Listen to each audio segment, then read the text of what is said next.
Tonight in the business, a brutal reminder to both men and women that the fallacy that women can do what men do, or they think that men do.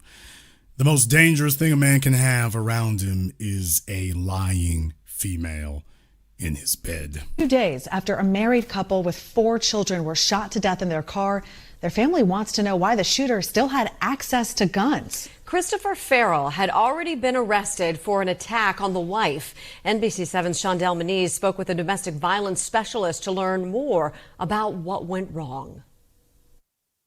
Jose and Rachel's family is back here again at the shrine that they've created. They'll keep coming back over the next week or so to continue remembering the couple. We've spoken to domestic violence experts who say that this couple did everything right. Just wasn't enough to overcome what they were up against. I am going to try to be diplomatic with this. She said this couple did everything right. And when you get into the details of it, respectfully, this is a cautionary tale for anybody and everybody everywhere. Do not listen to the news. Listen to the facts. The 31 and 39-year-old parents leave behind 4 children, ages 3 to 15, and their family tries to make sense of it all. They know Rachel Martinez had been having an affair with the shooter, Christopher Farrell, and later filed a restraining order against him after he violently assaulted her. They also know police arrested Farrell for this before he walked out the next day on a $50,000 bond. What they don't know is how Farrell found the couple before Wednesday's court hearing to renew their restraining orders against him, or how he still had the gun he used to shoot them to death. I believe that if they would have had, at least when we released him, collected him from him. Yes, I would agree. So this person is somebody who poses a threat, not just to the person that they are harassing and have assaulted, but to the rest of the community. Michelle Tejas with the Crisis House says authorities should have kept his guns from him. I think all it comes down to is they don't believe them. All it comes down to. Now, this is what happens, and this is how it is presented to you by the media. And you heard what they said now. Don't worry, we're going to get back into it, but you heard what they said. And yet, this is the way they're approaching it, as if this is a gun issue or this is his issue. And I'm like, by the way, they just glossed right over that first part. They feel like something more drastic needs to happen before they're actually taken serious. She says a restraining order is necessary to press charges if someone violates it, but a piece of paper cannot physically protect you. This is where a safety plan should come into place. What are the steps that, for instance, Rachel would have to take in this case to make sure that she remains safe? I agree. First step is don't cheat on your husband. How about that one? Step number 1, don't cheat on your husband. Don't bring strange men into your house. If you have a husband and 4 children, how about the first safety precaution is don't cheat on your husband and don't have the other dude knowing where you live because you are so hot and entangled in passion. You want a safety plan? That's a safety plan. Hey, why don't I keep where I sleep and my home safe from other people? And they're talking about everything except that part. But also her loved ones safe. She recommends always having someone to trust and keep in the loop about where you are. You can consider How about your husband being in the loop and knowing where you are at 2 a.m. or 2 p.m? How about that one? having someone escort you around, or if it comes to it, move away and safe. She recommends always having someone to trust and keep in the loop about where you are. You can consider having someone escort you around, or if it comes to it, move away entirely. Have someone escort you around or move away entirely. So let me get this straight. So Mr. Martinez has married her at least as far back as 2011. They got a house and a place in San Diego. And He's being told that they may need to have an escort around or may need to move. What? You might want to get an escort, or you may just want to move. They're not saying a word about, by the way, what Rachel could have done was to not invite this chaos to their house in the first place. Now, you imagine you went off and bought a house in San Diego with the prices they are today, and somebody's telling you, your wife done messed up, so y'all could always move. You can always move. You can always leave. So he can't stay in his home. He gotta leave, pick up and leave because his wife is out there in them streets. And to be totally honest with you, that actually was not a bad idea for the husband. And this woman here, this is talking about it she's talking about the woman as if the woman isn't even married. Did y'all notice that? She's talking about this one as if that woman's not even married, as if she doesn't have a whole family sitting there. Just talking about the female as an individual, as if she's still a single childless woman. Did you recognize that? Even when you went to go to talk to your so-called domestic violence experts, they're talking about the female who caused all of this and speaking about her as a singular, still she's got a husband and 4 kids, and talking about her as if she is a single female with no children, that there's nobody else involved and no one else she needs to consider.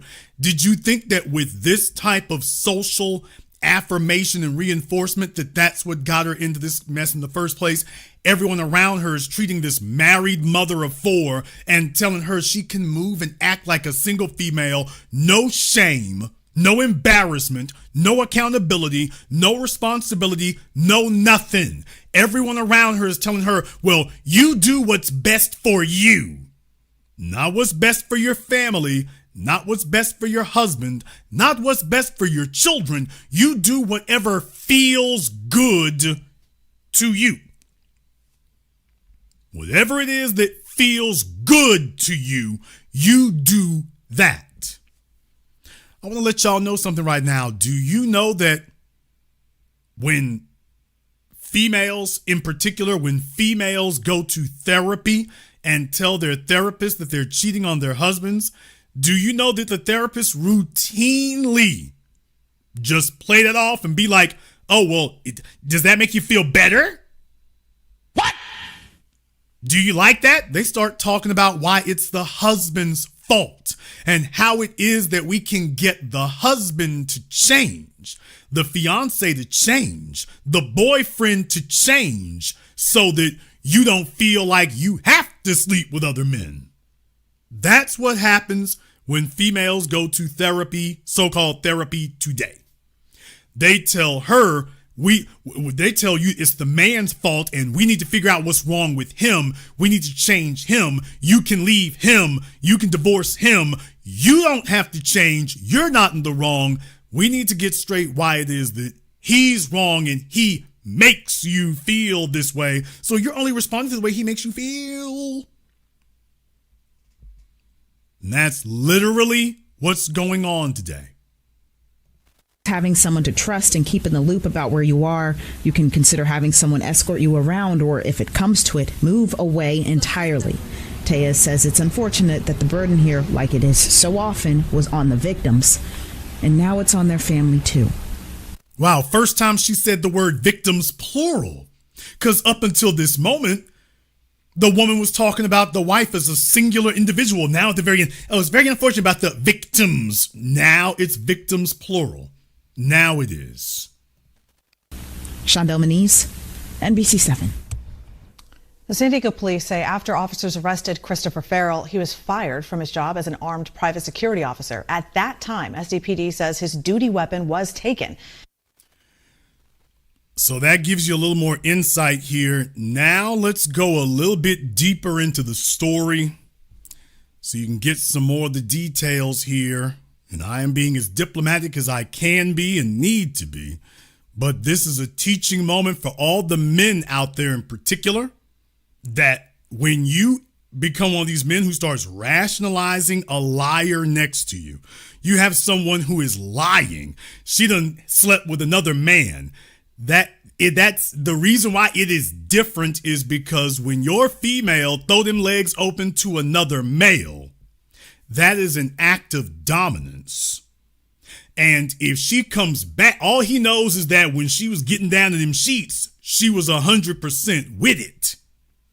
And if he doesn't have a bunch of options, even if he got to knock down your old lady, he's going to go for it. And if you come back and assert yourself and she tells him, oh, we can't keep doing this anymore, dude with no options, all of a sudden it's like, that fella you with, he keeping us apart. And it becomes that. That's something she has invited to your home that wasn't there before.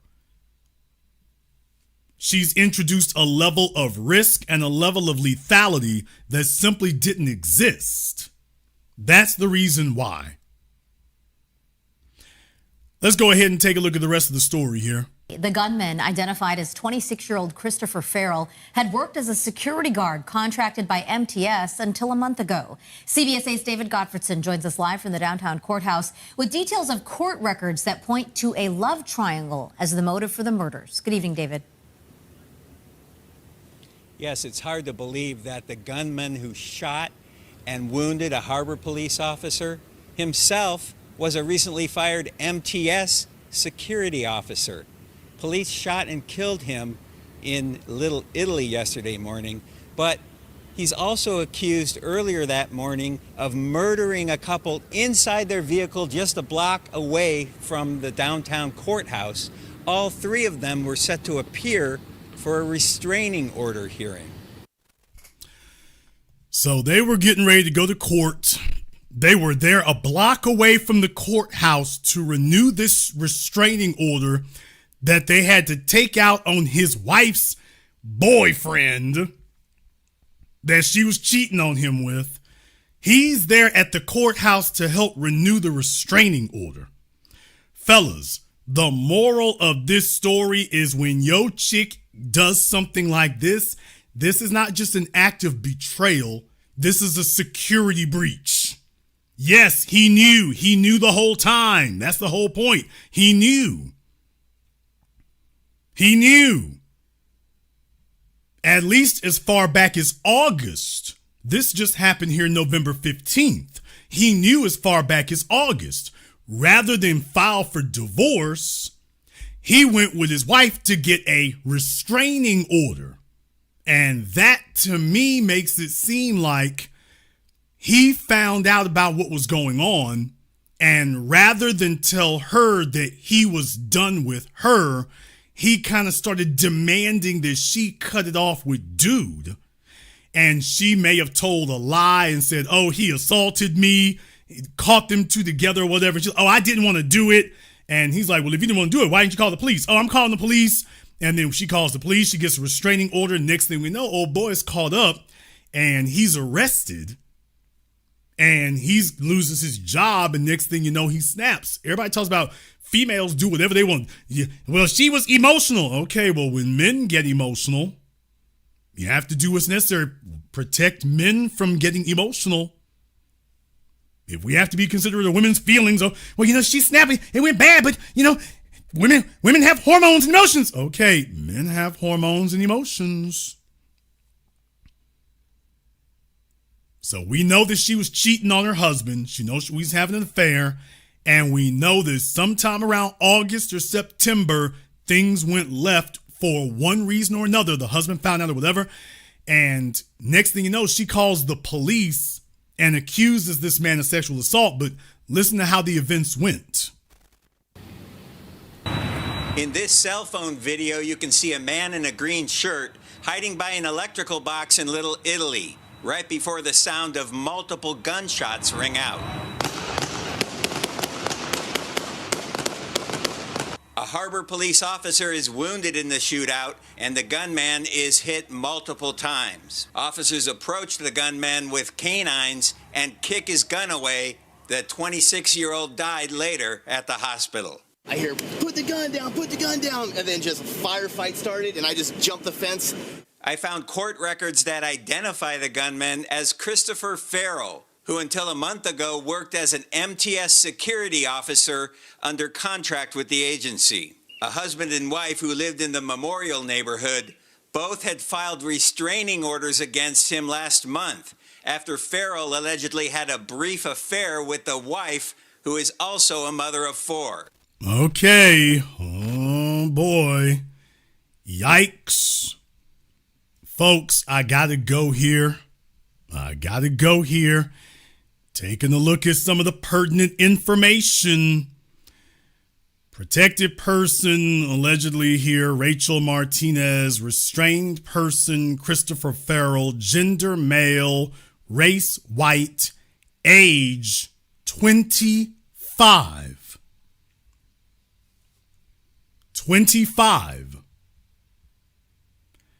25. You take a look at the other document that they had, and they had the husband's information up here. Person seeking protection, Jose Rodriguez, age 39. 39. So her husband's 39. The dude she was dipping around with, 25. Married woman, middle age, goes and grabs a little younger fella. Next thing you know, and as opposed to saying, hey, let me cut my losses, he wants to hang in there with old girl.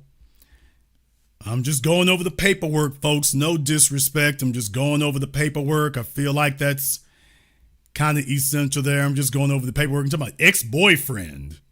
Okay. That's what we're calling having an affair now, is ex-boyfriend. So, okay. Fine. All right. Go for it. Their contract with the agency. A husband and wife who lived in the Memorial neighborhood both had filed restraining orders against him last month after Farrell allegedly had a brief affair with the wife, who is also a mother of 4. The married couple, 39-year-old Jose Medina and 31-year-old Rachel Martinez. Damn! Okay. The husband's 39. The wife is 31. The boyfriend she was cheating with, 25. So now you know the ages. Were gunned down. Farrell allegedly had a brief affair with the wife, who is also a mother of 4. The married couple, 39-year-old Jose Medina and 31-year-old Rachel Martinez, were gunned down inside their Toyota Camry, allegedly by Farrell, as they arrived by the downtown courthouse to appear for that restraining order hearing. Shots rang out about 8:30 a.m. Wednesday, about a half hour before the scheduled court hearing.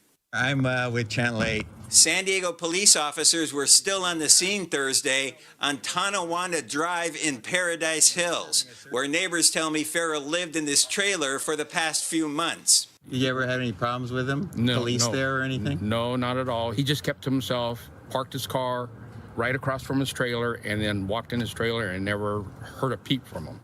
The trailer was the scene of an alleged sexual assault in September involving the wife, Rachel Martinez. In her restraining order application, Martinez... So you can see what it says here. This is what she claimed happened. Alleged Farrell handcuffed her and made her perform oral sex on him inside the trailer. Involving the wife, Rachel Martinez. In her restraining order application, Martinez alleged Farrell handcuffed her and made her perform oral sex on him inside the trailer.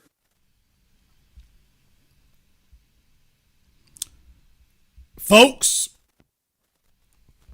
so she's saying that She went out here to his trailer. Her husband has a whole house. Her husband has a whole house. And she went out to this dude's trailer. His trailer.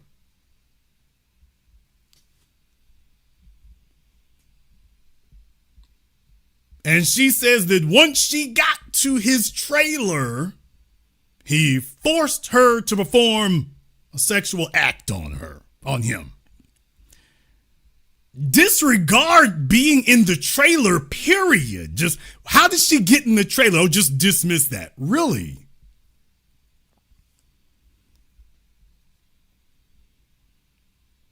You want to know why it is that the marriage rate has dropped off? You want to know why it is that men are disenchanted? You want to know why it is that men don't want to talk about it? Do you know why it is that men find it very easy to say no to the altar? You want to know why it is? Because this fella, Mr. Martinez, he done sat up here and bought a whole house. He got 4 kids, this, that, and the other. And meanwhile, his 8 years, his junior wife is with a fella 14 years younger than him. And the young fella ain't gotta have nothing. Oh, we gonna get into that. The fella that she creeping with doesn't have to have anything. He doesn't have to have a house. He doesn't have to have a car. He doesn't have to have financial stability. The husband got all that. You have all of that.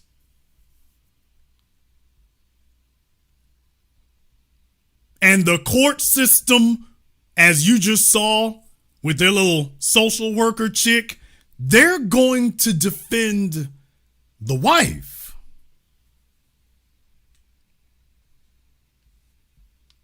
Just understand, she's the one that they're going to defend. They're going to defend her, not the husband. The system is going to defend her and say, oh, well, if she throwing it in the road, then, then she got the right to do that there. And so they're not looking to protect anybody else. Now, if the men do it, then all of a sudden they come, let's take his property, let's see if we can charge him with something. That's what happens then. I'm putting this in this proper context for you. The 25-year-old fellow who eventually comes and guns the both of them down, he didn't have to have anything. Nothing at all.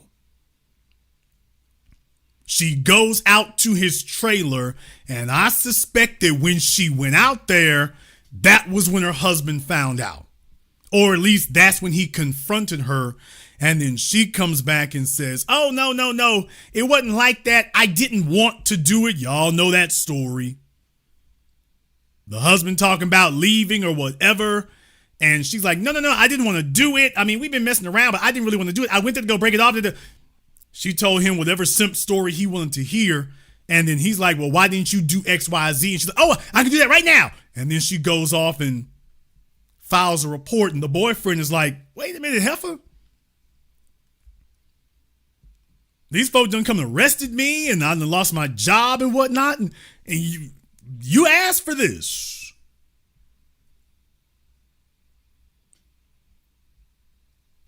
Do you see all the ways this goes wrong?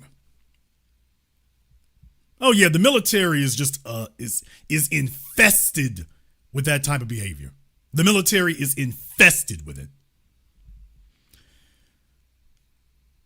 There's a moral to the story here, and there's a lesson to learn. You ever had any problems with him? No. Police there or anything? No, not at all. He just kept to himself, parked his car right across from his trailer, and then walked in his trailer and never heard a peep from him. The trailer was the scene of an alleged sexual assault in September involving the wife, Rachel Martinez. In her restraining order application, Martinez alleged Farrell handcuffed her and made her perform oral sex on him inside the trailer. A police report was taken. Farrell was arrested on October 4th, according to jail records, but police say because of insufficient evidence, criminal charges were never filed. But that did not prevent him from losing his job. So him being innocent, the police arrested him. This is what happens if they're going to arrest you first and then figure out if you committed a crime second. Do you realize that? Then you're wondering why he showed up at the courthouse. They arrested him first and then investigated the case later and said, oh, there's no evidence here. Do you understand? That's what they just told you. So this is the way they've set things up now is you get arrested first and then they go investigate it later. Like Jonathan Majors. We arrest you first and then investigate it later. They didn't investigate first, confirm that a crime has been committed, and then arrest someone. No, we're going to arrest you first, and then we'll find out if a crime was committed. And then you wonder why he's showing up at the courthouse. He's like, wait a minute, I got your court papers right here.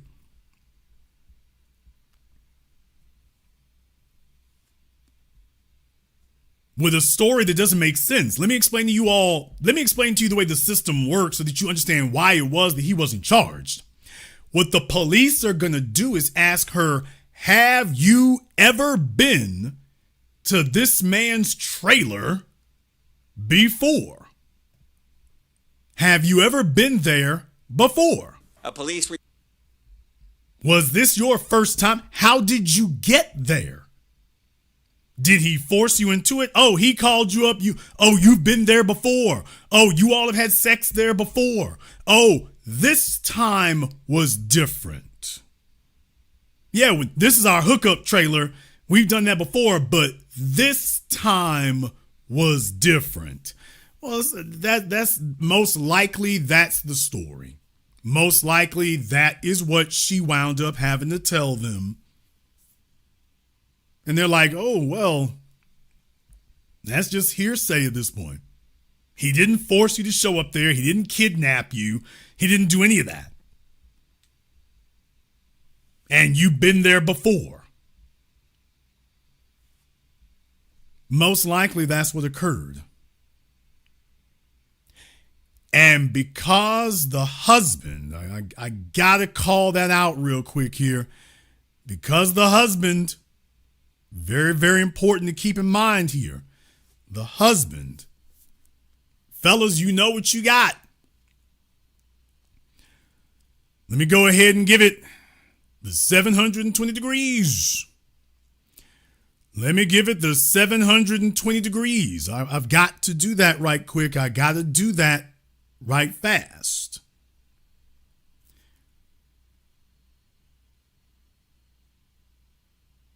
She's what, 31 years old, it said? 31. Dude, her husband was with her in 2011. That's 13 years.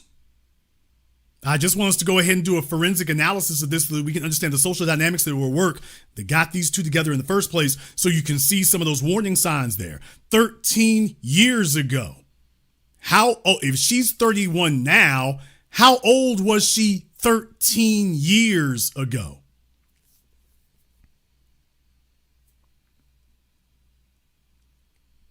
Y'all know the math.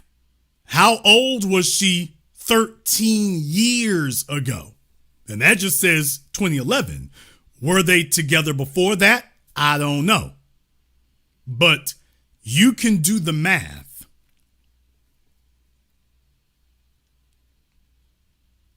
I know they got the kids' ages somewhere there, but I'm not going to go too far off than that.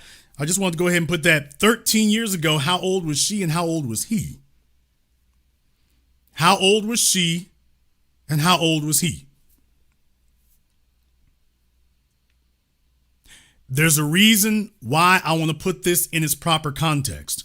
I want to put this in its proper context because some fellas out there think to themselves that they go grab a gal when she's young and you're going to get them fresh and, oh, it's not this, that, and the other. And oh, we'll be able to go ahead and make sure there's not a bunch of contaminating experiences and this, that, and the other. And what you may not have figured out is, by the way, does she really want to be with you? Does she actually want to be with you, or is she with you to get away from a situation or something like that? Did you actually confirm any of that? Did you confirm any of that?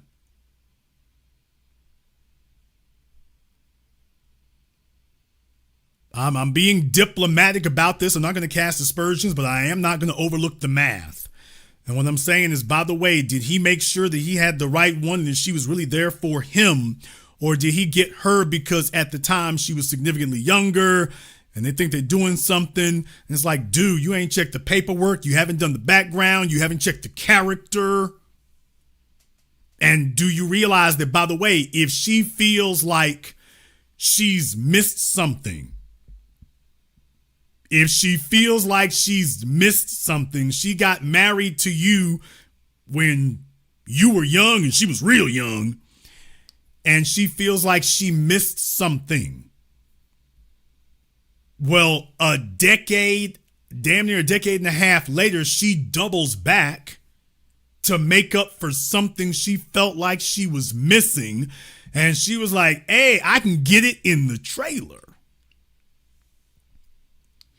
Not trying to be disparaging here. I'm just saying that when you think about it for a few moments here, when you actually analyze it, it's like, hey, man, do you realize that what they're saying here? Do you realize what they're really saying? She is saying that what she was missing in her marriage was in that trailer right there. A big old house behind the trailer, but she's like, what she was missing was in that trailer right there. Not in the house. Not at the hotel motel. What she was missing in her marriage was right there in that trailer.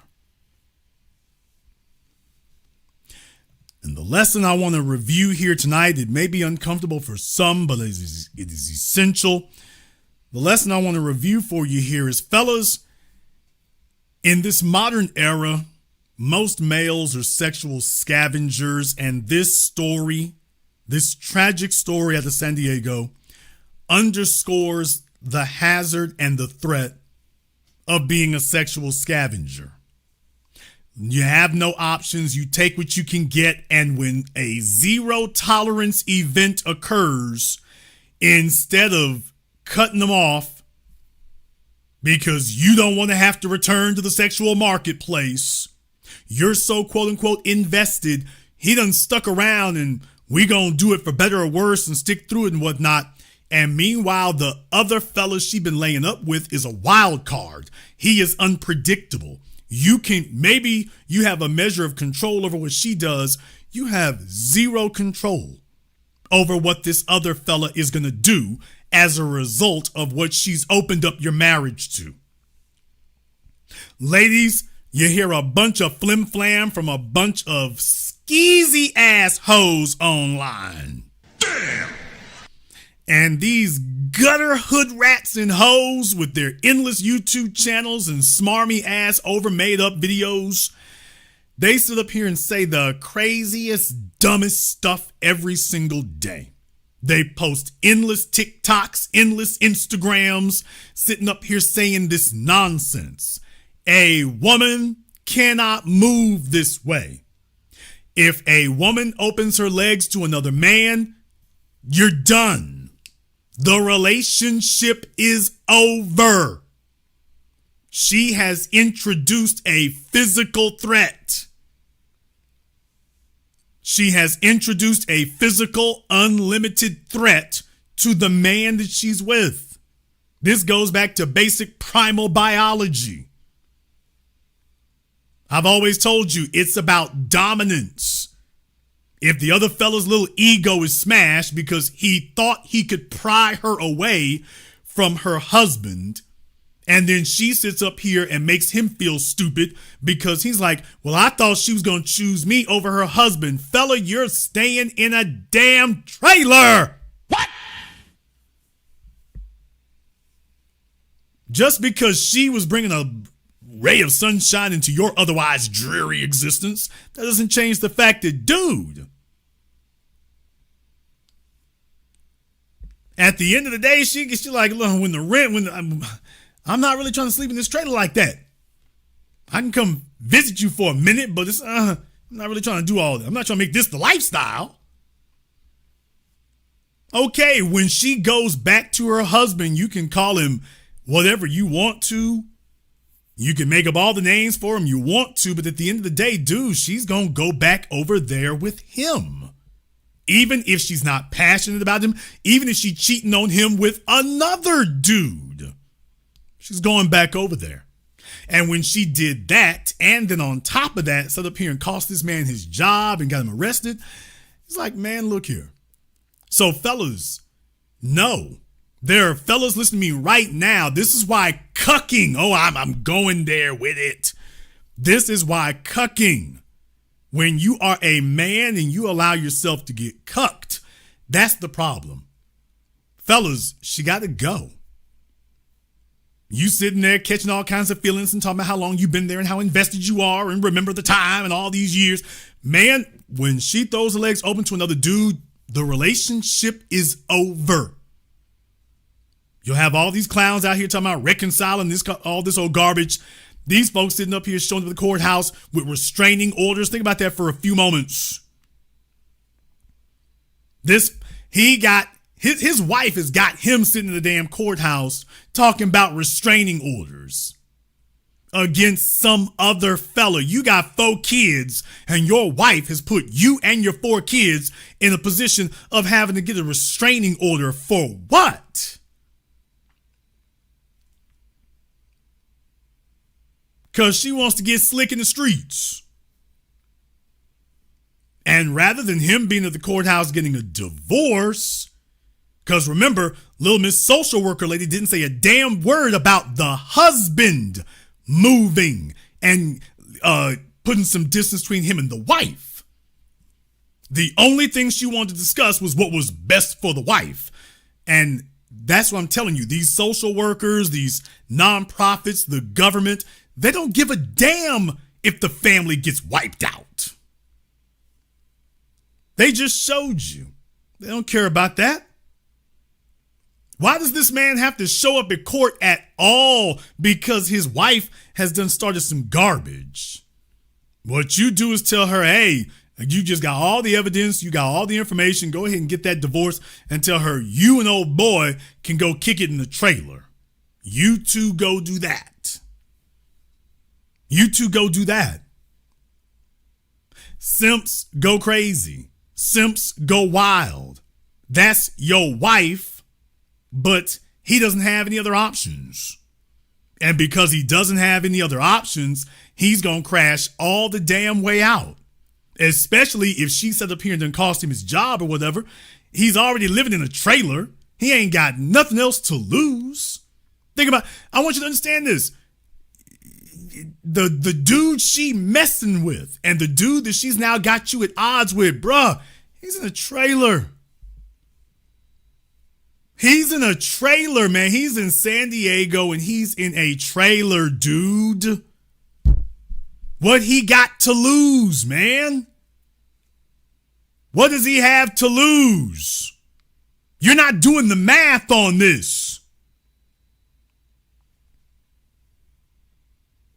You sitting up here worrying about your wife who has broken the marriage, exposed you to unlimited risk, and meanwhile the dude she done did it with, I mean, he's down here in a trailer, bro. He ain't got, what does he have to lose crashing out, man? Y'all, if I'm telling the truth here tonight, give me the lightning bolt emoji in the chat room and hit the likes button for me. It's over 2,000 people in here live in just the first 39 minutes. If I'm telling the truth, give me the lightning bolt emoji and hit the likes button for me. This is an important broadcast here because men today are being conditioned to accept being lied to. And you have to understand, ladies, I got to tell the truth here. When women lie, it's a whole different thing. You can't name the last time that a man lied on a female and she got arrested for it. You can't name the last time that happened. Because it doesn't. So when females lie, they do things like this. And what happens is you sitting there, she's expecting you to be the insurance policy that protects her from what she been doing out here in these streets. So now you gonna have to sit up here and be between her and the mad gunman. That's the problem. When you're in a situation where you are stuck in between the garbage she been doing. When a man ignores being lied to. When a man is being lied to, in particular as men, fellas, we can't have any tolerance for getting lied to. None whatsoever. We can't be protector and provider when someone is introducing security risks to us. You're supposed to be the protector and the provider, and yet the people you're supposed to be protecting and providing for are the ones introducing the risk to you. You set the situation up, everything is straight, everything is cool, everything is solid, and here they are. You've made their life so comfortable that they're out here taking gambles and introducing risks and hazards to you. That's problematic. That's problematic. By the way, folks not liking the program tonight, which I understand. This can be a difficult subject, so we'll probably go ahead and wrap it up here in a minute. I do want to go ahead and go over one more thing. This out of Massachusetts. You want to talk about men liking getting lied to. The media is involved. Everybody circles the wagons here. Here's a story out of Massachusetts, which really should just be automatic. It really just should be, but it's not. Listen to what happens here, and something I would say surprising, but really disappointing happens before the end of this news piece here from CBS this morning. Listen to how this story goes. All right, so a court in Massachusetts has settled an age-old question. Who should get the engagement ring when the engagement is called off? Bruce Johnson bought a $70,000 Tiffany ring for Caroline Satino. Damn! $70,000. This fella spent you got some hoes out there trying to brag because they got a $2,000 ring, a $5,000 ring. And I know what this feels like, by the way, to have them kind of numbers out there. I know what that feels like. When folks trying to brag about 1 or 2 carats, I'm like, I know what this feels like. Dude dropped 70 grand. You damn right he calling Judge Wapner if we're not getting married. So 70 G's. He dropped a BMW 5 Series. He dropped a BMW X5 or a lower priced X7 on just a ring. And then the drama starts. When the engagement is called off, Bruce Johnson bought a $70,000 Tiffany ring for Caroline Satino. But then during the engagement, things happened, and he says she might have been cheating on him. He ended the relationship. He also says she called him a moron. After that, he sues her, saying, I'm going to need that ring back. Now, normally at this point, the courts in Massachusetts would try to figure out who's at blame, at fault for the relationship failing. Now, isn't that interesting there? One more brief aside. You heard what he just said, that she called him a moron. He said that she called him a moron. Isn't that emotional abuse? What? Isn't that emotional abuse? So doesn't that let you know exactly what he's got there? Because if the female said this, he was terrible, it's abusive, it's abusive. Okay, well, I'm pretty sure this qualifies as emotional abuse, doesn't it? At this point, the courts in Massachusetts would try to figure out who's at blame, at fault for the relationship failing, and then the ring would go to the winner of that fight. Wow. But on Friday in Massachusetts, the Supreme Court said no, the ring should go to the buyer, calling it a gift that, quote, is inherently conditioned on the subsequent marriage. So, what do we think? Is that the right call, or should they go back to giving the ring to the person who's not at fault for the wedding failing? I mean, I think that, most, I don't know. Go back to you and Brian. When are I engaged. got the ring, you got the ring. I don't know if I would ever give it back. Someone's going to have to, pull it from my cold hands. But I actually like that this is the way it worked out because it's hard for a court to decide who's at fault. I mean, couples themselves don't know who's at fault. It's a really hard thing to figure out. So I think it's better just to have a blanket rule, give it back to the buyer. As painful as it is to say, I'm sure she loves her ring. I'm sort of sympathetic to her. I mean, she called him a moron. Well, allegedly. What do we think here in the studio? Should she give back the ring? No. Oh, everyone's saying no. Why, Patty? No, yeah, I'm with you. It was a gift, she says. I agree. So the courts are saying, I think it's a gift. I think it's a show of love from somebody to somebody. So do you get that? It's the male newscaster. The female newscaster said you should give the ring back. The male, the soggy, moist, milk toast, spineless worm of a dude up here, the simp caster, is the one saying, actually, I side with her. I think it's a gift, and I think, once you get that there, that's what you do. This is what the hell we talking about. As painful as it is to say, I'm sure she loves her ring. I'm sort of sympathetic to her. I mean, she called him a moron. Well, allegedly. Male feminists are the worst, aren't they? Just virtue signaling male feminists. What do we think here in the studio? Should she give back the ring? No. Oh, everyone's saying no. Why, Patty? No, yeah, I'm with you. It was a gift, she says. I agree. So the courts are saying, I think it's a gift. I think it's a show of love from somebody to somebody. Just wanted to check something there. From somebody to somebody. Yeah, he doesn't have a ring on his finger. So his female newscaster partner has a ring on her finger. It's a show of love. She's got a ring on hers, but yeah, by the way, yeah. I was looking to see if he did. No.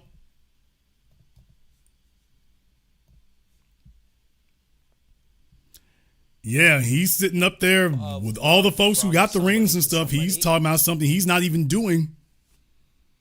I think you should give the ring back.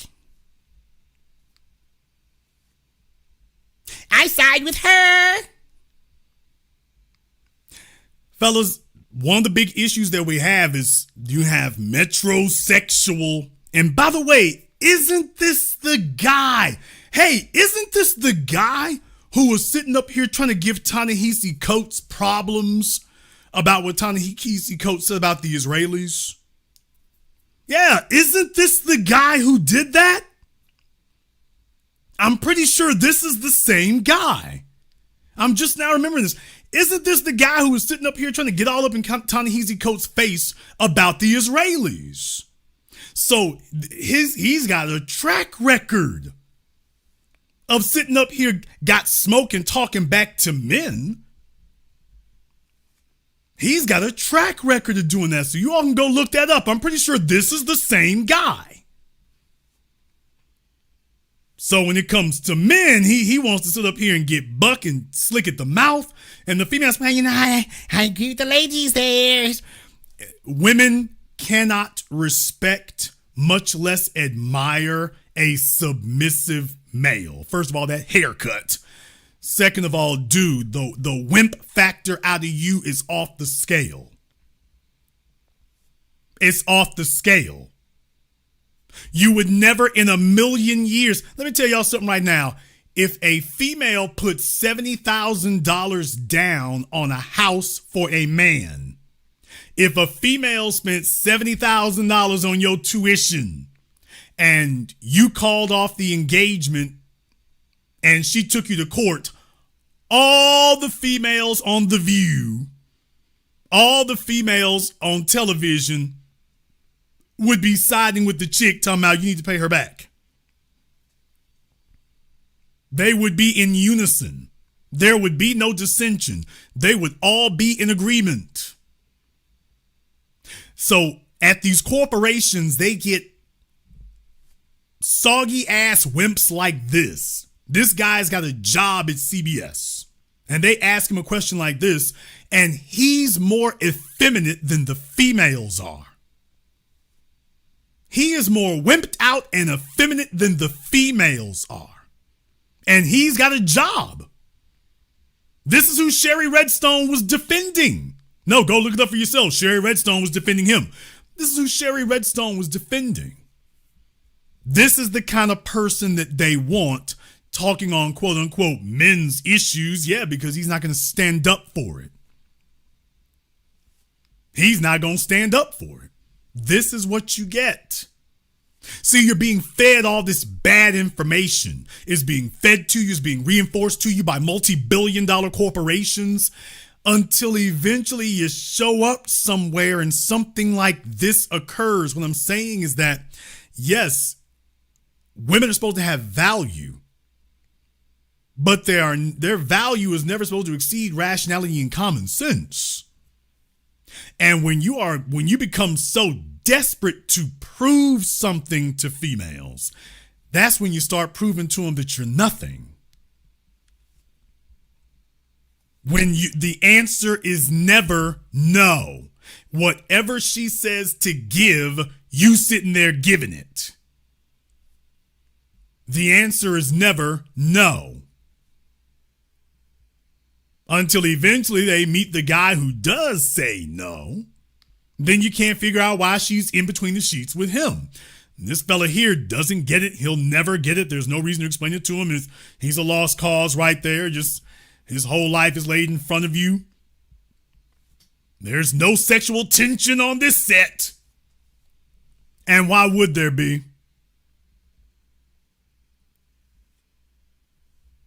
Why would there be? See, men getting lied to, it costs us. Having some Fruit Loop bastard like this on CBS, this costs us. Encouraging men that whatever her money is hers and your money is hers too. That you are to expend yourself to the absolute extent and expect nothing in return. That it's okay to get lied to. It's okay to get deceived. It's okay to get shortchanged. It's okay to get taken advantage of. That's your purpose.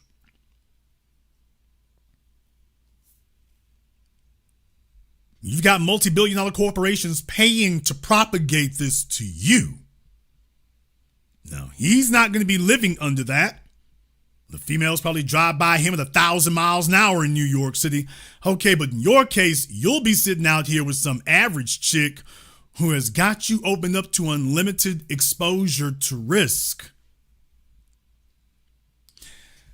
Let me go a little bit deeper into this right here. Ladies, I got to read the mail right quick. I got to let the fellas know what's going on. I got to read the mail right quick. Here's the thing about it. Women respond to the world with their emotions, and when she is feeling something, emotions turn off her brain. And deal with it, nigga. The problem with females in this kind of situation here, ladies, you understand how it is when y'all decide you want to start testing your options. You are not strategic. Men will get another condo. Men will get another place to be. Men will be at the damn motel. The females, like when it hits her, it hits her. In an elevator, behind a bar, at old boy's trailer, in the back room of their mama's house. When she becomes emotional, it turns her brain off. Ladies, you know it's true. When that emotion kicks in, it's 50 shades of dumb. Not just 50 shades of gray, it's 50 shades of silly. And the reason why I'm bringing this up is because she's not thinking about anything after that moment. She's only thinking about how good the moment is, how great the moment is, how fulfilled she is. I'm getting what I want. I'm getting what I need. Me, I. And there's a dangerous component to this. If you're emotional, you're not being strategic. And if you're not being strategic, then I want fellas to understand something. Do you know that when females cheat, she's not even thinking about dying? What? See, there's a thing right there with men. This is why I tell fellas, you got to be straight up. Do not cheat on anything. Let them know if you are not a monogamous male, let that be what it's got to be from the beginning. Don't sit up here and try to slip one chick in. I got to have that one, so let me just lie to her. No, you don't have to have that one. Do not lie, because men understand when men want to cheat, your life is on the line. Men understand this. If you are cheating on a chick, if you with a chick who's got a dude, you know your life is on the line. You know that you are taking fatal chances. You know this. You know that. Forget about going to her place. You're not really safe at her place. You're not safe at your place. You're not safe going anywhere else. Dude could be following you. Dude could be following you. She been cheating on him with a bunch of folk, and this time he didn't go after the last 6 fellas, but you. She in your car. He's like, okay, damn it, I done had enough. Give me the gat. Get the strap.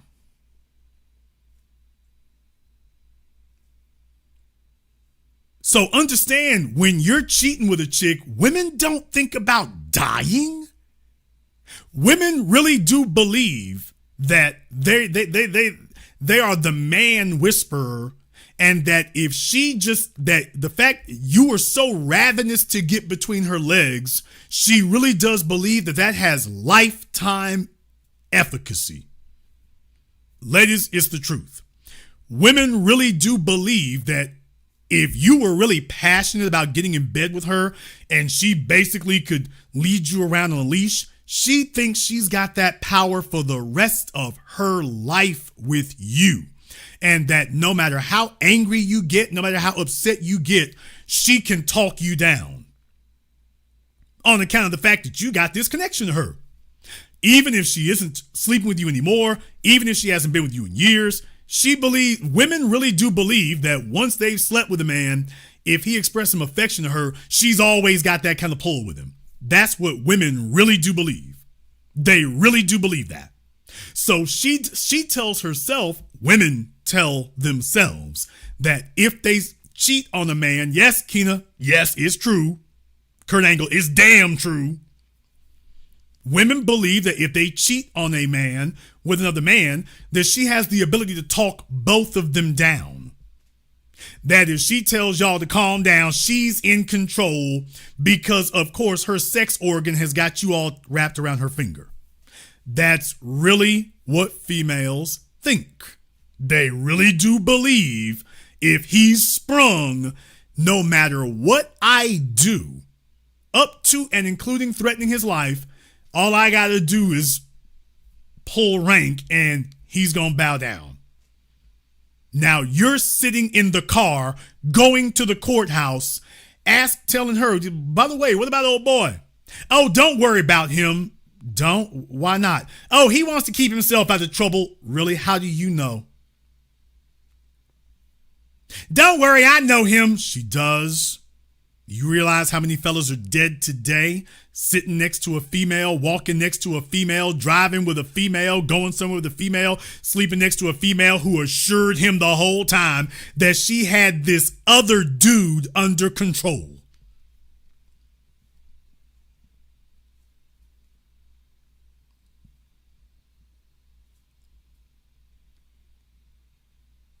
Most females believe this. I got him under control. She's sitting next to you and you sitting there believing it.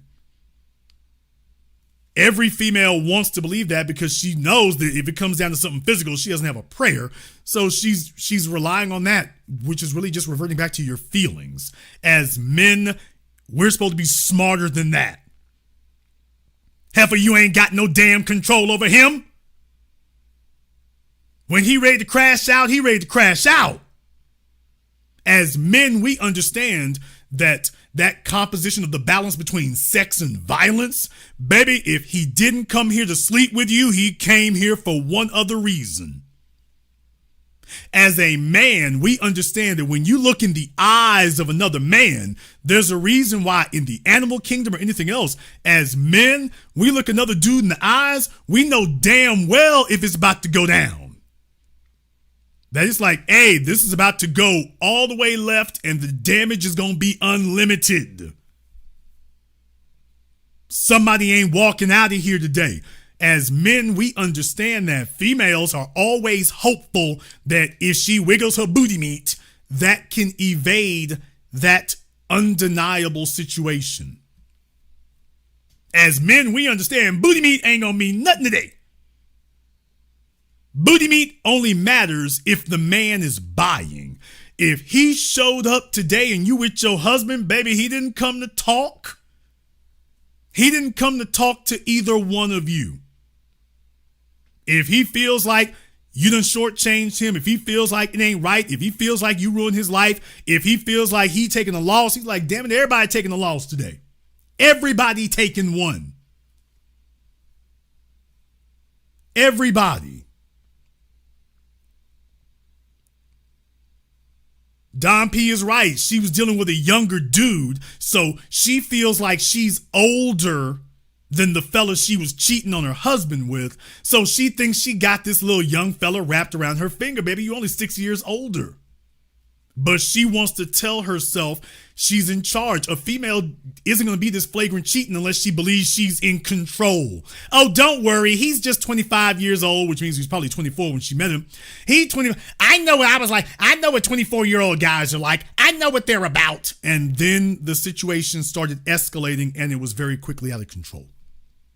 And the husband was sitting there at ground zero, refusing to accept that in the female psyche, females jump into bed and they cheat on emotion. She isn't being strategic. She has no idea how to handle this if it goes bad. None. And now you sitting there with it. And all this heifer gonna do is talk about getting a damn restraining order. What? She's sitting up here talking about, well, I talked to the police and I got this piece of paper over here. As men, we're supposed to be smarter than this. You're supposed to be smarter than this. She's telling you that her assurances that you are safe is that he's younger than her and she knows how to talk him down. And besides, I called the police and got a restraining order, so we're good. We're good.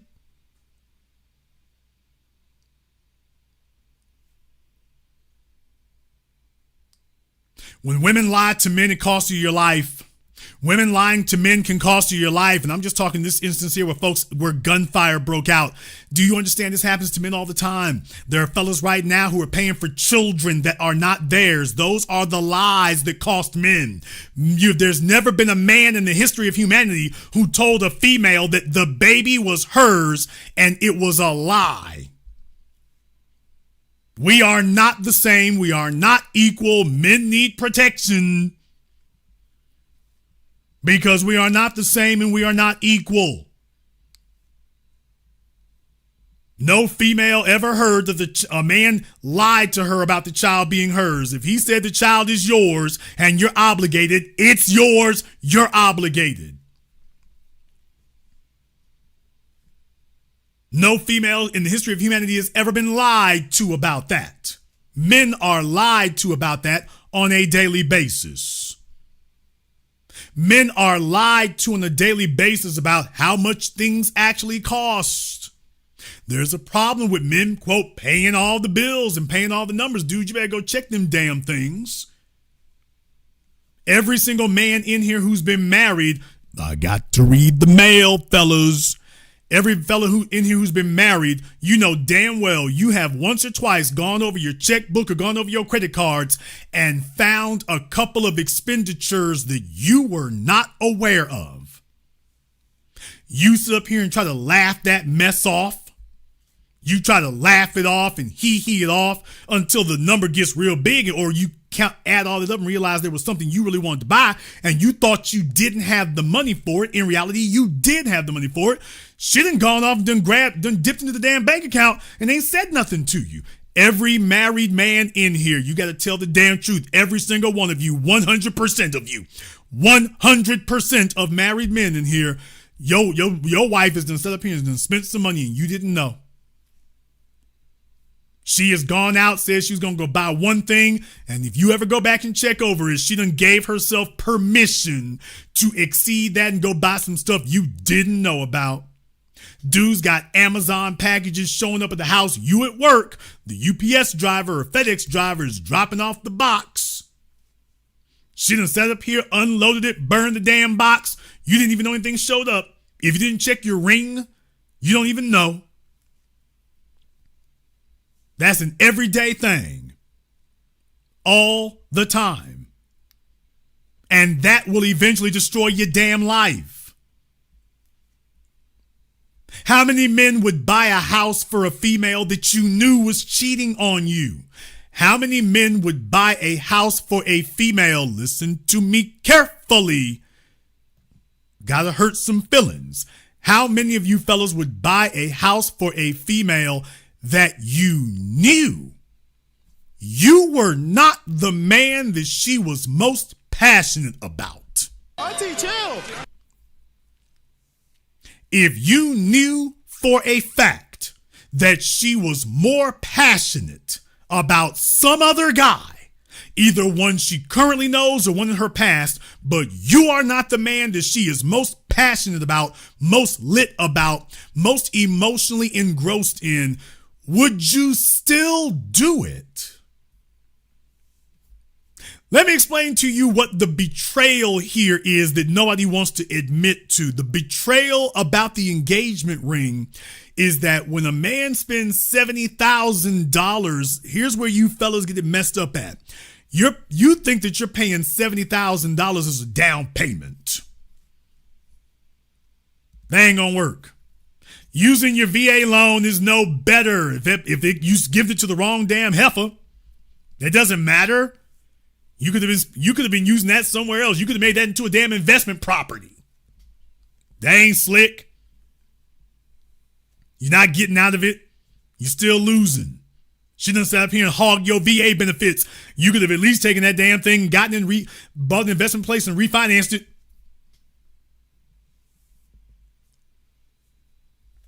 When the fella pays $70,000 for an engagement ring, $70,000, most of you are sitting up here doing that as a down payment on something in the future. That's where you're messing up at.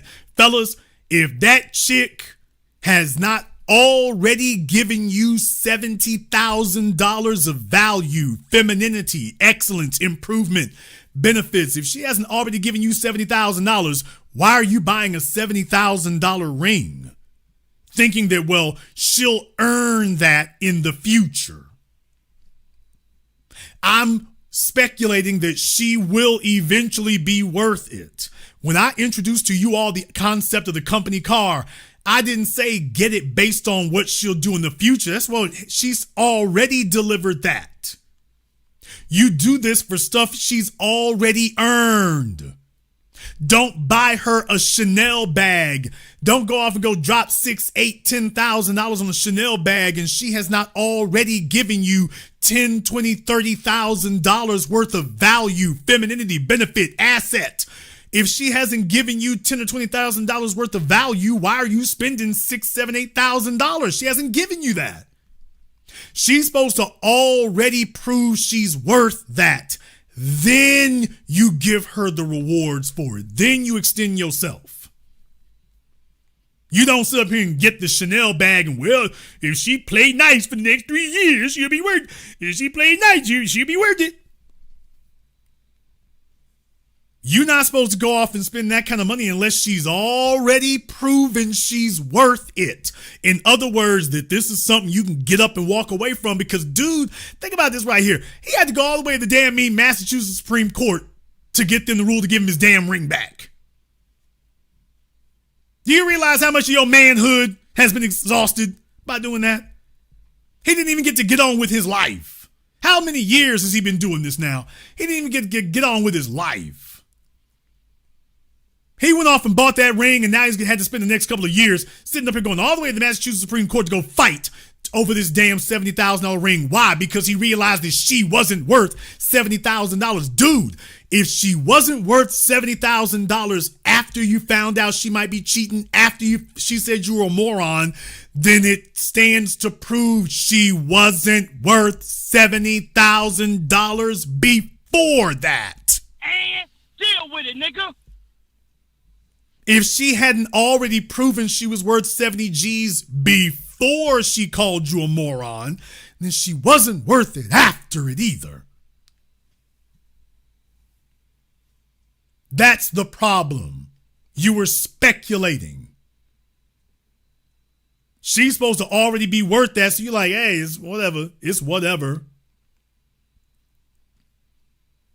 You pay for the car, you pay for the shoes, you pay for the bag, you pay for the jewelry. It's like, okay, well, she earned that. Now, if she is no longer worth it going forward, then you make adjustments. It's like, okay, she already earned that. She already earned that. I'm good. That's what a lot of fellas need to learn from some of their rappers. That these chicks go crazy on Instagram. I got this Chanel bag. I got the Fendi. She was worth that. Hell, if you've been at the damn freak off with Diddy from New York to LA, it's like, yeah, you earned that little handbag. You earned that. You got that. You got that. I'm going to go sleep with another dude tonight. I'm like, okay, I got my value out of it, so take the bag with you. Matter of fact, take them shoes I got for y'all, so you want to look your best. You want to look your best, don't you? Take the handbag and the shoes. We want you to look your best.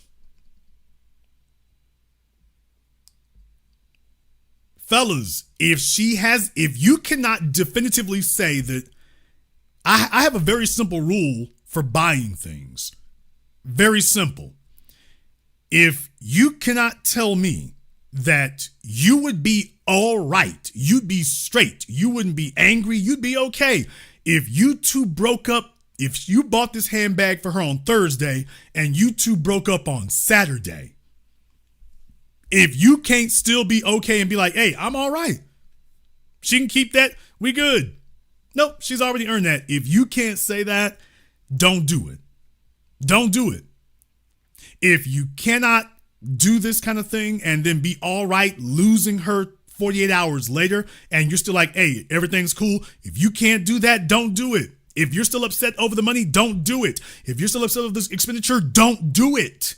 If you can't already commit to that and say, yes, I'm good. If she disappears in 48 hours, I'm good. You can't say that. You can't say it. Speculating is a fool's game. And then you add to it the extra risk factor that you got your home and you got your life opened up to all kinds of folks here. Fellas, when people lie to us as men, you're taking your life into your hands. When people lie to you as a man, that's not just an inconvenience. You're taking your life into your hands. As men, understand something. As men, we don't hang out with sexual scavengers. Men who got something going for them, got two pennies to rub together. We don't hang out with sexual scavengers. We don't hang out with bottom feeders. Okay, but if your wife or your girlfriend is sleeping with a damn scavenger, damn. Okay, so you don't associate with scavengers, but your broad is.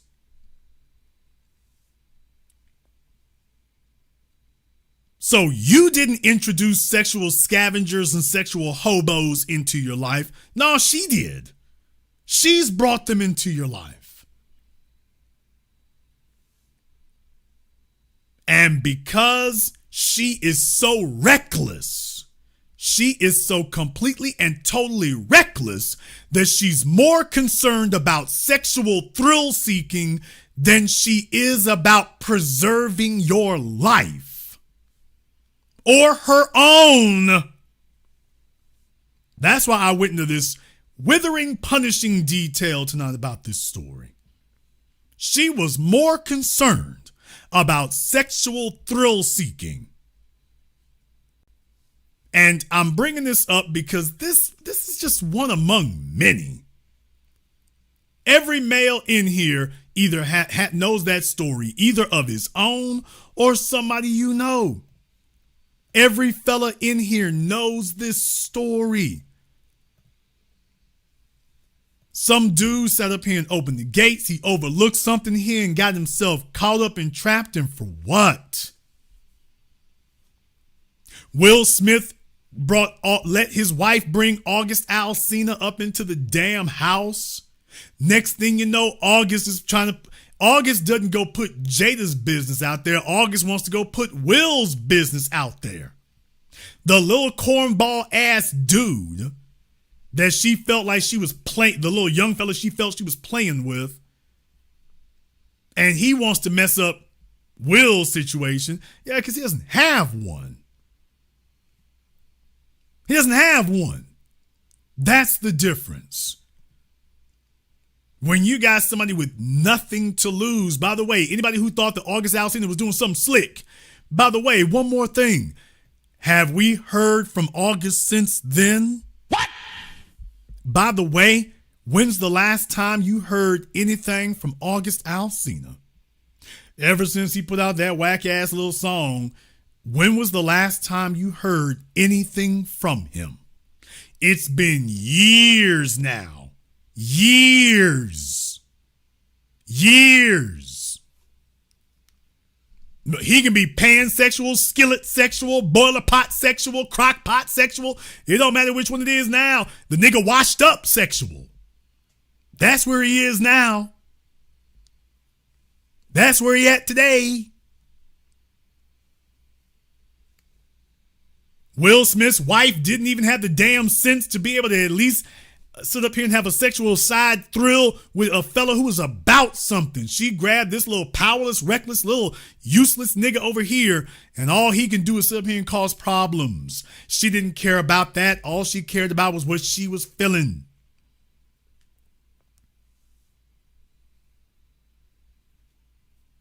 And she did not care whatsoever the level of risk and hazard that she introduced to Will Smith's house. And I do mean Will Smith's house. She was sleep. Think about that for a few moments. She was sleeping in your bed, Will. Damn. She was sleeping in your bed. I don't give a damn what their arrangement was. You don't let some chick sit up here and lay you on a mattress she been on with another dude with. You don't sit up here and let her lay you. You paying for the mattresses in that house. You sleeping on them after she done been with another. Really? Well, we got 10 showers in the house. Yeah, and August done laid up. He done took her down in about 6 or 7 of them. Men who accept lies stand the very real risk of losing it all. That's why I'm bringing up this story out of San Diego for men who accept lies today. Fellas, it's not a harmless crime. It's not a victimless crime. You're taking your life in your hands. And you've been conditioned to be so desperate for reliable sexual access that the level of risk that you're willing to accept starts getting longer and longer and longer. Until eventually something like this can be in the offing. Eventually that can happen. However, you might disagree.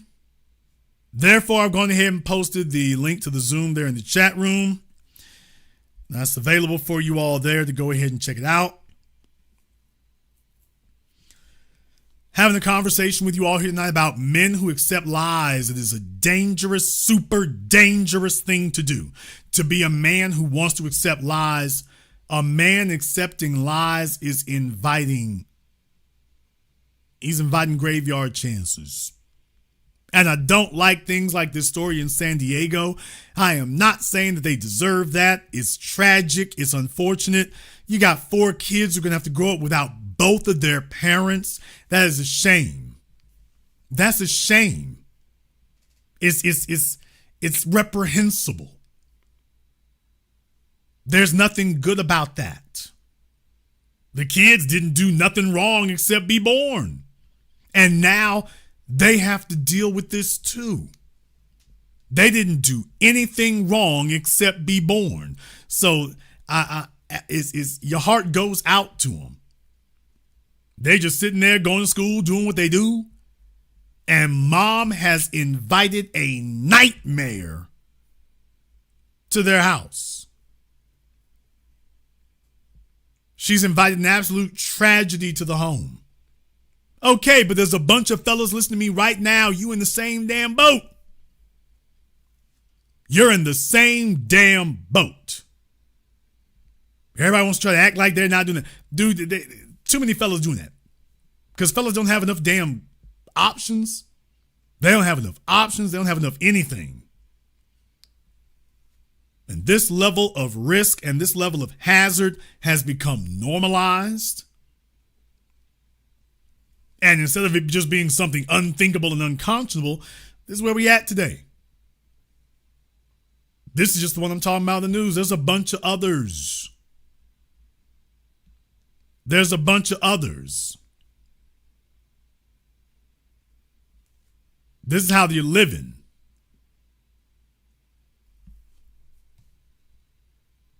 That's the kind of thing I want you to learn from here, because fellas, in a lot of cases, will sit up here and be so damn desperate. They got so many fellas out here today just so desperate for something to have a whiff of perfume in their way, and then they just go nuts. And you could be, in this scenario, you could be either the husband or the gunman. You could be the husband or the gunman. Think about that for a few moments. You sitting up here and then got yourself gunned down in the middle of downtown San Diego or wherever over another man's wife. What? Do you understand that? This dude sat up here and got himself gunned down in the middle of the damn street over another man's wife. Not even his own. He got himself shot dead as a dog, willing to kill and die over another man's wife. 25 years old, ready to die for another man's wife. Ready to kill over another man's wife.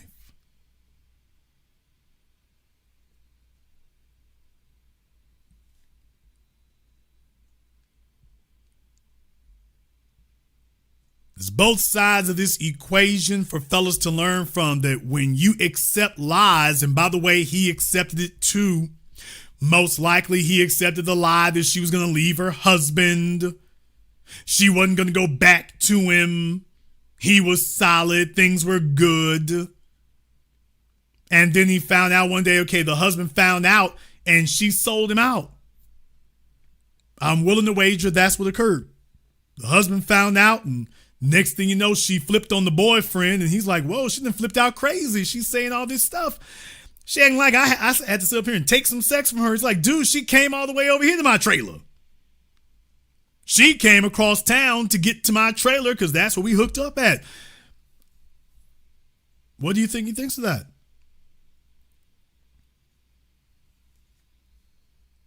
Somebody talking about in the chat room about prisons, man. Prisons, the military, college campuses, overseas travel. Those of you who work police departments, fire departments, hospitals, universities. If you are a man and you work a job for 12 hours, or your woman got a job where she works for 12 hours, dude, the chances are overwhelming that somebody else is gripping them thighs. You don't want to hear that. I'm solid. Okay. All right. Believe what you want to. Believe what you want to. if you live in a major metropolitan area in America and you're willfully ignorant of this, all right, or you're telling yourself, I don't have to worry because I make a lot more money than the other guy does.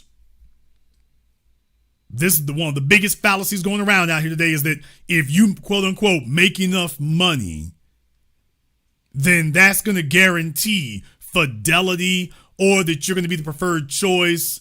Fellas sit up here and get money to try to compensate for the level of attraction that they know they don't have. Lulls him into a false sense of security, then he tells himself all he has to do is make money. Okay, then fellas fall for the biggest thing right here. The kids are already at the house, they're already at school. You still got that woman sitting at home. You still have her sitting at home, talking about make her a stay-at-home wife. So the level of demand has increased over the years. It hasn't decreased, it's increased. It's increased. The level of demand has gone up. You're paying more than you ever have. And you're not doing any sort of checking about what she's doing. You're just assuming if I make her life easier, she'll be grateful. Let's just keep it real. That's what he thought. Most fellas out here today think that. Most of your married males, let me tell you, the most delusional guys out there you can meet, he thinks that she's grateful. And that's not the way it works. Being lied to can cost you your life. Being lied to will cost you your life. Let me go ahead and jump over here on Zoom. All right, I got my man Prince out of Richmond here on Zoom. What's on your mind, Prince? Yeah, Jason, I had to say something tonight, man, because what people, men, young men in particular, men in general don't understand about women, you have to understand their nature. And when I was in the military, my first year and a half, I didn't date women. I didn't have sex with women. I sit and studied women because of an event that happened. It was two military bases in Bamberg, Germany that was right across from each other. And they were a street separating them, but they were totally divided. No connection other than, I think, a bridge over them. And it was second calf. And they spend 9 months out of a year in the field, out. So the wife is there by herself for 9 months and he's only there 3. Well, the woman had him running in there, like Grant wrote through Richmond. She got tired, I guess, of having single guys coming there, just one guy. She had 3 of them in there. And the husband came home early and took out 2 of them. One was sitting there waiting. The other was in the kitchen making him something to eat. And the other was in the bedroom taking this woman to Pound Town.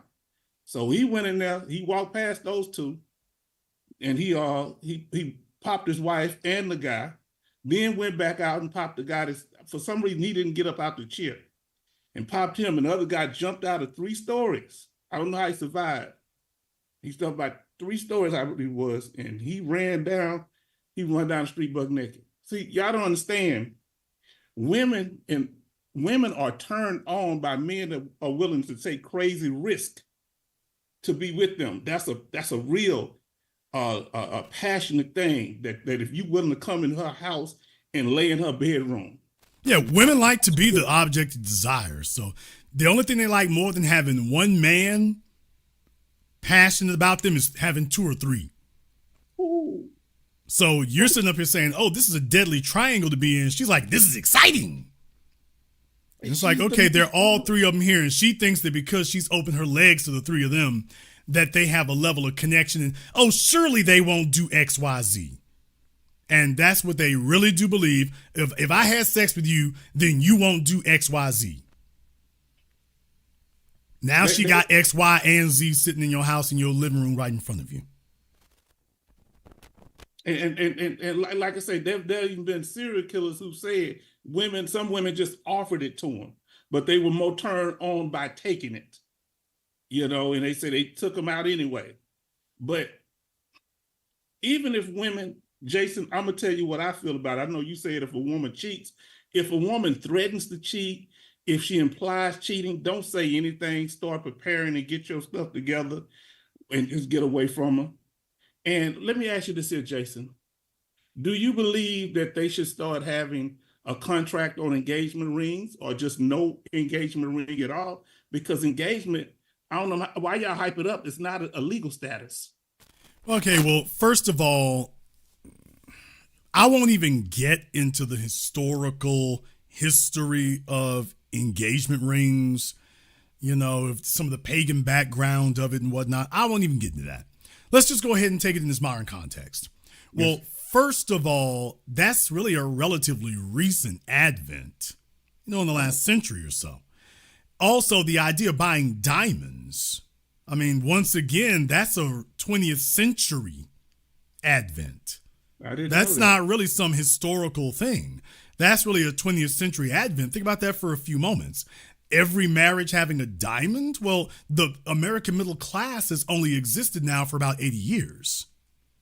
Oh, okay. So the idea that everybody goes and buys a diamond to get married, well, that was a rich person's. Even if you were forwarding that idea or concept, that would be a rich person's concept in 1880, 1900, 1920. That's not a everybody does that. So you can't come to that until you get to the middle class. So when you have places like the New York Merchants, Tiffany's, the De Beers family, I can go down the list. Those are the folks who promoted that concept. Then, remember, they're also the ones who that wasn't enough. They were the ones who said, oh, and the ring actually has to have a certain amount of carats and a certain price to it. I mean, they really raised it after that. And they've been continuously doing that. So this is something that's been created. Remember, Prince, you and I are old enough to remember here. I mean, Valentine's Day was something that the kids did. That was not something we all did. You and I watched in our lifetimes as the corporate media and the corporate retailers have basically given you a holiday for damn near every month. We only had 4 holidays when you and me were kids: Thanksgiving, Christmas, New Year's, and 4th of July. That was it. We didn't have anything else in between there. That was all. Next thing you know, they started stretching out that Thanksgiving, Christmas thing. So they bootstrapped New Year's. Okay. Then we backed it up to Halloween. Then you're backing up to Labor Day. So the retailers have an excuse for having a, quote, sale, having an event to advertise to you. So we went from the holiday season being a 4-week thing to a 2-month thing to a 6-month thing with a couple of months in between off, and then you're back to it again. Now that was not something that we created. So what I'm saying is that the merchants in America created the holiday season, and now they just turned it into a holiday year. Well, it's the same thing with marriage. They expanded it, and these are the rules. So well, all these people who tried to spend all these years talking about how Cosmopolitan Magazine and Mademoiselle and the rest of them warped society, they haven't talked about Good Housekeeping and Bride Magazine, where they were telling females what you should expect and what kind of wedding you should expect and what you should get and what type of dress you should have and how much should be spent and what it should be like. Nobody talks about that part. Nobody. So they're always focusing on the sex part. I'm like, dude, there's so much more to this. It goes way further than this. So no wonder you have that idea. So as a man, you're going into it believing you got to blow the doors off for a ring with no regard for, by the way, what is the ring for? Fellas don't actually give any thought to, by the way, what is this for? Why am I doing this? What is it that this truly represents? They say a promise. Okay, but is it a promise or a status symbol? Because you don't pay $70,000 for a promise. The things that to you and me are most sentimental are the things that didn't cost us anything. Exactly. Or cost us very little. $70,000, you can't buy sentimentality. No. You don't buy that. So if you are spending $70,000, you're doing that as a status symbol. Or as men, let's try this a different way. You're doing it because you believe you're putting a down payment on something. You think that $70,000 is going to obligate her. That whenever, if the money get low or if you're not as attractive or she starts looking in other directions, you get to sit up here and swing that ring around, and that's supposed to snap her back and remind her of the value that you've built up. That's what you think you're doing. That invisible bank of value. And what these fellas are finding out is, dude, it's not about you. If you're spending $70,000, it's probably your first clue the value's not there. She's there for the bag. And most males today are doing that. And that's why when it was over, she was like, yeah, I don't want you, but I do want to keep the ring. Prince, you know what that is? She's like, hey, look here. I came to smash and grab. Because every female in here knows when a female breaks up with a man that she doesn't want anything to do with, she wants a clean break. She's like, nigga, here your shoes, here your ring, here's these funky ass drawers you bought me. Here you go. Whatever you want, you keep this. I just want distance. I don't want anything from you. If she's broken up with you and she's like, yeah, you can carry your ass, I'm keeping this ring though. That's what she came for. Sex don't have the value, men, to women that you have. For most women, sex does not have that value because they'll open their legs to you before they'll get up and cook you a meal. They would prefer to instead of listen to you and follow your authority, they'd rather just open their legs up. Most men today think that they're going to negotiate, and by that I mean financially negotiate sex, attraction, interest, and that she's gassing your head up telling. The biggest insult I hear today is a female saying that you're a good provider. I used to think that used to be a compliment. It used to be a compliment. Today it's a smokescreen. It's because she's saying something complimentary but has a financial requirement.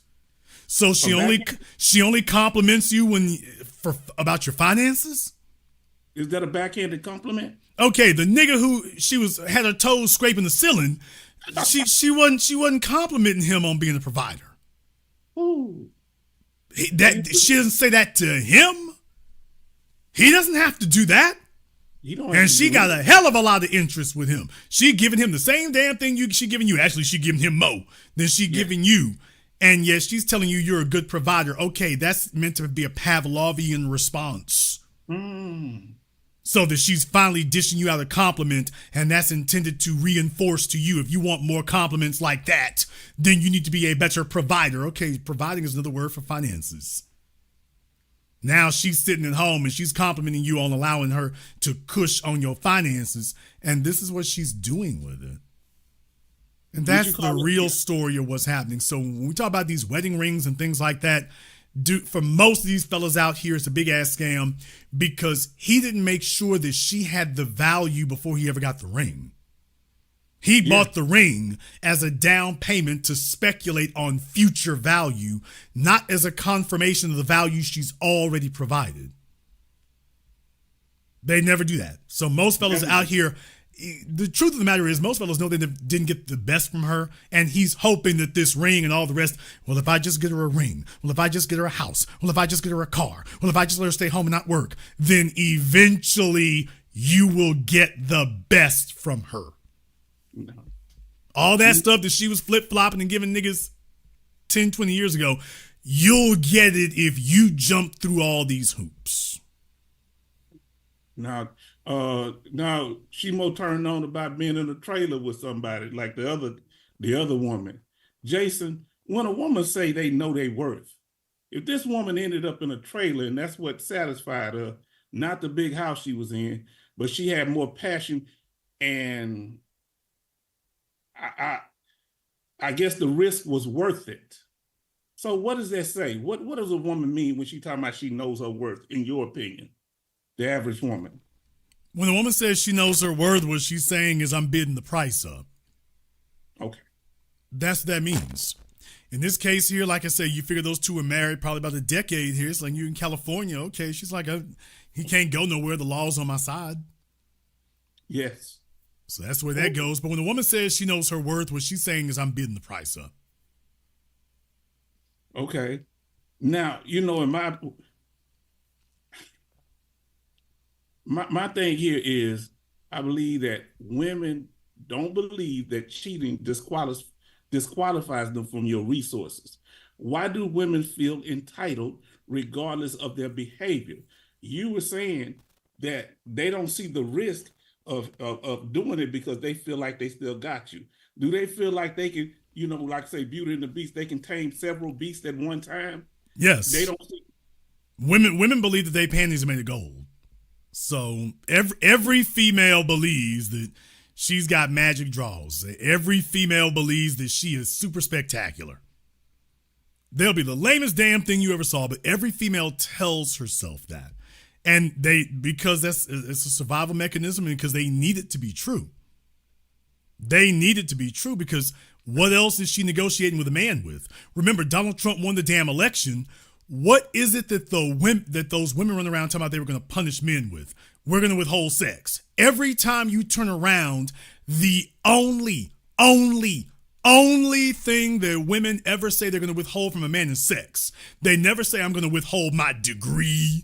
Damn. They never say, I'm going to withhold my finances. What? They never say, hey, ladies, stop paying all the bills. Auntie, chill. They never say that. Every time we turn around, it's ladies, okay, stop having sex. That's the only threat that ever gets given. This is from the females. This is the only threat they ever give is we gonna withhold sex. And as the men were like, okay, well, what are women today offering men other than sex? Because you all said it's not just that. And we're saying, really, the only thing they're really offering today is sex. Okay, when things don't go their way, the only thing they say they're going to withhold is sex. And Jason, they say men have a one-track mind on sex. I used to have females I used to know, friends or whatever, kind of cool with a little bit, but I had to stop dealing with them too, and I'm gonna tell you why. Because when it comes to Jason, if I tell you, man, I broke up with my woman, you telling me about improving myself and getting myself back together. You know what a woman's gonna tell me? Well, it's another woman out there. So what? So I asked them, so y'all answer to not dealing with a woman, moving on, it's not improving myself, but having sex with another woman. No wonder y'all be stuck in a hole. Y'all think sex is the answer to everything? Well, I mean, it's beyond that because what she's also telling you is you don't have to change. Okay, my relationship with this person broke up because of the way I'm doing things in XYZ. Oh, well, there's another woman out there. Okay, so in other words, there's nothing wrong with me. I just need to go find somebody else. Got to do different, man. So when I'm telling you, as men, when we check each other, we talk about self-improvement. As women, the conversation is never self-improvement. The conversation about going to the gym, lose some weight, get some better clothes, get a better attitude, that only comes from men. Women don't sit in a circle and tell each other that. They sit in a circle and tell each other you're fine just like you are, and you need someone who accepts you just like you are. They never tell women you need to accept the man just like he is. They tell her he needs to improve, step his game up, need to change. He got to do better. They don't ever, you've never seen a Facebook group where the women sit there and tell each other, girl, you are substandard and you got to get your ass together. They don't do that. They tell her she's just fine the way she is. The whole program last week about Lizzo. All these females, it doesn't matter whether she was a size 2 or a size 22. They're all telling Lizzo she's fine the way she is. You're sitting there looking at her, built like a donut, and they're telling her she's fine the way she is. They never once got together and said, you're a big old mess and you make us as women look bad. They never said that. They always defended her. Now, for the men, you got to shape up. It's always the men can improve. It's never, the men are all right like they are, and you women need to accept him the way he is. That doesn't happen. They're not holding each other accountable. And they don't expect you to hold them accountable. Jason, now my last thing I want to say to you, because somebody was talking about VA home loans. Let me tell you something. You're not safe if you have a house and you have your VA home loan on it. I got divorced and I had my VA home loan on my house. That could be a bind because if the spouse, that's non-veteran, gets the house, and they're supposed to get the VA home loan offer if you ask. If they don't, they destroys your entitlement, and you can't get another one until you rectify that, even though the house is not in your name anymore. So you have to have a lot of money to make sure you handle your business. Please don't deal with women unless you have your finances together. It would cost you tens of thousands of dollars. Young men, sex is not a deciding factor on whether you deal with a woman. That's just one of the factors to consider, because sex is like something, hey, they know men been wanting to have sex with them since they were preteens. How many houses do you get with your VA loan? Well, this is the way it works. Now the entitlement, they got kind of slick with it.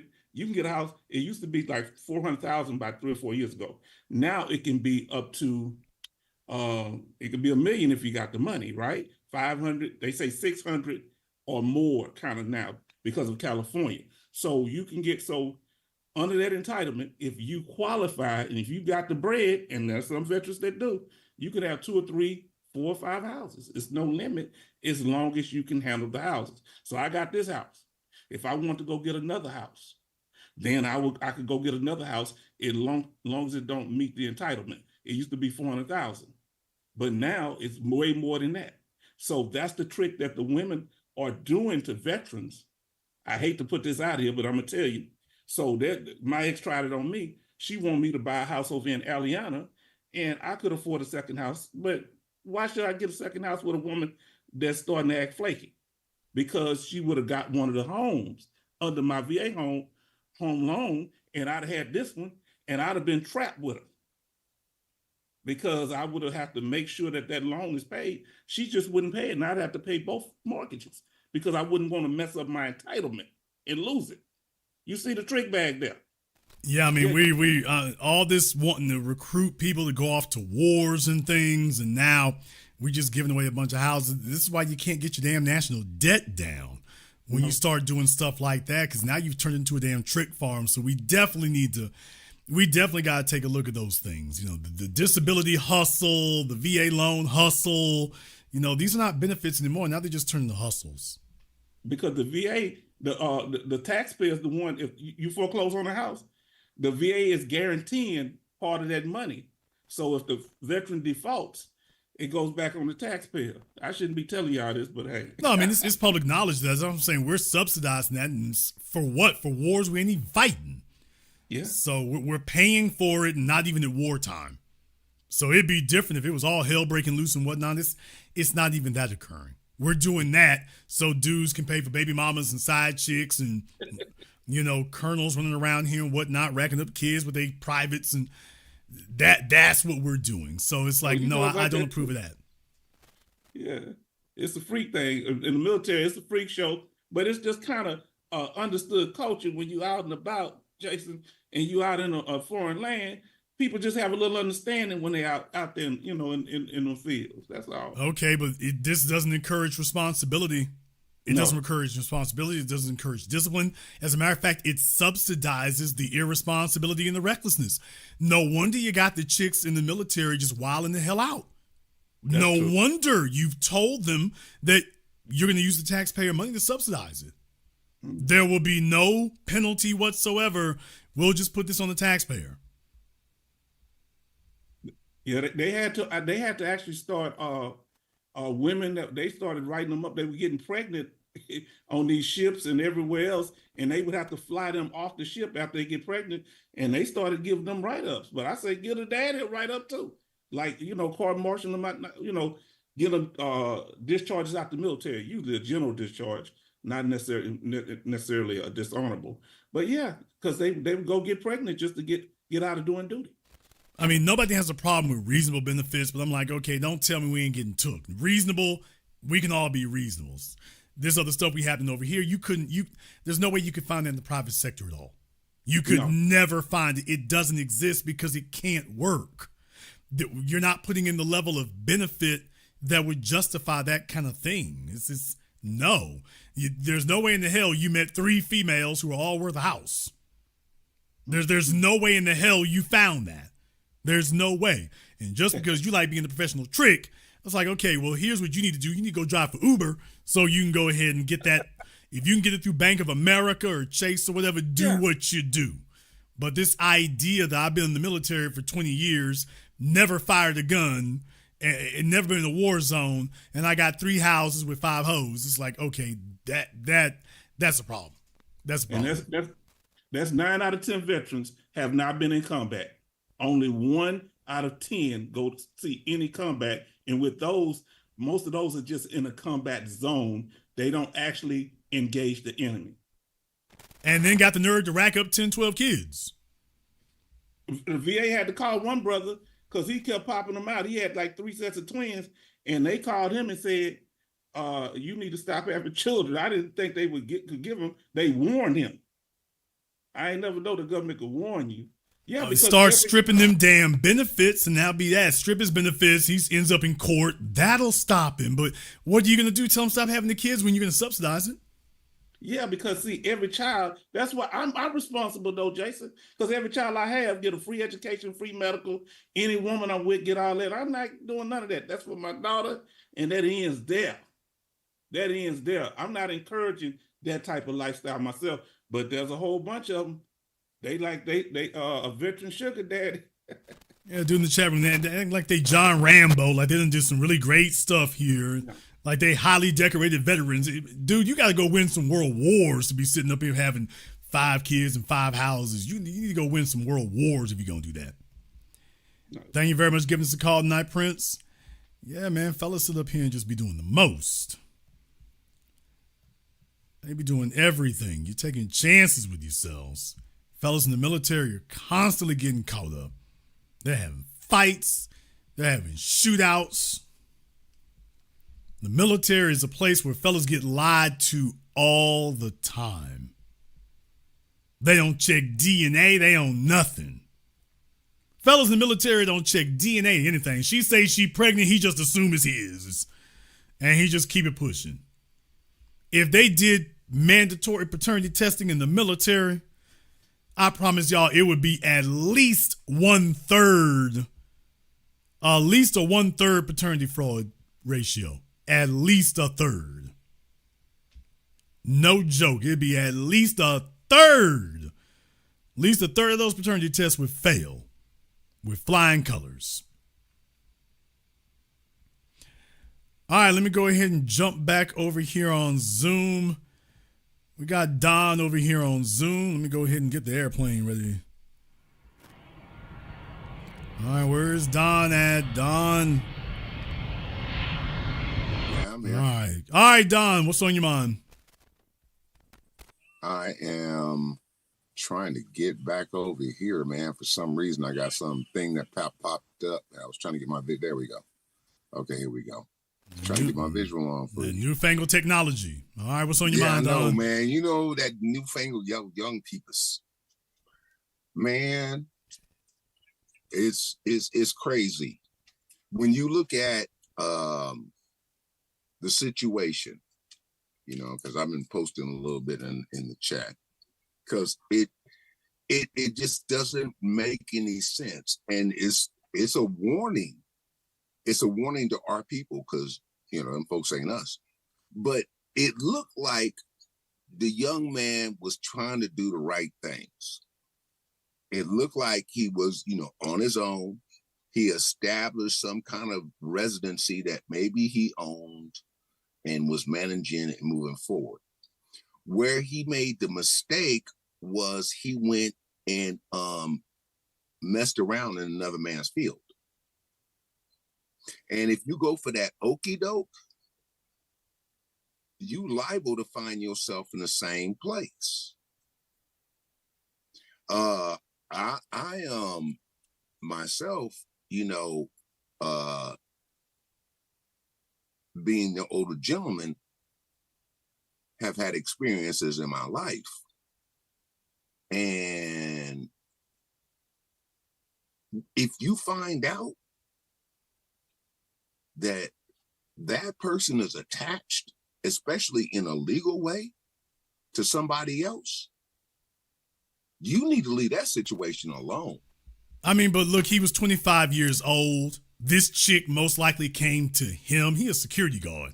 So she most likely came to him. They're in San Diego. She's married with 4 kids. So that sounds like they're upper middle class. So she got life set. She's sitting at home. She ain't really doing anything. She got time to chase mischief. And that's how a 31-year-old married female with a 25-year-old security guard living in a trailer. She went looking for that. She went looking for it. She found it. He seems powerless. He's not her socioeconomic level. He's her husband's. I can dabble with him when I want to and then leave that alone. And old boy was probably okay with it till her husband found out. And then she decides she's going to sit up here and she's going to go ahead and do something about him to reassure the husband that she's not going to mess around anymore. And I think from what I've seen here, I'm willing to wager that this was all really just to make sure that she didn't mess around no more. And the husband wanted to make sure, okay, you got to cut things off with this dude over here. And she did something that was supposed to reassure him. It's like in the process, it's like, okay, folks are going to go all the way out now.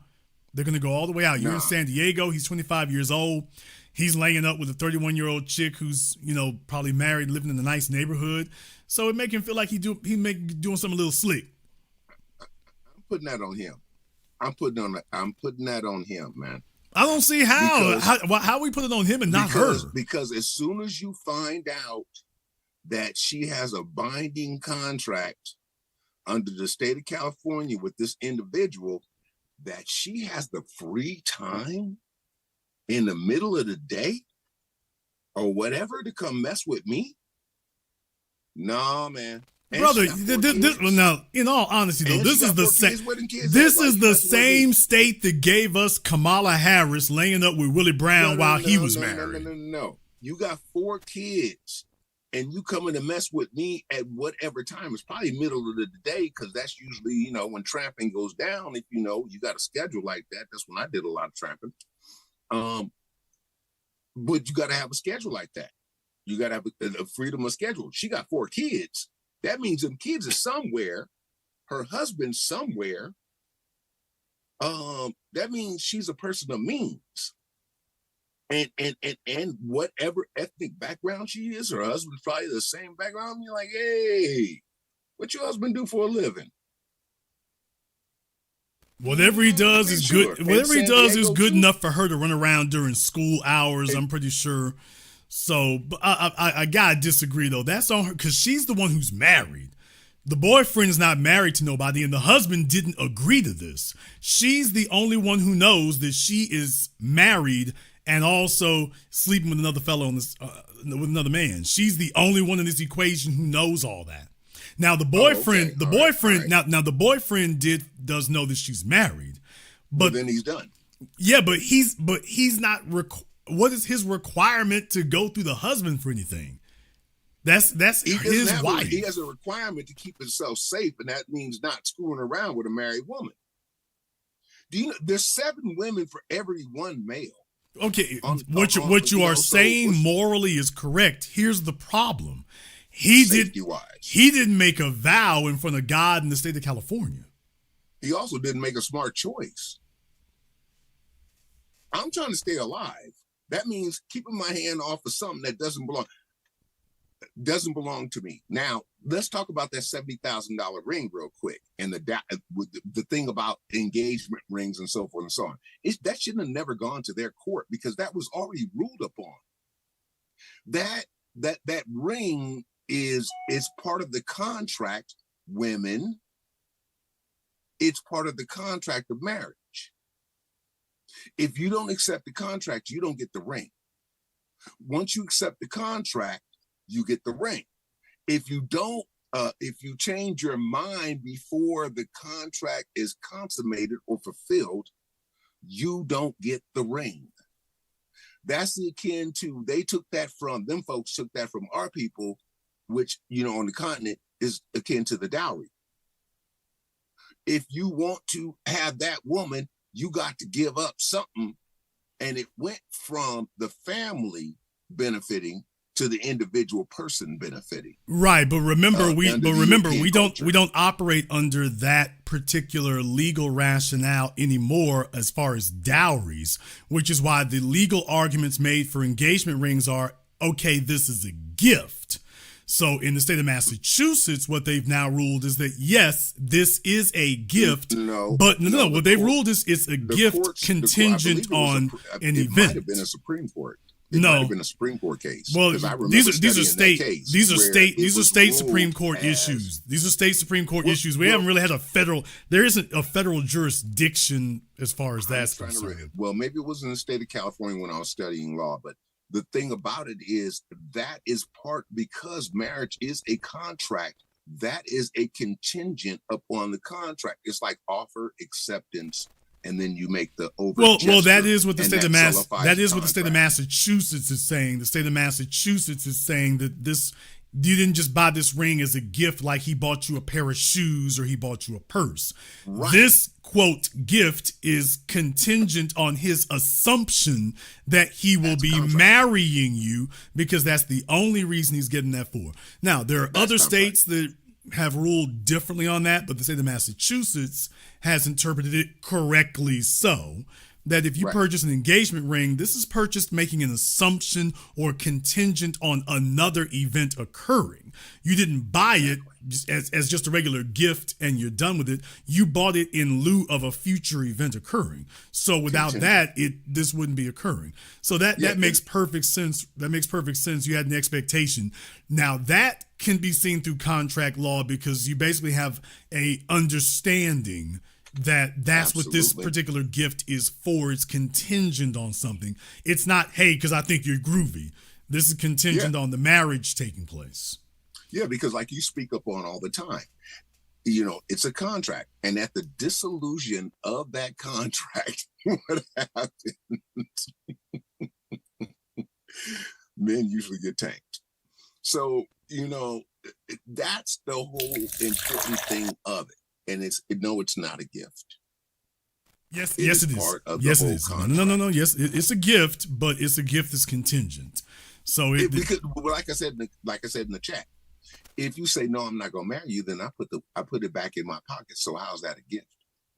Yeah, I mean, definitely. It is a gift. It's contingent. Yeah, it's contingent, so it makes a contract. It's contingent upon this offer. The offer that was made was a lifetime of bliss with me. Well, the offer that was made is that you will marry them. Now, whether you stay married to them for the rest of your lives may be different, but that's contingent. It's different than buying like a friendship ring or something like that, because you've already got that. You're not buying that to them with the understanding that you will become friends with them or you will get in a relationship. You're doing that because you've already got it. But engagement ring, however, its literal name is engagement ring. There is a future activity that must take place for the contract to be solidified, and that is for those nuptials to go forward. And if that doesn't happen, you don't have a contract. Everything else is null and void. Give me that damn ring back. Well, definitely, like I say, in California, the rules are kind of wacky out there. This kind of thing happens. That's not wacky. No, I'm talking about as far as what happened between the. That's like a down payment. No, I'm talking about what happened between the three of them. Give me my money back. No, I mean what happened between the three of them. The young man, he got wrapped up with this married chick. He's young. Obviously, he's in a very expensive place. San Diego is a very nice place. Oh, yeah. Very nice place, very beautiful, very picturesque. But obviously, dude's money ain't right. His situation isn't right. He's laying up with a chick that, he really, I'm not going to say he doesn't qualify for her, because if she wasn't married, I'm just going to leave it at that. But the bottom line is, she is married and stuff. And I guess he kind of felt like he was qualifying for something, and it's not going to be that easy. So I can see why he went for it. He didn't have a lot to lose. But he also saw what happened. She was willing to lie to her husband. And if the chips come down, she's willing to rug pull you too. So just think about that for a few moments. One chick goes off and lies, and now 3 people are dead. 3 people are dead now. look at this though. Look at this though. Look at the character of these individuals. They're all base characters. That's where their character is. Their character is not at the level of yours or mine, because they wouldn't be having, or folks wouldn't be having this conversation about you and I and some other chick. You know what I'm saying? So it's just kind of like, let's take things into consideration. Now I know the society is trying to dumb down our people to that level, but we are cut of a higher grade, and our people, as long as we stand and move on that, we'll be all right. But it certainly serves as a cautionary tale here, fellas. If you have a female who you know is lying, if she's lying to you, if you know she is lying to a man she's made a vow to, if you know you are dealing with a dishonest female, buddy, if she's lying to her husband, she's gonna lie to you. If she's lying on her husband, she's gonna lie on you. I don't give a damn how intense you thought her orgasms were. I don't care what she said to you. Dude, if she's lying to her husband, she will lie on you. Thank you very much for giving us a call tonight, Don. Bottom line, if she lies on her husband, she lies to that man. He's paying her bills, and she's lying to him. Fellas out here every day, think about that for a few moments here. To the men listening here, think about that. One woman lies, now two men are dead. One woman tells a lie to her husband. Now, her and two men are dead. Both of the men that she was dealing with, now they're both dead.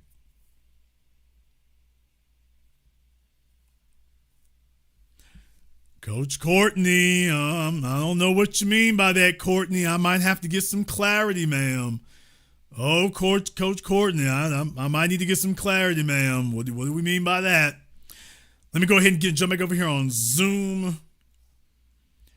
Let me go ahead and see if I can get over here on Zoom. All right, we got Brother Elijah over here on Zoom. What's on your mind, Elijah? Hey, Jason, thanks for taking my call. I'm out in the public, and you got other callers tonight. Excellent broadcast. I'm not gonna lie. I'm kind of indifferent with the situation, and but at the same token, I blame this all on the female. And what that gentleman did, unfortunately, if we see more situations like that, do you think that's going to set a precedent for these women to think twice before they go out there and use their so-called female privilege? No. Okay, I'm sorry. No. Brother, this has been going on for decades now. Yes, sir. As men, we've been talking about this for decades. We've been complaining about this for decades. The society's response has been, okay, defend the female's rights to do it. Yes, sir. All the society's done is double down on it, so the females are just taking it to greater and greater lengths until now you got folks getting gunned down the street. But this situation here, I'm talking about this only because I'm like, by the way, do you realize how many times this has happened? Do you realize how many times this has happened? A female goes off, thinks she got control of some other man. You're a married woman acting like you got control of some man you're not married to. And you're going to dictate and control his responses. And now he is basically going to be accepting the liability that you're introducing to the relationship. Yes, sir. With another fella over here who ain't scared to crash out because you willing to buy a house for this woman. This other guy's willing to die for her and die over her and take you. He didn't just go with the woman. He killed the fella too. Yes, sir. Think about that. The fella ain't even sleeping with him, but he's killed both of them. And this never happens if she doesn't go out there and go do that. Is that what he thought he was getting married for? Is that what he thought he was taking those vows for? Is so that he was accepting this level of risk. There's some fellas out there who tell you he was. There'll be some guys out there who tell you if you get married, well, you know, you got to stick with it, make it work. Man, damn, making it work. Make this divorce work. Here's I got a question though. When you just said make this divorce work, we know how rigged these divorce laws are against the male. How would even if this woman cheats, they can still award this woman child support and alimony. So I'm guessing this guy is saying, hey, to hell with, we're going to settle this whole thing right now.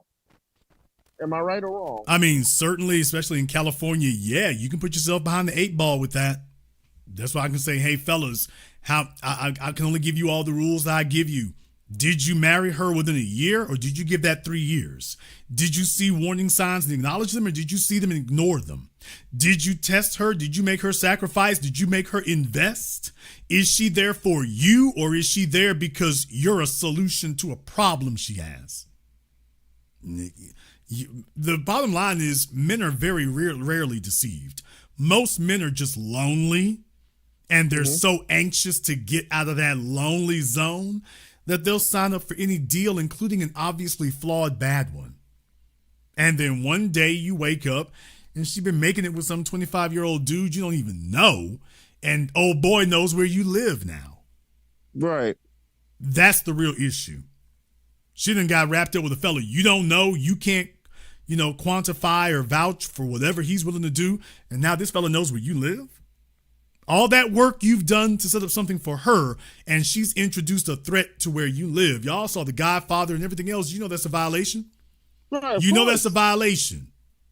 That's capital violation. So at that point right there, it's like, no, if I would have heard that, it would have been done right then. Simply because she's introduced an unlimited amount of liability. This guy knows, especially if you even talking about, we need to get a restraining order. I'm like, oh no, old boy's already too wilding out. Obviously she chose very badly, and now she got proximity to you and your kids. No, because this could have gone way worse. This could have gone even worse. So you have an obligation to make sure you protect the family. If your wife ain't gonna protect it, you have an obligation to protect it. Right. And then another thing with that $70,000 engagement ring, that was. I thought when I was listening to the story, I thought that was very rare for the buyer to actually get it back, because generally when you give somebody something, under this rule, you give somebody something, it's theirs now, all right? And there was really no signature or no contract. So for them to well, I mean, but in reality, you've opened this door. When you start getting into things like palimony and garbage like that, well, when you start talking about people's intent, when you want to start obligating people to things, well, you open this door. Right. You open this door here too. So this goes in the same bucket with palimony and all this old garbage. Oh, the kid's not yours, but you paid for him. You signed the birth certificate. So, okay, well, you open this door. No, excellent. No, hey, brother, I'm going to land my plane. Thank you so much for tonight's broadcast. Thank you very much for giving us a call tonight. Yeah, once you open that door for this one here, you're in for a penny, in for a pound. All right, let me go ahead and see if I can get Black 301 up here on Zoom. Let me go ahead and see if I can get Black 301 up here on Zoom. All right, we're going to give Black here. I'm going to give you 5 seconds. Go ahead and make sure you have your camera and your microphone turned on for me. Nobody else is going to see you except me. Just need to make sure we got that on for me. All right, Black 301, what's on your mind? Hey, Mr. Black. I caught the show like a little late, but from what I'm lie. This caption, no, for real. The caption and everything is crazy to me, right? Because me, I would never, ever, ever, ever die for pussy or kill for pussy. Every man says that. Yeah, I mean that should be law. That should be law right there. Like for a female that I'm fucking or whatever, I would never kill for her. I mean, like, I would never kill because she's fucking somebody else. Like in this situation here, the husband thing or whatever the fuck. If I'm the husband, I'm not killing another man. I'm just going to get another female. Well, that depends. That depends on whether or not you actually believe you can. And it's sad that people, that dudes out here are down bad, that bad. I mean, they're very. First of all, remember you got to generate 2 generations of males now, going on 3, raised by females. They're raised by single mothers, so they're not responding in a masculine way.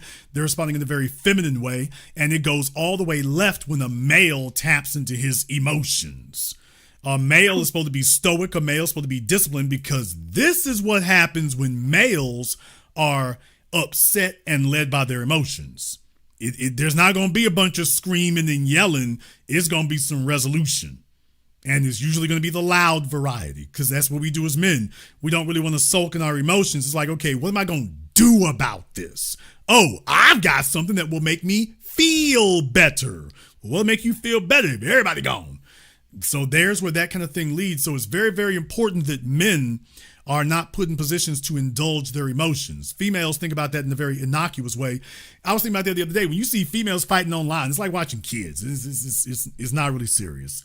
When men fighting, somebody's going to die. So it's a whole different dynamic. So it's easy for you to say that if you think you have those options, and also if you're not that invested. Because, I mean, if dudes done bought a house and got 4 kids and whatnot, this isn't like having a girlfriend. This isn't even like having a baby mama. This is going to turn your life upside down. Here comes the state. Yeah, you want to get away from her, but she's like, think about this for a few moments. If she was cheating on you, then she's probably going to be acting like, well, it's your fault I was cheating on you, so I should get everything I want. If we're going to get divorced, I should get the house and everything I want, because it's really your fault that I was cheating on you. So for men, we don't ever get to say that. We don't ever get to say that what we did is her fault. But she'll walk to a court of law and say it was his fault that I cheated on him. So everybody, if he had done what I wanted him to, I'd be okay. Happy wife, happy life. So it's that kind of garbage going on. That's what happens. So I'm sensitive to that. I mean, I understand old boy needs to make some distance, but I also understand that's not a simple thing as just saying, okay, we gone and move on. He's got what, 10, 13 years of marriage, 4 kids, San Diego, California. They got the house and stuff. That's not a minor thing. That's not a weekend date. That's a serious life commitment. Well said, Mr. Black. Well said. I'll tap out there and now, keep it moving. Thank you very much for giving us a call, 9. Like I said, I mean, I understand that, but if it is that serious, you got to make sure she's that solid. You got to make sure she's that solid. It can't be anything flaky. Especially when you are this invested and this involved, it can't be that flaky. I want fellas out there to pay attention to this. This is a real thing. You all know it happens in Atlanta. It happens in Miami. You hear about this kind of thing happening all the time. This kind of thing happens all the time. You can go Google it. Before I go any further here, I want to say thank you to everybody who has contributed to support tonight's program on PayPal, Super Chat, Venmo. My man Cameron Fairchild has been giving out memberships here tonight. We appreciate that here. The man Soldier Boy, Tall Definition, Mark T. Square, Thomas Brooks, E.L. Smith. Thank you very much for your support. Ivy the Great, Mogul Mays, Leftiness, everybody else here. Thank you very much for your support. We appreciate that. Let me go ahead and see if I can get Nigel up here on Zoom. Let me go ahead and grab Nigel up here on Zoom. All right, Nigel, what's on your mind? All right, Nigel, what's on your mind? All right, good evening, by the way. Appreciate the program. If I could just give a quick testimony. The mother of my daughter, it was something similar to this particular situation that I myself went through, where the mother of my child had sex with another gentleman while pregnant with my child. And I understand where this particular fella who took the life of, I can understand the emotion. I will say that. I'm not condoning his actions, but I can understand his emotions. And what you said earlier, as far as it's a breach of security, it really is. Because the difference between a man and a woman getting in their emotions, for one, when a man gets in his emotions, people could lose their lives. And it's just a simple press of a button and things can go left. And we see that right there. Yeah, I mean, because as men, This is the thing right here. Everybody wants to talk about females' feelings and their emotions, and that's always the excuse to justify anything females do, right, wrong, or otherwise.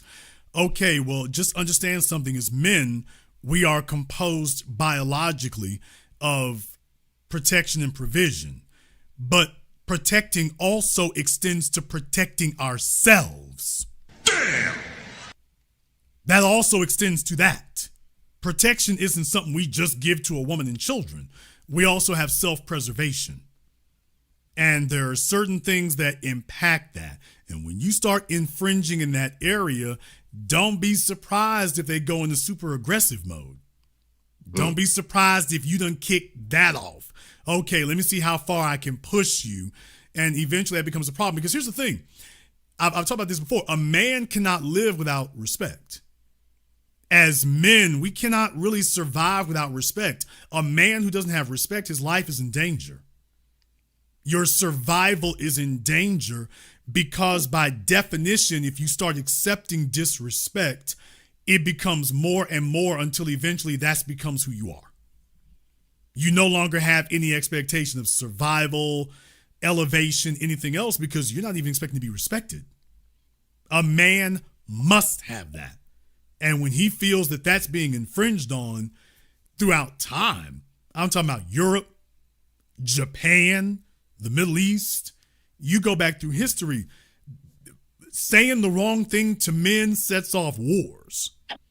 Saying the wrong thing to men, you say the wrong thing to a man, somebody's going to die. I don't care what society you're looking at through history. It can go down right here, right now. It can go all the way down. So people are well advised, to not try to test that. The other thing is you're a kind of soft-spoken fella. Unfortunately, what that also does is it invites people to think they can test that. And that's where the issue comes in because you got two types of soft-spoken fellas. Those who are soft-spoken and they sad sacks and those who are soft-spoken and they powder kegs. One sad sack is going to be soft-spoken and slink off. The other one's going to be soft-spoken and he's not talking anymore because what he's going to do next doesn't require speaking. He's made a decision. And I'm like, okay, you're well advised not to try to test that. Everybody's not going to be a sad sack. Everybody's not going to do that. Sometimes folk figure they can get away with it. Everybody thinks they can get away with it until the day they can't. For real. Let me find out here something. How old was she at the time? She was 27, 28. Okay, did you say were you married to her? No, I wasn't. But you didn't have a child with her? I didn't. Okay. At the time, you didn't have any kids with her? You had some later? No. After that, it was no. Okay, so you were never married to her. You didn't have any children with her then or later? Never. After that, yes. How long did you know her before you two got together? Be honest. About 10 years. 10 years? It's a long story. You all met in high school? Yeah, basically. There you go. Gotta be careful about that tricky situation because that can be a very deceptive thing. You figure you were in high school with them, that you've known them since, their teen years and things, and you feel like you got a lot of the background, but the bottom line is you don't really know anybody until they become an adult and they're no longer constrained by their parents or the school. Now you're going to find out what they really are. Because they might have to play nice because they're in mom's house or dad's house.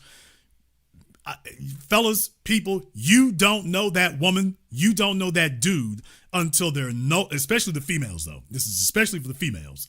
You don't know her until she's on her own. Now, and she doesn't feel like she got checks and balances. I mean, we all know this. What happens to her when they go off to college? Now you're going to find out what she really is now that she doesn't have mom and dad standing over her. All that stuff in high school, you didn't really know what she was. Now you're about to find out. Most definitely. Now you said a couple of things as far as protection. Now you said something about protecting. Men need to protect themselves from themselves. Now I do this a lot. certain situations that I'm put in or that I come across, I will say to myself, let me protect this person from themselves. Let me protect this person by avoiding them. You can, not only will you protect that other person, because a lot of times, a lot of people don't know what they're doing. They're just NPCs, they're non-playable characters. They're just going off of whatever. They're going off of insecurity, ego, or whatever. You need to protect them from themselves, and in turn, you're protecting yourself from whatever consequences may ensue from that particular situation. Now, you also talked about you need No, to watch. in the chat, hold your thought there. Just don't forget what you're saying. I need to correct something in the chat right quick because they're not understanding you. What he's saying is absolutely correct. He's not being a savior to other people. What he's saying is that, for example, you hanging out somewhere, you with your friends, you at the mall, you at the football game, whatever, and there's some nigga over there running his mouth. There's some dude over there popping off of the mouth and whatnot. It's like, okay, he talking to them other folks. If he come over here with it, my response is not going to be theirs. So it's like, let me put some distance here, because if he come to me with it, it's going all the way left. I'm not doing what they doing. So let me help him to save himself right now, because he doesn't understand what's about to go down. All them other folks sitting around and taking it. He come to me with it, whole different outcome. So that's what he means is I'm going to do you a favor right now. Because if I stay here, you're not going home tonight. If I stay here. So let me help you, since you're obviously not smart enough and wise enough to realize you playing with yourself here. Let me do you a favor. Y'all, there's a whole bunch of folk dead tonight because they ran into the wrong one. They said the wrong thing. They were in the wrong place. They were talking that garbage that they did at their house or with their kinfolk or with the last chick they were with or the last dude they was with. And then that one night you met the wrong one. They just like, I'm not going to hear any of it. There's a whole bunch of folk dead right now, folk doing 10, 20 years right now, because they said, yeah, I'm not going to help him save himself. I'm going to deal with it. So that's what he means when he says that is, I'm going to help them save themselves. And let me put some distance, because if I stay here, they don't understand what they're getting themselves into. They really don't, because if they did, they wouldn't be doing all this yapping. They wouldn't be doing it. Look, I'm from Louisiana. I'm from Shreveport, Louisiana, one of the murder capitals of America. I'm not telling you what somebody told me. I'm telling you what I've lived. You see it all the time. Go right down 49 to New Orleans. You see it all the time.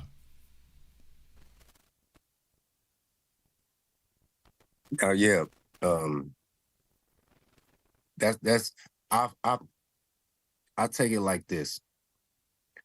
I take a note from Floyd Mayweather as far as his Philly shell defensive boxing. I'm gonna make, if someone wants to make themselves an opponent of mine, I make them overstretch. I make it, hey, if you reach, I teach.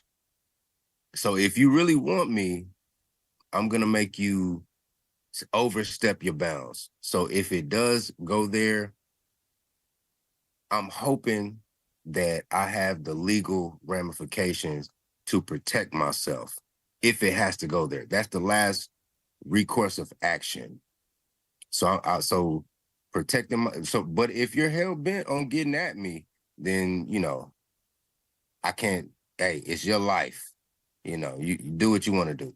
But also, you said something earlier about when you're dealing in the realm of manhood, that you really need to watch your tone, your words, and your actions.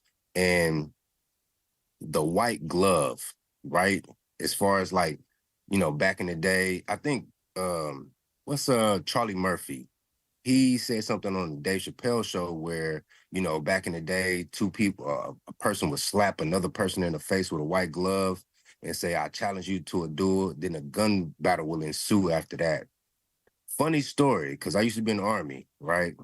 And this particular gentleman, we were in AIT, and he was joking. He was running around there, kind of bullying other people, and I kind of stayed to myself. I was older than them, so I kind of stayed out the way, let the young guys do what they do. But one day we're in formation and it's kind of chilly outside. He takes his glove off and slaps me across the face. And I kind of get indignant, like, yo, what are you doing? He was like, man, I'm just playing with you, but you know, if it's like that, then say no more. What room are you in? You're in building 21? Okay. You're in room 302? Okay, say less. And I proceeded to put my hands on this guy because he challenged me. So, you know, a big thing is about respect. Respect, watch your tone, watch how you do. And for this gentleman who had an affair with another man's wife. Now, I don't want to get too religious and all this other stuff, but it says in the Bible, an adulterous woman is a deep pit. So if for these fellas who think it's cool, because we living in a generation nowadays where everybody thinks it's cool to finesse somebody, or I'm diddling this guy's gal and all this other stuff. Dude, you are playing with fire. Leave another man's wife alone, please, because there's no emotion like jealousy. Once that man's jealousy is kindled, now the wife in this situation, she, wanted to, slap her get out of jail free card by saying, oh, he SA'd me. And the gentleman didn't take too kindly to that, obviously. But the same principles apply. Stay out of another man's kitchen. Stay out of another man's toolbox. Stay out of another man's house. All of that. Respect that man's boundaries, because karma, whatever you want to call it, judgment, or the game, if you want to call it the game gonna always catch up with you. It was an old clip from the 70s, that went, you want to play this game where you can't cry when the game play you. I mean, look, that's all the more reason why I said if something like that happens as a man, you can't have a female who has opened her legs to another man who has been soliciting another man's attention, because there's only a certain type of dude gonna do that. There's only a certain type of dude who's gonna respond to her, especially if she finds out that he knows you married. There's only a certain type of guy gonna do that. You got to let her go now. You got to, because that's what she's introduced in your realm, and now he got access to her, but guess what? He got access to you too now. That's the issue. And are you willing to take it as far as he is? Because it's like, dude, you got a nice house with the 4 kids. He living in the damn trailer. Are you willing to take it as far as he is over her? And also, what she did, I believe, now I don't know this for certain, but I believe that she was jealous of her own husband, because in a serendipitous way, that was her way of knocking her husband down a peg. If you get what I'm saying. It's like, yeah, you may have been able to put me up in this 4-bedroom house, but this guy in this trailer across town was able to bed me down. So how big and bad are you? You get what I'm saying? So fellas, y'all also got to pay attention to the woman that you with, because your own spouse may be jealous of you. And if she's jealous of you, she's going to do things to, in a roundabout way, humble you or take you down a peg. And this fella, he got him a PYT. He fell for it, or whatever the case was. And he was just like, and also she had him over the barrel with the kids. So he trying to do the right thing to be a good father. I'm not knocking him for that. But at the same time, like, once that respect is breached, once that respect is breached, bro, you can't come back from that, because I don't know. Well, look, it goes one of two ways here. Either she was already that type of personality when you met her and you saw that and you just overlooked it because, well, she being freaky with me. I'm like, when they in the streets, man, they in the streets. It's just, you ain't going to put a leash on that. Or, now this I guarantee was happening. If she doing this kind of stuff with a fella younger than her, ain't got nothing, dude, I know she was being disrespectful at the house. I know this wasn't the only thing she did. She been doing stuff to you, man. She been disrespecting you. She been talking flagrant. She been winking at other dudes. She's been showing other very overt, very clear signs of disrespect before now. And now she just finally took it to the natural evolution where she laying up with another dude and then coming back home to you. But she didn't start there. Not married with 4 kids. No, she didn't start here. She was already doing stuff. You let it slide, you let it go, you play it off. I'm busy. I'm this. Next thing you know, you wake up one day and here it is. It's an age-old story. I'll let you have the last word. Now, just one last question. In this particular situation, going forward in the macro, how do you feel that we should hold not only women accountable, but men accountable to say, hey, women, you can't, if this guy, if you're locked in with this guy, you can't do that. And fellas, if you are seeing these particular behaviors from this particular woman, you can't let this stuff fester for the betterment of the children. Well, first of all, you have to be honest with yourself. If you're getting married because you're lonely, if you're in a relationship because you're lonely, you need to be honest with yourself. You need folk around you who will be honest with you if you're not. That's going to be very tricky to do because you have the option to keep people away from you. So nobody can force you to accept reality. You are very well served if you accept that. Hey, I'm tired of being, if you've ever said the sentence, I'm tired of being in these streets, oh, you're vulnerable. You're vulnerable.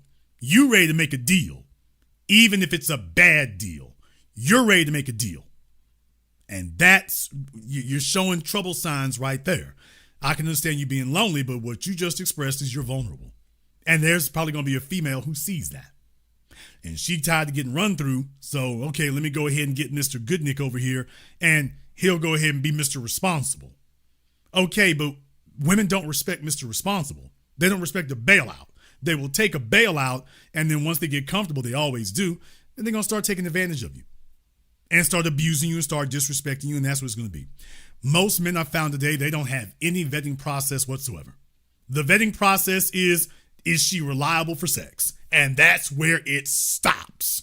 Long as she's reliable for sex, nothing else really is required. And then it's later when all this other stuff shows up, now he wants to have other requirements and other things. The other thing is, does she admire you? Now, I talked about this for years and years and years and years. If a female doesn't admire you, cheating on you is guaranteed. Guaranteed.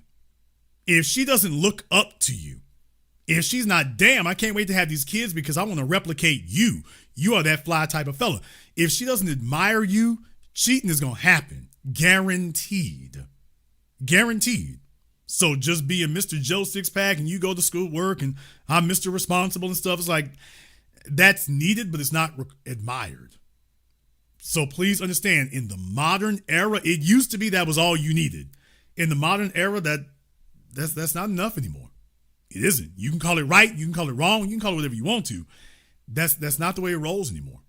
So you have to have a vetting process. You have to guarantee, did she sacrifice for you? Has she given up anything for you? Or are you just sitting up here, well, she give me sex and I'm going to give her everything else? That right there is the biggest red flag that I see. The other thing is rushing into it.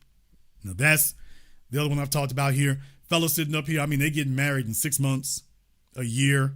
You can't vet somebody in 6 months. A person can be fake for 6 months. They can't be fake for 3 years.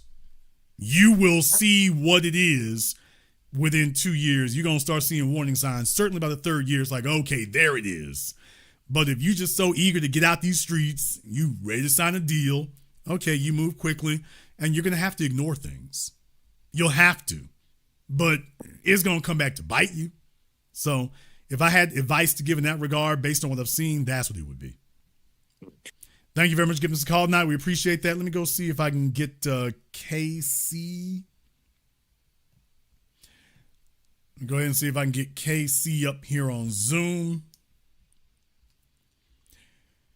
Wake up, KC. Don't have all night. think KC has been interrupted on his way to Costco. Let me go see if I can get Jamel up here on Zoom. All right, Jamel, go ahead and turn your camera and your mic on for me here, Jamel. Yes, sir. Okay, Jamel, let me go ahead and get that right quick. Okay. Can you see me there? No, sir, I don't see anything yet, sir.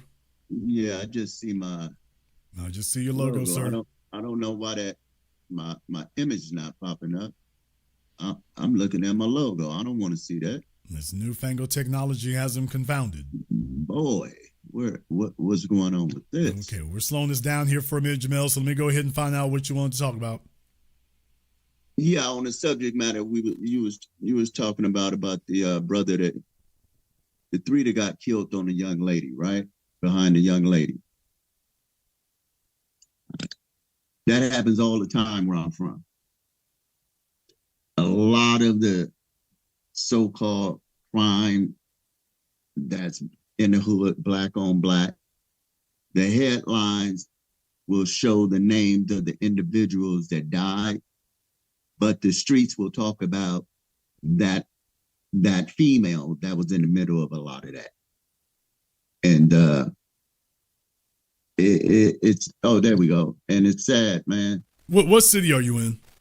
Okay, I'm out of San Francisco. Okay, well, you right up the I say right up the block. You're a ways up the street from them, but definitely, here's the thing, Jamel. You old enough to know the way it usually goes down. And we gotta keep it real. The way it usually goes down is females get to move out here in the streets. They sleeping with 4-5 dudes. 2 of them get into it. One or both of them gets killed or whatever the case may be, and then she move on. She laying up with another nigga while you on your way to jail or the morgue. Yeah. And that's usually the way it occurs. So that emboldens females to feel like this is a game. This is fun. This is exciting. Yeah. I mean, I gotta say this, dude. I've recognized this. It's for real. Yeah. Females really don't care about men harming each other over them. Most females today don't have any problem with men harming, maiming, killing each other over her. They find it fun. They find it exciting. I'm talking about niggas literally getting killed. Yeah. And they sitting there smiling about how important it makes them feel. Oh, I was important. Yeah. Y'all see the news? Oh, I don't know why they're doing that. And that's literally how far they're willing to go and how little they think of men's well-being. Your men's lives. The value of our life is a game to them. And like you said, many times that individual is at the funeral of the guys being killed. A lot of these females just show up and then they move right on. They move on to the next like it's no big deal. And it's so quiet though, Jay. The thing that gets me is how quiet we are about that in the street. Because everybody knows. Everybody knows. I'm gonna tell you a quick story. After, I got in a car accident and met this young lady and she said, I'm gonna take you out for some crab. Let's get some crab. I said, okay, sure, bet. She pulled up and said, okay, you can hop in front. I said, I don't know you like that. I'll follow you. I don't deal with, I'm out of Bayview, Hunters Point, San Francisco. I don't even deal with Hunters Point female. Richmond, California, or deep East Oakland. I know to get down. It's a game to them. They'll have somebody, they'll set you up in a minute, and they don't know you. This instance happened to somebody that was actually married. Imagine the ruthlessness of those that don't even know you like that. Ain't even married, just looking for the thrill, looking for the come up, looking for a bag. A lot of times the story is the female thought they were going to get a bag or get treated a certain way and didn't. Knew the dude really didn't have, a good relationship with another dude that she knew. Start putting one thing in his ear. He goes after the other dude all the time. None of it was true. It was all the female. So this happens a lot, man. And I'm ultra sensitive and conscious of that. Ultra, especially with the younger ones, the 19 to 25, 26, them right there. All that winking and blinking and ooh, you cute and handsome and all this stuff is like, I'm in my head, I'm thinking, girl, you'll never have me caught up. Well, this is why, folks don't like it, but I don't say this stuff, from a PUA perspective. It's not a pickup artist thing for me. It's not anything like that. It's a power dynamic. Men who are desperate will take all types of risks. Men who are desperate will overlook obvious warning signs. The only way to deal with that is to not be desperate. And the only way to not be desperate is to demonstrate from the jump you have options. You need to know in yourself, hey, I got options. If this chick walks out here tonight, I'm not destitute. Problem, the average male can't say that. And because he can't, he winds up bottom feeding. He winds up answering the DMs from somebody's wife. He winds up getting caught up in that, and then next thing you know, you're in a situation. So the reason for a man demonstrating in real time that he has more than one female that he has access to right now is so he can have the assurance in himself that he doesn't have to tolerate this kind of thing. Right. Yeah, he doesn't necessarily have to act on it, but he needs to know he got it. So his response is, if something happens he doesn't like, he walks. Not if something doesn't happen he doesn't like, he crash out. Right. Yeah. I heard you make a comment about don't buy a chick something today that you can't be okay with if you wasn't with her 48 hours from now. That's real talk. Yeah, if you break up with her in 48 hours, are you all right with whatever you just bought? That you're okay if you two break up in 48 hours. And you know why I know that? Like I said, I told y'all this. I mean, when you go to the car dealership, I don't care if it's Range Rover, Cadillac, or whatever. I had a salesman once, I told y'all, he said, I'm sitting here looking at this damn car note, and this payment on it is huge. And I'm like, okay, I got that covered. And I said, really, I don't want it. She wants it, but I'm going to go ahead and get this. And he said, that's great and everything. Just understand, if she breaks up with you next week, you still got to pay this note. So make sure you're okay with that, because you still owe this, whether you still with her or not. And, I wasn't offended that he said that, but I think it's at least a good disclaimer to give. Hey, if you're not all right with this, don't do this. Fellas are out here. A simp is a male who thinks that he can purchase respect. No. He thinks he can buy it. He thinks he's going to throw something else out there and that will get him respect. Yeah. He'll kiss ass and that will get him respect, not him having it. So as a man, if she's got that value, you benefit the value after she's demonstrated it. You don't, it's not stock market. You don't go speculating for value. Well, let me do this and then if I do this, then she'll see me worthy of the value. No. If she's giving you $50 worth of female value, you give her $50 worth of benefit. That's how that goes. If she starts complaining, it's like, you let her know, well, I'm waiting to see if we get more value in there, and then we go from there. She give you $1,000 worth, we'll re-examine it. Fellas are out here getting $50 worth and buying houses. Yeah. They got a chick with 3 kids by 4 different men, and they're buying houses.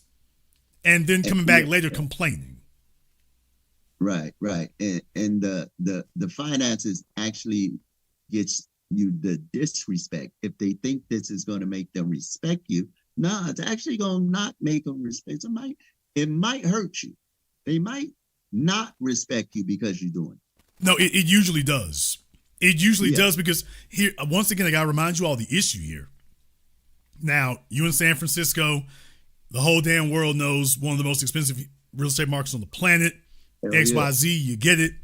Right down the street there, you got Southern California, LA. I say right down the street is a long ass way, actually. But Southern California, so Los Angeles, San Diego. And what I'm saying is, I got to remind you all, the average female, not even nothing special. It's not like that anymore. The average female today has been flued out or laid on top of by a dude making mid 6 figures or 7 figures. What? I mean, when I'm not talking about your video vixens, I'm talking about the chick who works down there at Starbucks. When they sit up here and tell these, that's why they always go telling these stories online about, ooh, I slept with a rapper, I slept with a doctor, I this, that, and the other. She thinks because that's why we have to remind them, baby, you think just because you slept with one that means you raped for one. No, you qualify for 2 hours with one. You don't qualify for 2 decades with one. But what I'm saying is that, you know, whether it's Millennium Tower, you know, the Wilshire Grand or whatever, these chicks have had some dude, they won't talk about it. But most females we talk to today, they have been flued out. They've been to a 5-star restaurant. They've been to a resort for a weekend with some dude who was willing to keep her around for a weekend and then it's on to the next. That's the experience of the average female college student. She at UCLA. She's at the football games. Okay, well, that's what's happening. And I'm talking about international. You live in a city with international money, international visitors. Okay, them cats are coming over here and whatnot. It's not just the Britney Renters who got them dudes from the Middle East in their DMs. It's not just them. It's not remember the chick from Home Depot has Shaq in her DMs. Right. So we need to understand that those are just the ones that make the news. That does not speak for the other 90%. Most of the females listening to me in here right now have been laid on top of by a guy making $500,000 a year. And she was there for the weekend, and now that's the attitude she's coming out with. So when you tell yourself that this is her value, please understand, for most of them, because they've had that experience, they don't think that's where they rank. They don't believe that. You know, I can verify it. I know this chick. I know your family. I know your background. I know what your level of lifestyle is. Mentality, though, she talks about having to want a G-Wagon. And she's not, when you say these women are not playing, you're not lying. They're not playing. This is below average. This is your below average broad, but they have these high expectations. And I guess it's accredited to some of your brothers with the bag will snatch up a Lowe's chick for a weekend, and she must come back thinking, well, JB got to give me a little more, or Tom, or Mike, or whatever. And I'm like, nah, who told you that? She doesn't think that that's her ceiling. She thinks that's her floor. She's like, if every female tells herself this statement, if I got him, I can get another one. So they never believe that was a fluke. They don't think that's their ceiling, much less that was a fluke. She thinks, I got it. I'm that. I always knew I was that chick. She can be built like Cinnabay. And that's the narrative they have in their heads. So when men encounter them, it's like, what makes you think you can cheat on your husband? You got 4 kids like that. And she's like, well, I got a fella who's interested. He's a security guard living in a trailer, ma'am, in San Diego. Yeah. That's what you qualify for outside of your husband. No perception of that whatsoever. That's why I'm saying I wonder how many others there were. Yeah. Outside of her husband, she does not qualify for what she already has. Men have to be protective in that regard. You cannot be superficial. You cannot try to buy your way into these things. I mean, you can do it, but just recognize the bill is going to come due. As men, we can't afford to be silly today and naive. We just can't afford it. The system isn't set up for it. The law is against it. The media is conspiring against you. You can't afford to be naive. You can't afford it. Absolutely, Jay. Too many threats, too many problems. Thank you very much for giving us a call tonight. We appreciate that. Yeah, I mean, she'll be a size 18 talking about, get me a G-Wagon. I mean, just no comprehension whatsoever. She looks at females who are way above her level, and if she gets near them, says, I deserve that too. Just entitlement out of this world. I should be in a G-Wagon. You sure should. I need to open up the back of this thing.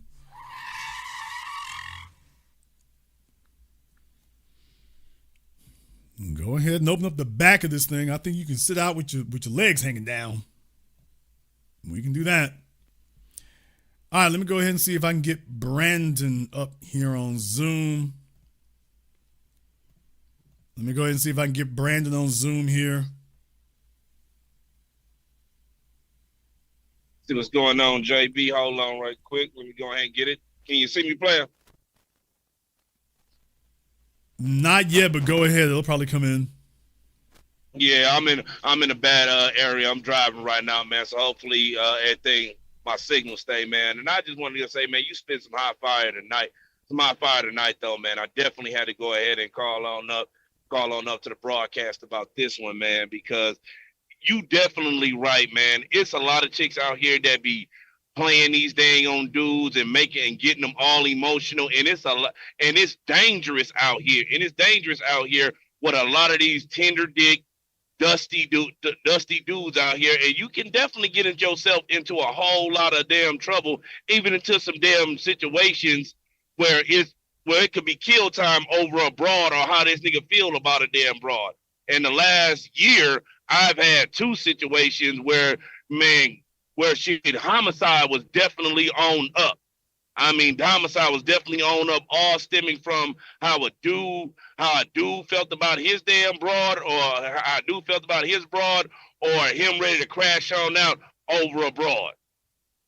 And you know what I mean? And it's most definitely a real killing situation on out here, though, man. And it's kind of hard when you got these types of niggas out here really ready to go ahead and really feeling like they really ready to go ahead and do some damn damage and really get into these situations over a female that is going to be out there fucking on another nigga the minute you go to jail. She ain't going to do nothing. Matter of fact, though, and like, you know what I'm saying, even in some of the situations I've been in, I've been like, I don't want to get into it with this damn dude. People might seem like I'm a punk or something, but it's like, I don't want to get into it with this damn dude because I see it's the female that's causing it. Now, I'm going to stand my ground and say, what up, though, with it? But I'm not finna take it to the next damn level or try to escalate the situation, all because I know it was the broad that did it. She's orchestrating it. She's putting in the confrontation. She's doing all the manipulation. She got this dude ready to crash on out over her ass, though. But I'm like, bitch, I got too much to go ahead and lose even to sit up here and do one night in jail. I don't even think you were messing up my new white t-shirt for. You know what I mean? So it's most definitely a situation on out here, man, that you definitely need to speak about, man, especially about jumping into situations with these broads, though, because they're definitely out here orchestrating a lot of things, and it's getting to a point where you almost can't even go anywhere hot, though, because you got a lot of these sexually frustrated dudes. They get them a little cooch and a gun, and these niggas ready to go ahead and shoot on them. Man, most of the damn shootings and all this stuff going on right now is mostly over some little dusty little female. All this stuff going on about dusty little female. The damn show ain't about no money. These dudes ain't out here getting no money. Here's the issue, and this is the balancing act that, people and men in particular are going to have to maintain. You're going to have to be with somebody who's got as much to lose as you do. Damn! It doesn't really benefit back before we had a middle class and your mama and your grandmama's day. Your mama and your grandmama, your dad and your grandmama were pretty much equal. I mean, he had a job, but he wasn't balling out. It wasn't nothing like that. So they both had something to lose. If he messed up with her, he on child support. If she messed up with him, she lose her protector and provider, and she got to get back out here in these streets. So there was an incentive for both of them because the cost of breaking the contract was high. Today, this idea that you're going to alleviate somebody in the relationship from any and all responsibility, they've made that into a thing, and it's having disastrous consequences. So now you're in a contract with somebody who has nothing to lose. She doesn't have anything to lose. She can mess around, sleep with 5 people. It's no fault. She done got another nigga in your house, in your bed. What? They making the news, and this is where we're at today. So one of the biggest piece of advice I can give, man, I think, fellas, be careful. Make sure you got somebody with something to lose.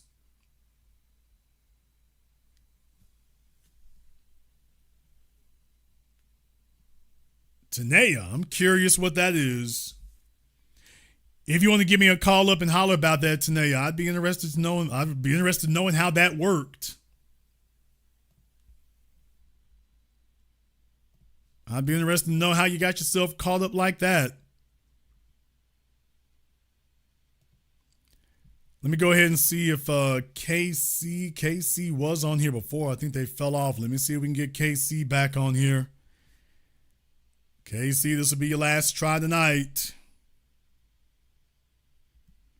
Let me go ahead and see if we can get them up here, KC. I don't know if they're playing around or whatever the case may be. This will be your last try tonight, KC. Go ahead and get your camera and your microphone on for me. I'll give you 5 seconds to go ahead and get that sorted out, but then we got to move on. So, KC, you've been waiting on here for a while. We'll see if we can get that taken care of. KC is on their Zimbabwe broadband. Okay, KC, 3 more seconds here, then we're going to have to move on, KC. We can't wait around all night for you, so everybody else got their game together. There you go, KC. All right, what's on your mind? All right. Listen, been through this. Like these other guys have been saying in the chat. It's targeted demasculation of men by design. Y'all need to go research the Duluth Project, where it makes masculinity toxic. Okay, where it's toxicity, and when you try to take these women to court, it's a projection. It's like a psychological operation against us, you know what I mean? Where we can't be men. It's like a defeminization of men, you know what I mean? And I'm passionate about this because I've been in and out of court for almost 10 years, fighting for kids, you know what I'm saying? My own. And what's going on is I'm in one of them, blue states, no disrespect to anybody, but if people don't understand what kind of state that means, is that basically they always favor the women. Okay. And that's not like any disrespect to anybody else, but they favor the women. And what's going on with that is it destroys the family. It takes the man out of the picture, and it basically makes the man lesser of a man. What it does is it replaces your authority with the government's. Exactly. Which, when you think about that, that's the sweet spot for government to be in. They get all the benefits, and you take on all the liability. So when you think about it for a moment there, that works. That works out, far from their perspective, that works out great. And then we got to talk about, and this is a serious issue. We have to talk about the false accusations against men, the false rape charges, the false, he's too toxic around the kid, he's too masculine. But I come from a trades background, and I don't know if anybody's familiar with the trades. Sometimes you got to yell, you got to scream. You're like, yo, that stuff's falling on you, lying man. You know what I mean? That stuff's falling on you. And a lot of women take that, whoa, yo, you're going over. You're a little, you're a little too firm. You're a little bit too vocal. You know what I mean? I was in the military. You know what I'm saying? So I've been grown up in these situations where, men were men and they weren't afraid to be men. And we need to bring that back. And this is something I'm very passionate about too. Whereas put it this way. It's almost like you watch all these TV shows, the History Channel, these documentaries, which I'm into. And the first thing they will do when another country wants to take over another country, what do? You take out the men. Because what's the best commodity to invading a force is to conquer their women. Oh yes, and what has the United States done for the last century when they want to overthrow different governments, particularly the last 60 years? They infiltrate and then they start undermining the authority of the men in their own country with their women. That's why in the Middle East, that's why it's such a big uproar over there to get the United States out of those places, because that's what they're doing. They're doing it in Iran. They're doing it in Saudi Arabia. They're talking about women with driver's licenses. And it sounds innocuous until you realize who's pushing it. And it's like, this is about way bigger than driver's licenses. Next thing you know, they want the females challenging the men. Here comes feminism. And a bunch of people, is all to undermine the men who are in charge over there. Well, they cut their teeth undermining the men here. So this is something that they've practiced and perfected, and it's a formula they take around the globe. So they don't want, the women don't start revolutions. Women don't start revolutions, and women don't conduct them, and they damn sure don't finish them. So you don't have to worry about the females.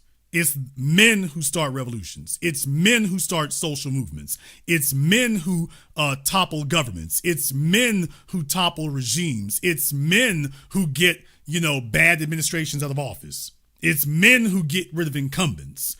So if you can subjugate that male population, you get all the productivity, or at least you get enough of it. Even if they're not doing their best work, well, the work they are doing is under complete control. So it's good enough. And if you're willing to accept that, you got them right in the spot where you wanted to.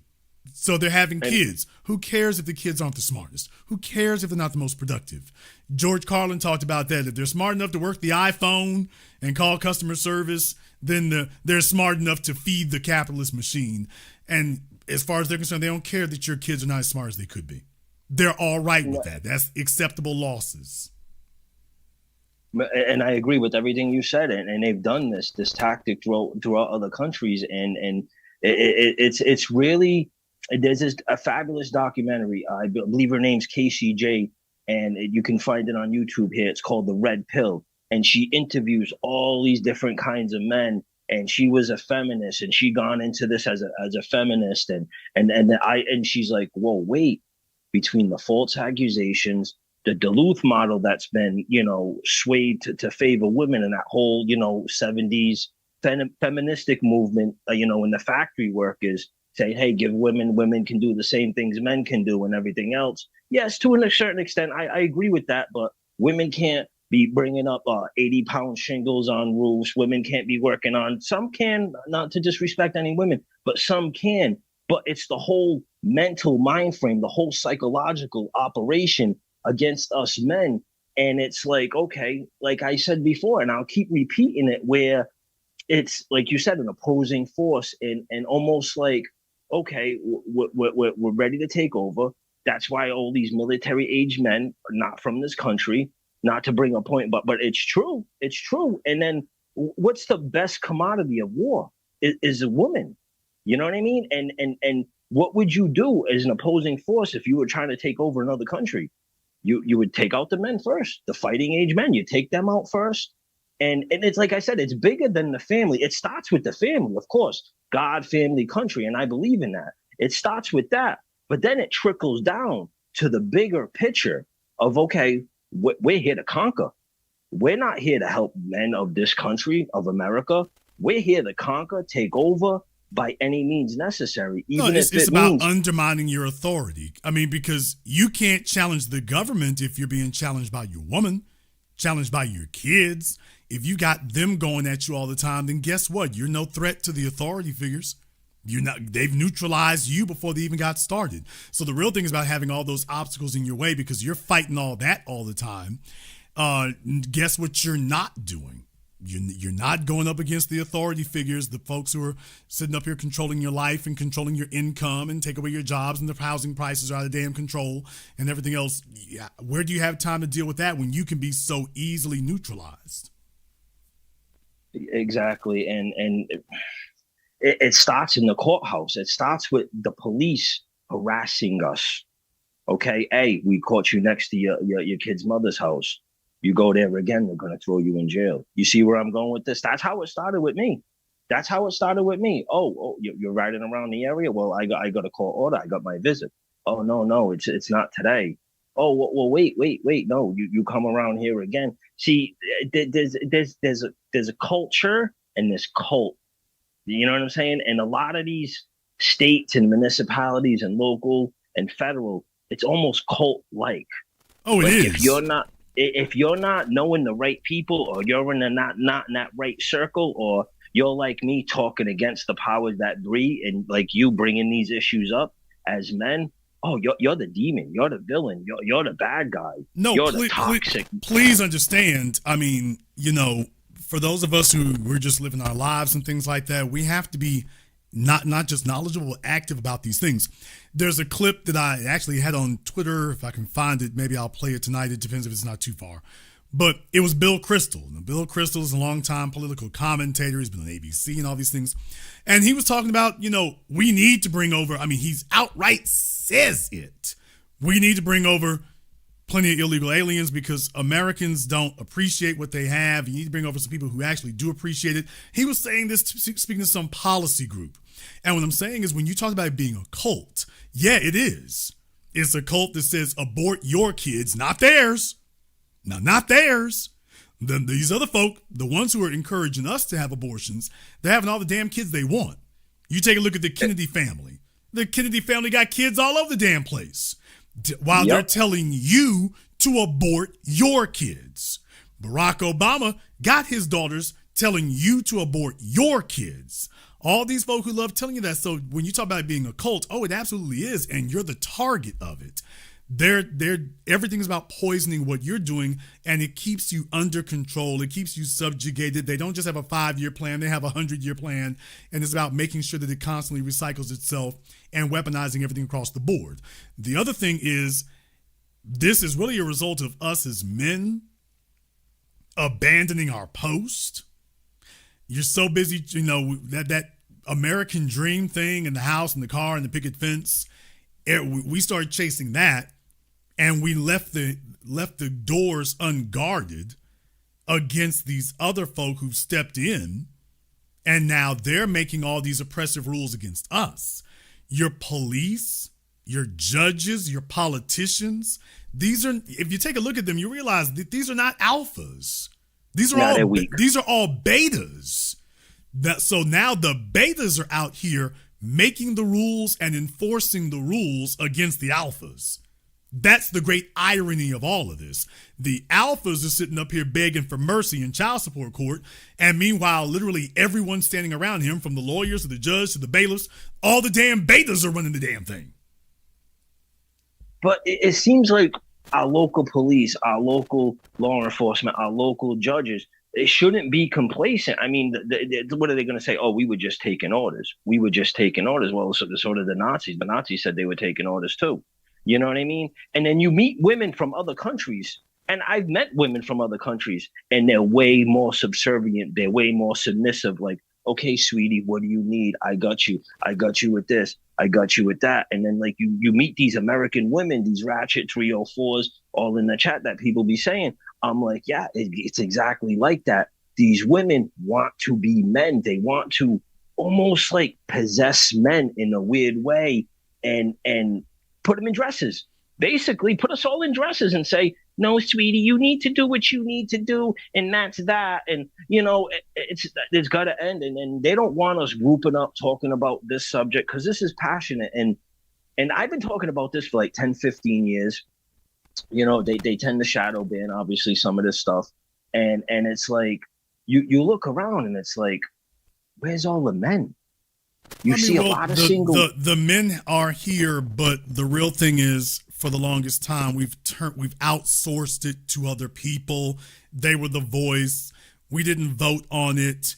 The baby boomer generation wasn't really trying to be politically active. Take a look at them today. They're voting for prescription pills, for goodness sake. And they don't care about the family court laws because they had their kids. They're not affected by it. They're not concerned about these other things because they're not affected by it. So, yeah, it really falls on us. How active we are is going to determine what kind of future we have. As far as the females are concerned, the foreign females are no better, unfortunately. They will present themselves a little bit differently, but they got the same. They think that American men, they don't think. They see American men as being marks. And they just like, they know what the complaints are over here. Their whole thing now is getting you to let your guard down. And as soon as you do that, it's like, okay, next thing you know, now you're in a vice too. Thank you very much for giving us a call tonight, Casey. We appreciate that. I got to move on here. Let me get Tania. I called her up here before. Let me go ahead and see if I can get Tania up here. Let me go ahead and try to get Tania up here. She's got her Tony broadband. She's got her Zimbabwe broadband going. Can you see? Is the video on? No, man. Oh, wait, hold on. No, I don't see that just yet. We'll see. There you go. All right, Tanea. Well, she has a wonderful skin tone on her. What is this about you got divorced? So I've been listening to like the advice you've been giving the men. Well, she can't even get her dome light fixed. What she say? She is poor. She can't even get the dome light going. All right, we're gonna send you some batteries. There you go.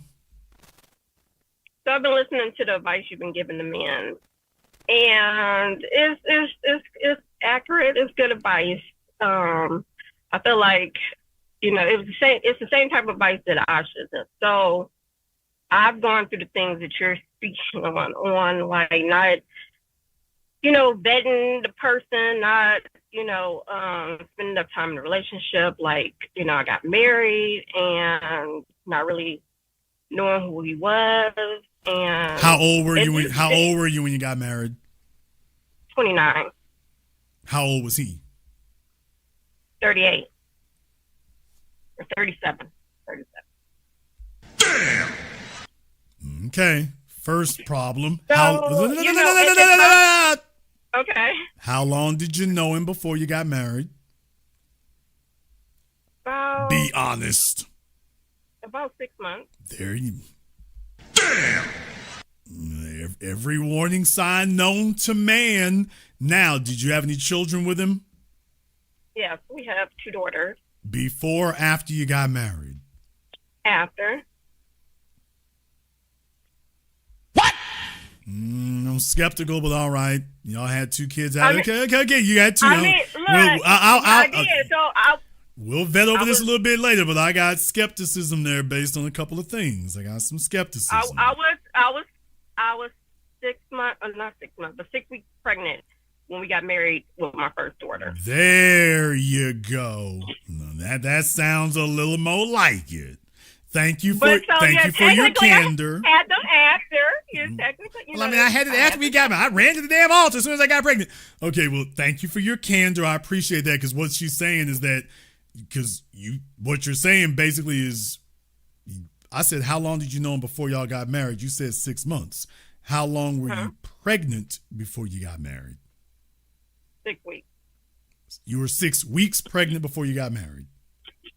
Yeah, it was like I was pregnant and my grandfather died, and he took me to go see him before he took his last breath, and he didn't know I was pregnant, and I was just, Okay, well, like I say, definitely of those couple of warning signs in there, because it sounds like somebody was pushing to get married. When folks start rushing these things, it doesn't turn out well because you haven't vetted this person. You have not been around them long enough to know what are their real motives, and are they really compatible with you, and are you both there for honest reasons? And that's something you can really only find out over time. So yeah, when I start hearing that he's 10 years older than you, got you pregnant before getting married, it was only 6 months. Yeah, what could possibly go wrong? By the way, was he ever married before? Yeah. He was married 2 times before. 2 times before you? Mm-hmm. Auntie, chill. Okay. Did he have kids with them? No. No, he didn't have kids. He didn't have kids with his wife, but he did have kids. And this was like... Whoa. He didn't have kids with his wife, but he did have kids. Yes, he had children before with other women, but not with the women that he was actually married to. No. Alrighty then. So what could possibly go wrong here? Ma'am, how did you think this was going to be a good idea? Just out of curiosity. When you heard that rap sheet, what made you say, I got to have this Negro? He was, I guess, convincing, like, the story of, like, what happened with the past relationship. Kind of like, playing victim, like, just why this didn't work out. And I believed him. Did you have any children before you met him? No. You ever been pregnant before you met him? No.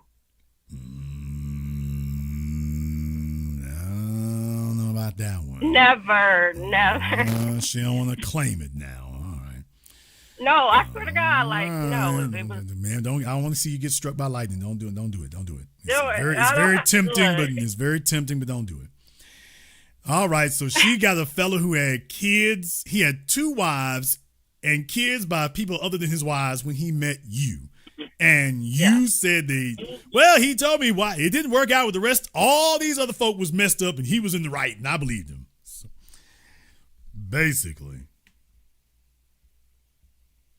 and he treated me good. Like, I have been in past relationships, and He bought me a Dooney and Burke. He bought me a Dooney and Burke. All right. No, so I was successful in my real estate career, and that's how we met. How does one of my houses. How does a woman with a real estate career get with a fellow with a bunch, 2 wives and a bunch of side babies? What? Explain that to me. He's in real estate too. This is the most raggedy real estate market. In any case, ma'am, y'all are competing with the nurses now. Oh, I thought the nurses were bad. The real estate chicks, y'all are catching up. The real estate females are catching up to the LPNs now. It's going to the doctor. I'm not really. I mean, I have my broker's license. So this whole divorce thing, that pretty much ended everything I worked for, which is basically like I had been in real estate since I was 21. Okay, how did getting a divorce mess with your real estate license? We bought a lot of houses. So during the course of our relationship, we had bought like 60 houses. And we bought 60. Y'all purchased 60 houses, or you financed 60 properties?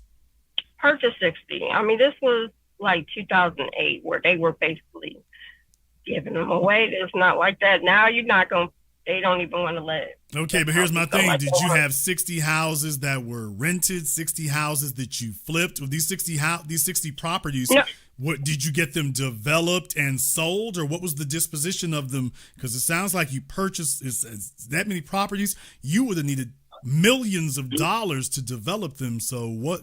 I don't see how you're going to hold them. No, a lot of probably like 50 of them was like fast, quick flips. Okay, they got like $2,000 for it. So basically, yeah. Oh, he's just trying to stay a stuck. couple of them were rented out, but not for much money. Yeah. So he was getting enough money to keep up with his child support or whatever he was paying for, and I'm pretty much figuring it probably had you tapped out. You had your name on the line for financing some of that. We didn't finance it; they were all cash. Okay, no. Yeah, so I was doing good. I thought when I met, he had like 7 houses when I met him. So he had bought one of my houses, and this is how we met. So from what I'm seeing, I thought he was like making as much money as I was, but I ended up having to put like more of my money in on the houses. Oh, so he wasn't as flush as you thought he was. Yeah, in other words, y'all, what I just said, that you were financially on the hook. I'm thinking you were trying to finance something, but you said, "Oh no, we're paying cash for it." I'm like, "Oh, she was financing it herself. Yeah. She wasn't signing through a bank; she was financing it herself." So, yeah, there you go. And here's the issue here. Back in 2008, so that was the subprime crisis.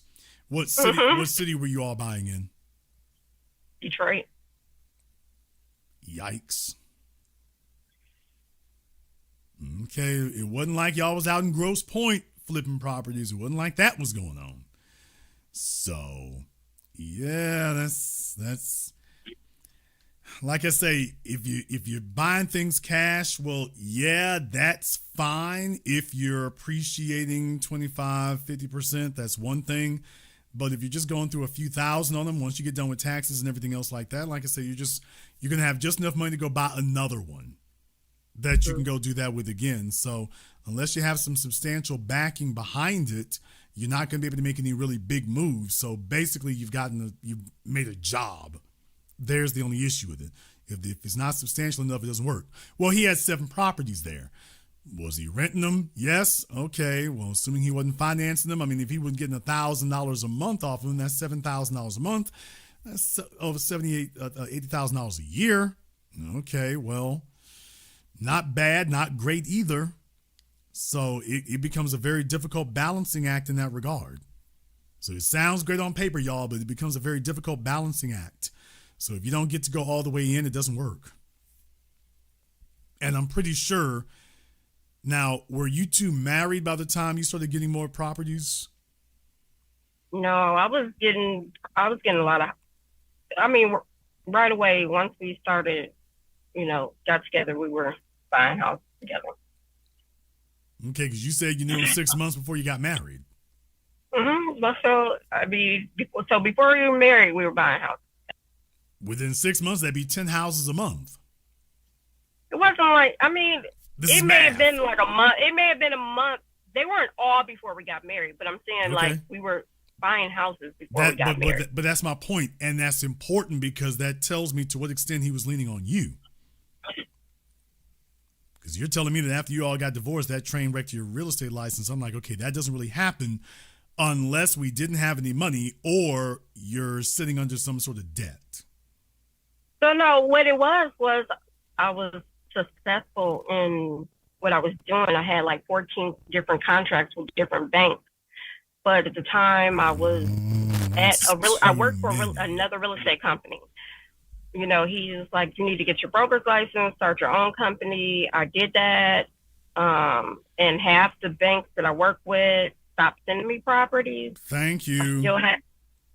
14 lending institutions, ma'am. Come on now. In the world of credit, that's what you call over-leveraged. In credit cards, that's referred to as seeking. 14 institutions? You're supposed to have 2 of them who give you $1 million line of credit. You got 14, that means you got 14 willing to give you $25,000 and $50,000. That's way too many. You're stretched. You haven't built good relationships, baby. Are you about to try to argue with me on that? Y'all, she's over here looking at me crazy. I'm like, are you about to try to argue with me? This is because you're talking about finance. But I'm saying that the banks that I had contracts with, I was selling their properties for them. Okay, well, even with that being the case, right there, even being stretched across 14 of them, once again, I'm like, they're not giving you the cream of the crop. Not stretched across 14. Some of them, I had like my main ones. Like these banks aren't in business anymore. Like, but I know they ain't.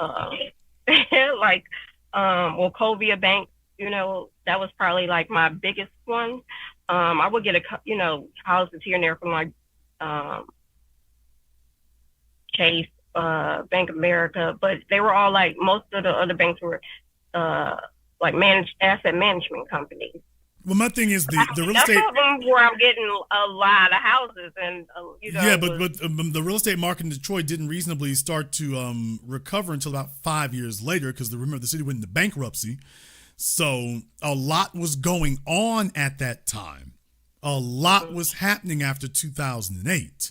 So for those of you who don't remember when they went into bankruptcy and everything, so it was a while before, hell, it was actually around 2017, 18 before Detroit even recovered from bankruptcy under Mayor Duggan.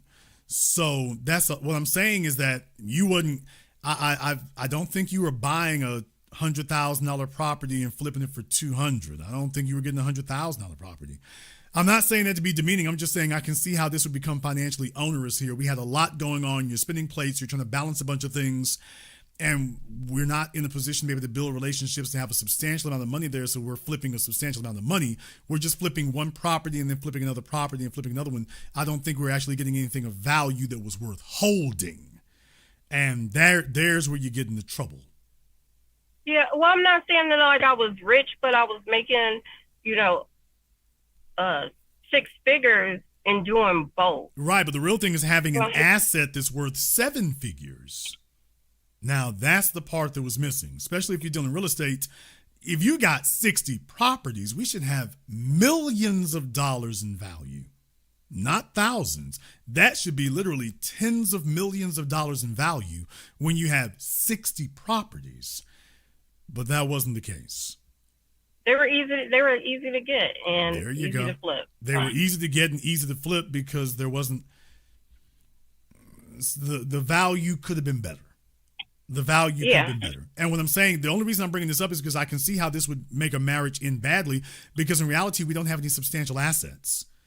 So when y'all two decide to break up the marriage, there's not going to be a bunch of property to break up either. We haven't really built up any substantial value. There aren't any properties that you all got paid $300,000 for that in 5 years is going to be worth $400,000. There's where the issue the one house. So when we got a divorce, it was probably like 10 houses, and with all the stuff I moved out with the girls, and we were gonna sell the property, but the one house that he lives in now is worth $300,000. So in 2024, I mean, yeah. Thank you. Median home price in America is $400,000. So what I will say is, and that's the one he lives in. So that's not an asset he can leverage. So he saved the best for himself to live in. That's great. Would have been wonderful if he had used some of those for an asset, so he could have gotten the value out of that. So what I'm saying is that I can see how this happened. You got with a guy who's 10 years older than you. He had some financial needs there. He was doing some things in real estate, but really he was having to eat his acorns. He's robbing Peter to pay Paul. He's trying to stay ahead of stuff. He gets married to you. You kind of get drugged into the system. So back when the real estate market was favorable for what you were doing, you all could stay afloat. When the market eventually began to change, which if you start in 2008, you start seeing that change happen around 2013. About 5 years later, how long were you two married? We got a divorce in 2015. Did I call it or did I call it? By the way, what year would you say your finances with him were good? 2010? 2000, I mean, that's right after 2008. 2009, 2010, yeah. And then things started, how were your finances in 2014 with him? I actually moved out then, so there you go. And I started going to school to get my RN license. That pretty much answers everything. So yeah, there you go. Y'all, did I call it or did I call it? So 2008, the real estate market was favorable for what you all were doing. There were folk who got away with that down there in Florida, out there in California. There were some folks, you were in the right place at the right time with the right lick. The only problem is the real thing to do there was to go in really deep on some substantial properties. There's some cheap stuff out there, but the only thing that was good for is stacking up money, because eventually the market's going to recover. You wait 5 years, that's half a decade. You've given the market plenty of time to recover. And by the time you need to have some substantial properties that are worth $300,000, you need to have 10 properties worth $300,000. We don't even have one.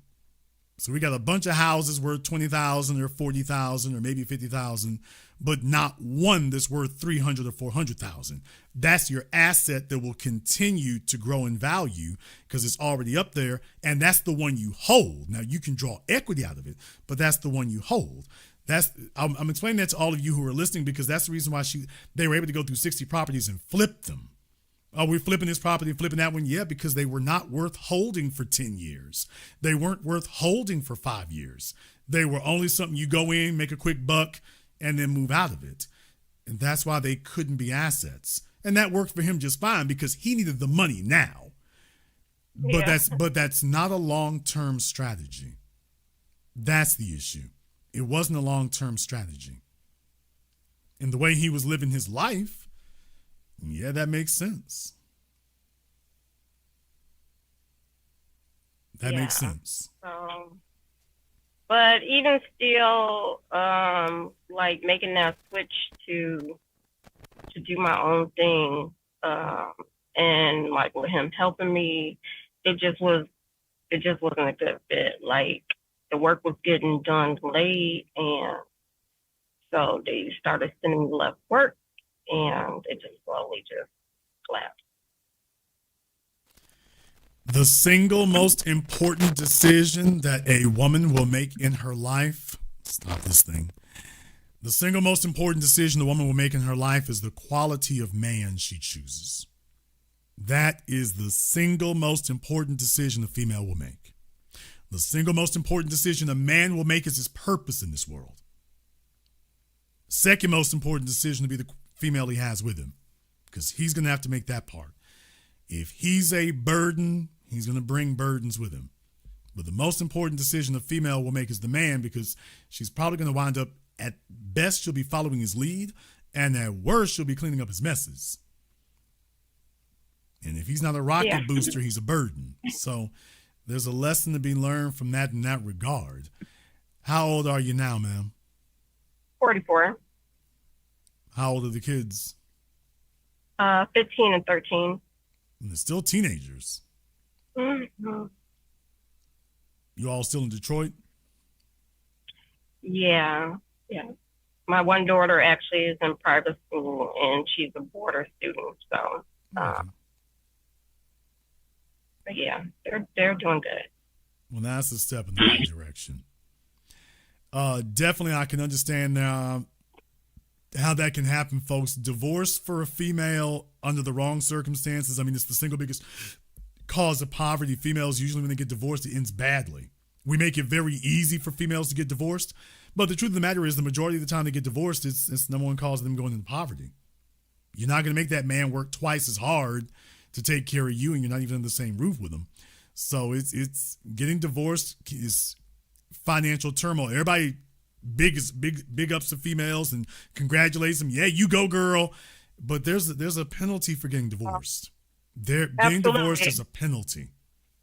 It really, really is.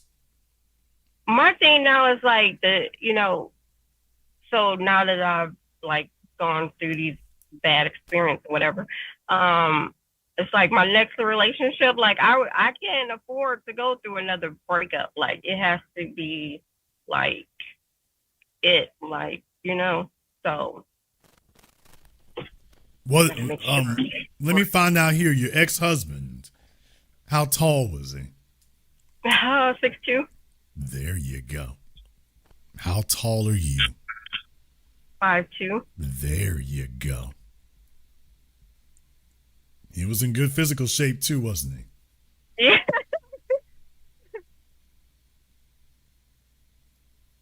That wasn't a yes. She giggling, but it's. Oh, I thought I said yeah. Cause somebody no, said that ma'am. No, you didn't. What'd she say? She got tall, dark. How do y'all think he got all these females to sit up here and lay down for him? You thought it was great personality?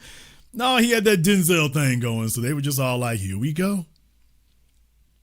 Somebody else said that was like, oh, tall guys get away with everything. But yeah, he is tall. He is good looking, in shape or whatever.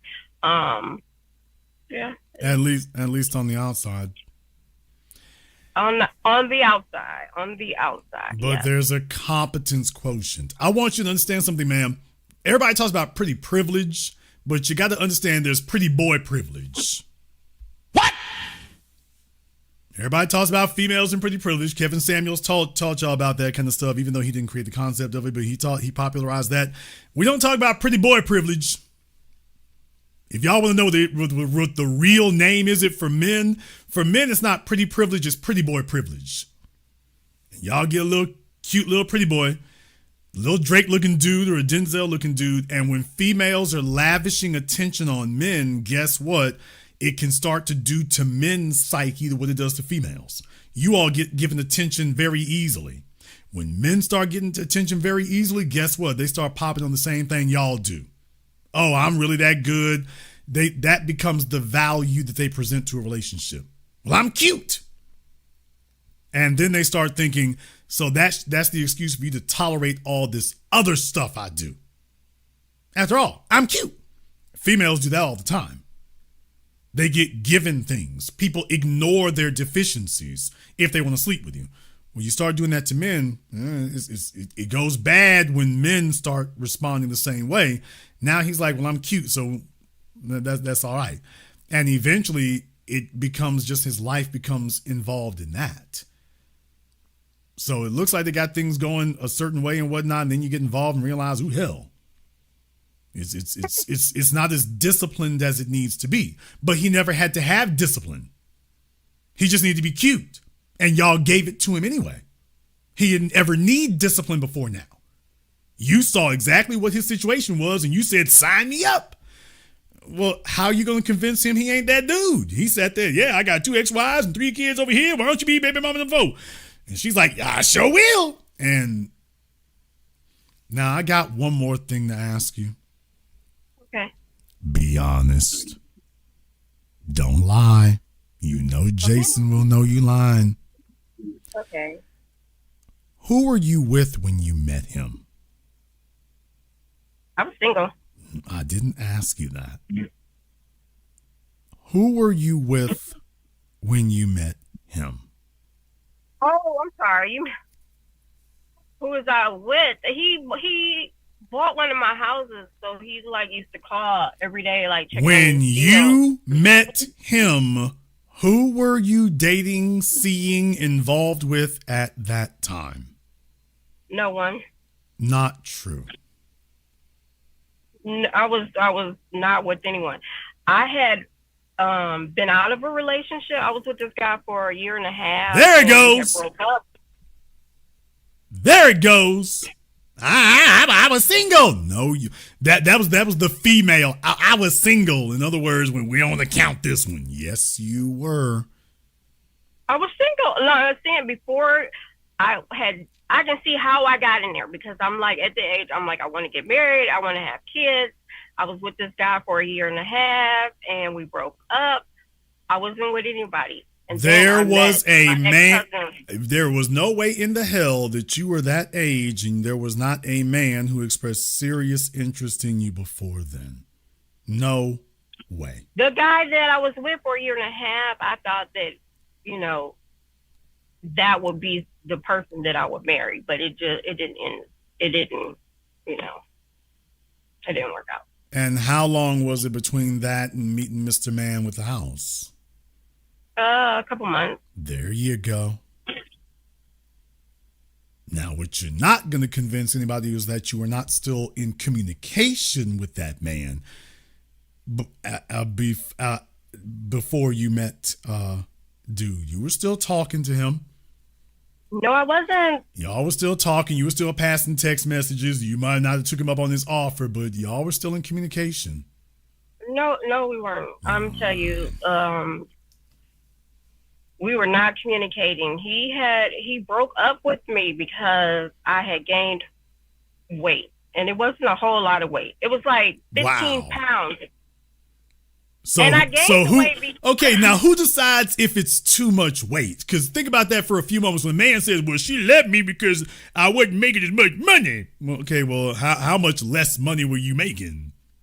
So who gets to decide whether or not that's enough? I gained some weight. Okay, it wasn't much. Who gets to decide it wasn't much?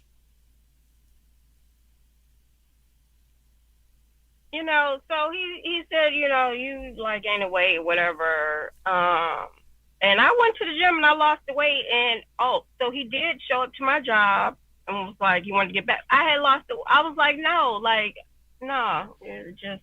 Really? No, it wasn't. Okay, there was more going on. There was more going on than that. He also he didn't tell me when we first met that he couldn't have kids.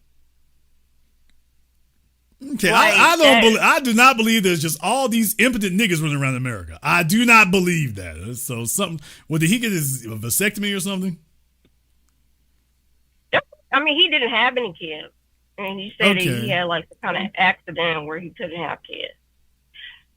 Okay. But it didn't come up until like... Whoa. No. I'm assuming that you two saw each other in a state of intimacy at some point here. So did you get any inkling that there was anything physically wrong? No. Okay, but he's talking about, by the way, all the plumbing doesn't work the way you might expect it. So something was up there. I don't know. It sounds like he got it. It sounds like he had a vasectomy. So what happened was, like, I was late on my period, and he's like, "Oh, I hope you're pregnant," and all this stuff. So I went and I still hadn't got my period in like a week, and I went to the doctor. It was negative test, but I went to the doctor to get a blood test. It was negative. And when I got to the house, I didn't tell him that I had went to go get the blood test. He saw the bandage on my arm and was like, "What is that?" I told him I was like, I went to go get a blood test, and he just went off, and he was like, "I can't have kids," and like, what? She was trying to lock one of them fellas down, y'all. She was like, by hook or by crook, one of these niggas coming with me. So in any case there, he heard that, I don't know, most likely he had a vasectomy from what you're saying there, especially at probably what his age was at the time.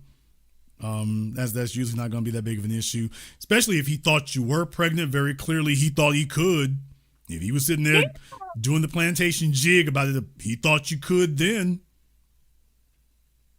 Oh, yeah, that was... He thought he could get you pregnant then, so it's only when you came back later. Wait a minute now, hold on. I ain't trying to be on no child support. I ain't trying to do all that. But I said the test was negative, so it just took me by... I took it as like he Men felt don't like believe it you. was... We don't believe you. When y'all go get a pregnancy test, men do not believe that. So I'm just letting you know, men are not gonna believe it until there's like 3 or 4 months later and you're not showing any signs or anything. So especially if when fellas get y'all pregnant or they're ejaculating and they're not committed to you, they're hot and cold. 1 minute they want you to be pregnant, the next minute, what is we doing? This is madness. So that is, yeah, she's laughing because she realizes I'll be damned. That's what it is. Yes. Fellas who do that are hot and cold. 1 minute, yeah, she gonna have my baby. The next minute, yo, heifer, you trapped me. They're hot and cold. So yeah, 1 minute he was hot. Next minute you came back with that bandage. Now he's cold. Yeah, it's the hot and cold. So then when the months go by and you're telling me now the issue is I've gained weight, like she's pregnant. Okay. No, I wasn't pregnant. It was because he worked late at night and I was cooking dinner at night and we were eating dinner at like 10 o'clock at night every night. So yeah, I gained weight. Was that the only reason? Yeah, that was the only reason. Okay, because it's not how much you're eating, it's what you're eating. Oh, well. Yeah. Uh-huh. You sure there was no in-between meals and snacks? You sure you weren't at the job and grabbing the vending machine, ma'am? You sure it wasn't that? There you go. All right. Now that we got that out the way. Yeah, y'all, the truth, you got to pull it out. When you live long enough, you just don't accept any of this. Everybody's going to throw out the same sales pitch. It's like, just dismiss that. Just ignore it. No, stay with common sense. It doesn't work that way. Baby, if you were eating the same thing all the damn, if you were eating a high protein diet, it wouldn't be happening. If you were eating a vegetable-based diet, it wouldn't be happening. No, you work long hours and whatnot. You grabbing something on the run. There you go. And he's noticing that happening. And in his case... No. What? In his case, okay. He was sensitive. Oh. He was sensitive to that because wow. that was not the female that he agreed to be with. He was sensitive to that when you started changing because he's like, hey, wait a minute, you didn't alter the deal. I didn't sign up for this. I signed up for a cute little dark skin size 6. I didn't sign up for a cute little size 10. And let me guess, was he older than you too? Yeah. Yeah, there you go. Was he married before you? No, he had never been married, didn't have any kids. Okay, if he's been in a long-term relationship and this went bad, he realized what it's like to invest himself and then it doesn't work out. Yeah, you got to nip that in the bud. As soon as he sees a problem, hey, I'm keeping up my end of it. You're not keeping up your end of it. And they're saying it in no uncertain terms. Well, I wish men would be honest and be straight up and be nice, be forthcoming about it. He was straight up and honest and forthcoming. And she penalized him. I mean, he came back, but like after I've lost the weight, like I didn't look. Okay, so I'm not blank. Okay, it ain't just the. No, it wasn't just that because you claimed it wasn't just that because you claimed that after you lost the weight that you didn't want to hear from him when he was trying to talk to you and whatnot. So obviously there were other issues there. Yeah, the whole hot cold with the oh, I hope and then you tell me that you can't have kids. Like, that wasn't something you felt like you needed to tell me when we first met. I don't think that's the case. I really don't think it is. But obviously he was trying to protect himself. Clearly he was doing, based on what you're saying, I don't have him here to get the other side of it. So obviously there's some huge chunks missing here. But he definitely, in a relationship where you're having to defend yourself, what I'm saying is that when females come across, in your case, let's just be honest, you a little assertive, dark-skinned little thing. So I'm not dark-skinned. Ma'am. I'm in the dark. Nigga, please. Well, you think you're high yellow? All right, knock it off. In any case, okay. What do you think you are? I'm not dark skinned, really. Was that a flex? I'm Tisha Campbell, ma'am. I need to show you this mirror right quick. Please don't be startled. That's funny because people say I look like her. I don't know what kind of crackheads you hanging out with, but you need to get some people with no drug habits and some good eyesight. At least some 1919 vision. That's where you need to start hanging out at. So whatever damn me nearsighted drug den you've been hanging out at, it's time to switch corners. In any case, ma'am, Miss Round Brown, the real thing here is, like I say, you're kind of assertive, so I can see you trying to flex. Are you going to sit up here and say you're not? Are you really about to tell this tale? First, she lying about what her skin color is. Now she about to say, well, I'm not like that. I didn't even say anything. I'm looking at your face. I'm looking at your brown face. I'm looking at your brown face up here. I'm looking at your brown Tashina Arnold looking face. That's what I'm looking at.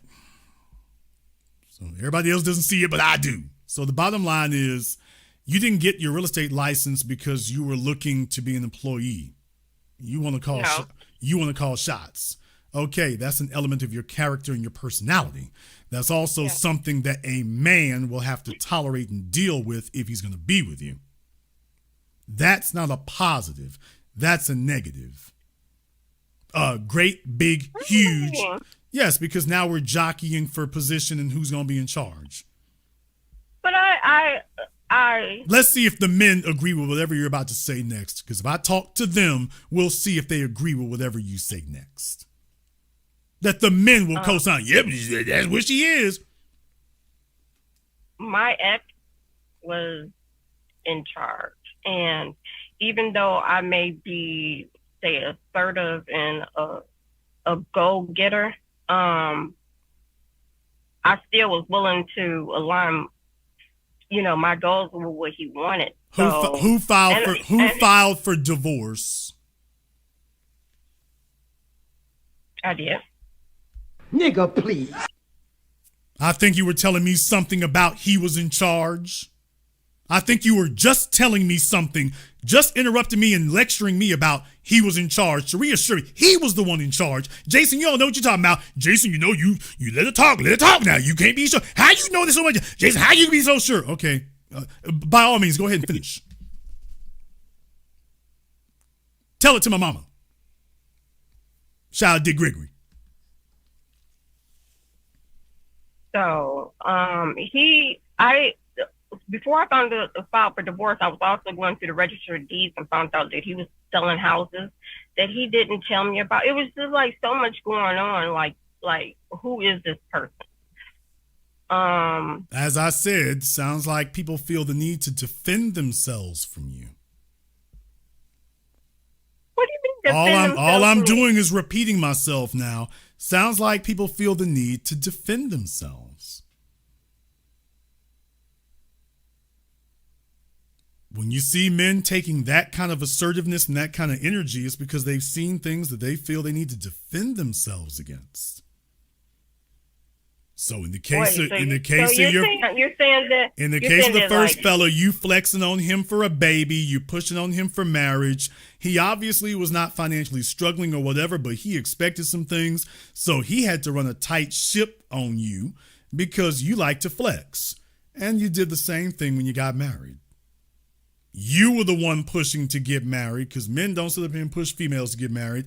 You were the one who decided, well, you already said it. The first fella didn't move quickly enough. So when you got this other fella, well, he got a couple kids already, but he ready to go with my program. That was your program to get married, not his. That was your program to have those kids, not his. He already got married twice and had kids. That was your program. That was you. That wasn't him. He in charge. No, he's going with your program. And you were fine so long as he was. Over time, he realized that you were not nearly as compliant as he might have hoped you'd be. And that's when he started, okay, let me put this deed over here. Let me put this little money back here. Let me make sure I go do the deal over here. And then next thing you know, she realizes, by the way, he's built a bit of a little fortress for himself. And the only thing fortresses are good for is waging wars. Because obviously he's on one side of that wall and you're on the other. Now, I'm not going to go into whether or not it was deserved or this, that, and the other, whether I thought it was a great idea or whether or not I think they should have done it. I'm just reporting the news. That's what did happen, and that's usually because people feel the need to defend themselves. You have trust issues, and that is not something that a person's going to be able to hide. Everybody thinks they can hide their trust issues. You never can. Because a man's going to have to be willing to lay down his life. He has to be able to trust you, and he needs to know that you trust him the same. If we can see, it's very clear, even unspoken, non-verbally, you do not trust me the way I have to trust you. You're not putting your life in my hands the way I have to put mine in yours. How do I lay down my life for you and you're not putting your life in my hands? When it becomes obvious that's how you're dealing with them, they're going to start building walls to protect themselves, since we're both not equally obligated here. And it may be one or two things that you did or said that just made it clear. And it needs to be just that cut and dry for us as men. We can't let you do that 5 and 6 and 10 times. I'm doing a whole program tonight about a fellow who overlooked one thing. He overlooked one, and now he's dead. And he's one fellow among many. Men can't afford to be naive and dumb. So if they see that, hey, she's kind of assertive, she's a go-getter, she likes to have things her way, you like to have the kind of car you want to drive, the one you want to drive, regardless of what its cost is. You want what you want. Okay, a man needs to understand that if he's going to be with you. But that's not him running things. It isn't. At best, that's him cooperating with your program. But that's not him running things. Especially if he's hiding deeds and stuff. Y'all were having power plays about things. I already mentioned that before. If you were putting your money into the pot, a female does not put her money into something without wanting to have a say in how it's going to go.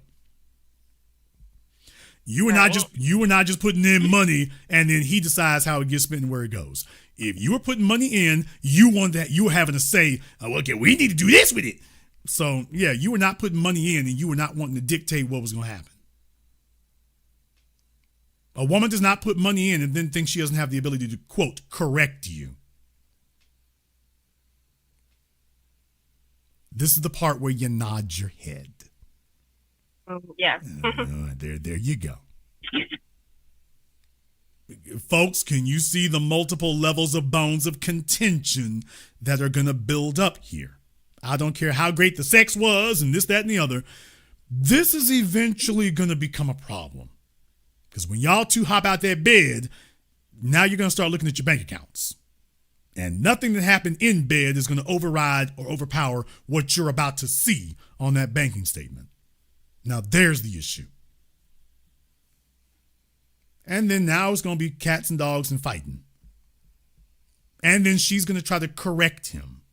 And then he's going to resist, even if he's wrong. And she's going to try to pull on him, and he's going to pull back, and now it's tug of war. And until eventually she does what females in her position do. Well, I've got my ultimate trump card. Divorce! So I can always escalate on you. I can always up the ante, and I'm willing to take it further than you are. So I'm willing to blow the marriage up. All right. And And eventually they get around to this. When you're dealing with a female who's assertive and she wants to have things her way and she wants to flex, well, dude, divorce is not a possibility. It's an inevitability. It just is. She wants the house. She wants the kids. These are things she wants. Were these things he's pushing for? It's like, so y'all both on the same page. We're both pushing together. Or, well, you know what I mean? He wasn't really into it like that, but I got him around. I got him to come around and see things my way. Okay. All right. She's like, well, look, he's tall and good looking, so he'd be good to have kids with, and I'm sure we'll work out the rest. And yeah. Ma'am, this is what y'all all think. All of you think the same thing. All y'all say the same thing. And it turns out the same. I'm not beating up on you. I want to thank you so much for your candor. It's very, very important. I'm not beating up on you. You're far from the only one. This has become a routine story here, but that's where it really comes from. I'm doing I wanted to, talk about it, and I listen to what men say. Like I'm hearing what you're saying. I'm seeing it in a different way than I saw it before, because I never looked at it like that. But I do want to be successful going forth. I guess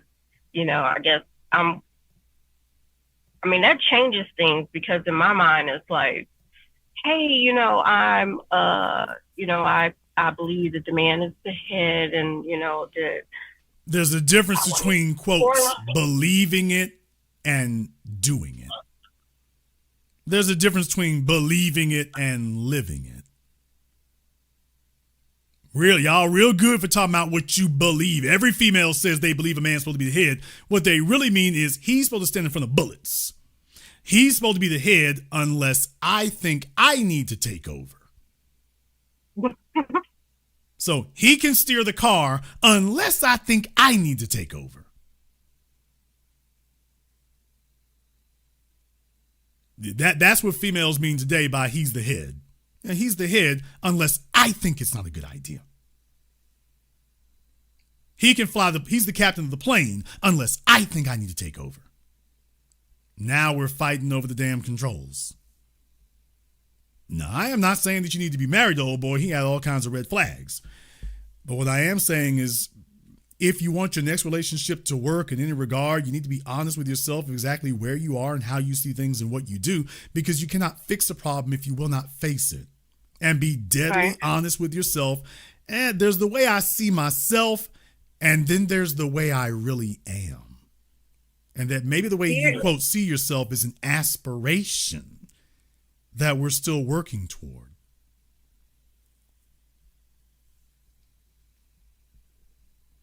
Do you really want to give up control?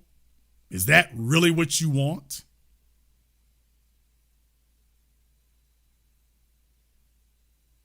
I want there you go. There it is. A man that is intelligent, that makes good decisions, that is able to have a real plan in life. What did your father say about your husband?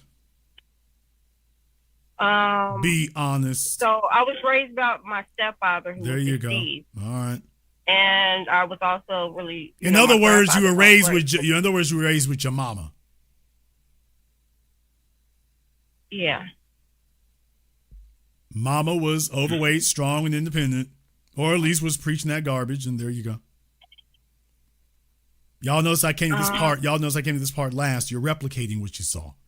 So she taught you to. That's what I'm saying. That talking about you want a man to lead. Your mama didn't do that. You never saw that. So how are you going to sit up here and say you want a man to lead?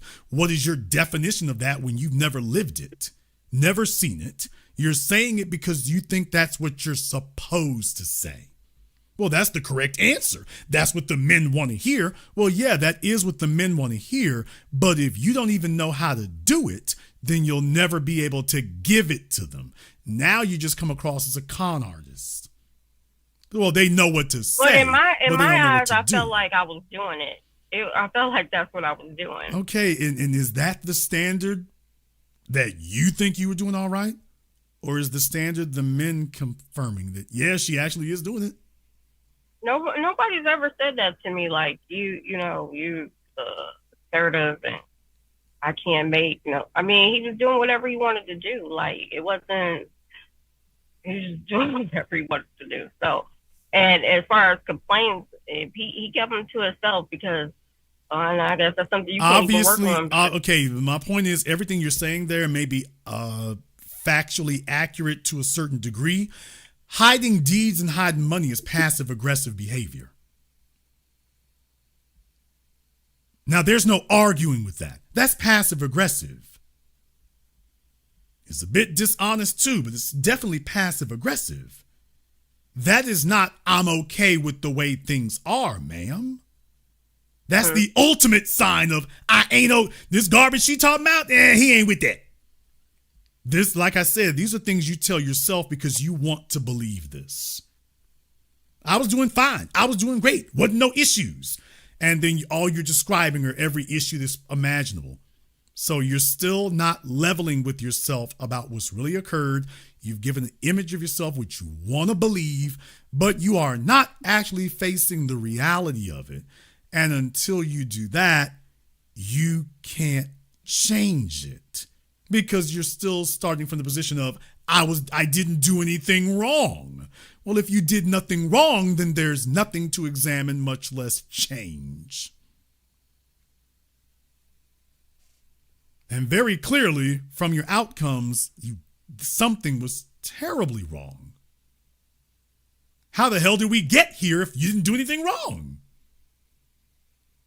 Right. So this is the result of you doing everything right. Nah, them niggas is all screwed up. Really? Really? Yep, I was a model citizen. Hey, I just chose badly. You chose him. You wanted him. With his 2 eyes and his other kids. That was your prime candidate. You sure the problem is him? Of all the candidates out there, you grabbed this guy within 6 months and held on for dear life. And he's the problem? I feel like I was leaving the other relationship even before him. Like I said, I wanted to get married and I wanted to have kids. Like that was like, okay, I'm where I'm at in my career. Like this is what I'm ready for. So I felt like I rushed, just rushed into it. Of course, because you had a program. You were in charge and you were looking for a man who was going to accommodate your agenda. And you thought you found him. And for a little while, you did. For a little while. So you actually had a good little run there for a bit. But I just want you to understand, by the way, it stands out like a lighthouse in a living room. She wants to have things her way. She wants to be assertive. She wants to be in charge. She's not going to give a man control of anything. She will give it to him to the parameters she's comfortable with. But that's not control, ma'am.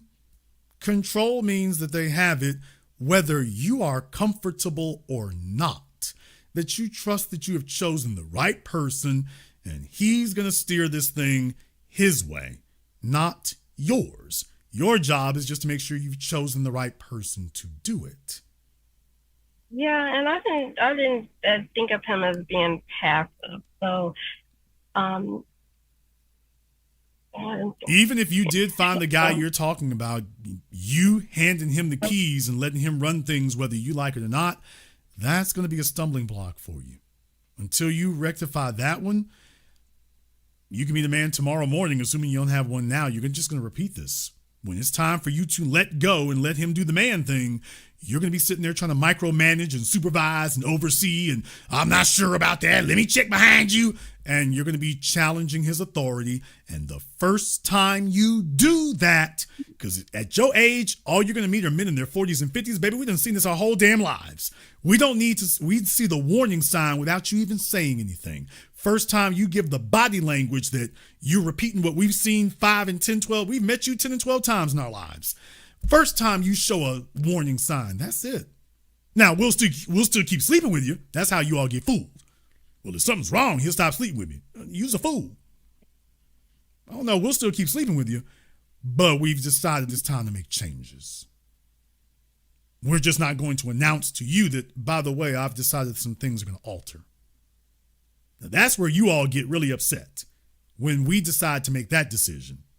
I'm going to still keep sleeping with you, and I'm not going to move out, and I'm still sitting right here. But I've decided that you're no longer eligible for some things you were before. Now that you show me that you were hiding that warning sign before, and it's poked its head up, yeah, let me do something a little bit different. And I don't see the need to inform you that I've decided to make some changes on account of the fact that you're not dealing with me in good faith. You said I was running this. And then you waited until you thought I was vulnerable and, bait and switch. Okay, well, let's see what happens when we both do that. Then things just become damned uncomfortable. I am not making a commentary on the men you were with. I'm making just a commentary on you to say, by the way, regardless of their shortcomings, and they certainly had them, I do have a woman sitting here who does not want to give up control. She doesn't trust anything. If you look at your mom, you're going to see that that's where you got it from. Just please understand, you're making her demons into yours. And even if I gave you the right guy, you will not let him be the guy. This would be like him letting you be the woman. He doesn't get to micromanage you. She's going to be doing all kinds of crazy stuff in the damn kitchen. Okay, but that's her being the woman of the house. This is not your mom. Well, my mama did it like, that's the dumbest thing a man can say. Not unless she's putting bleach in the dishwater or something. But don't do that. And fellas, if she's the woman of the house, fall the hell back. So are you saying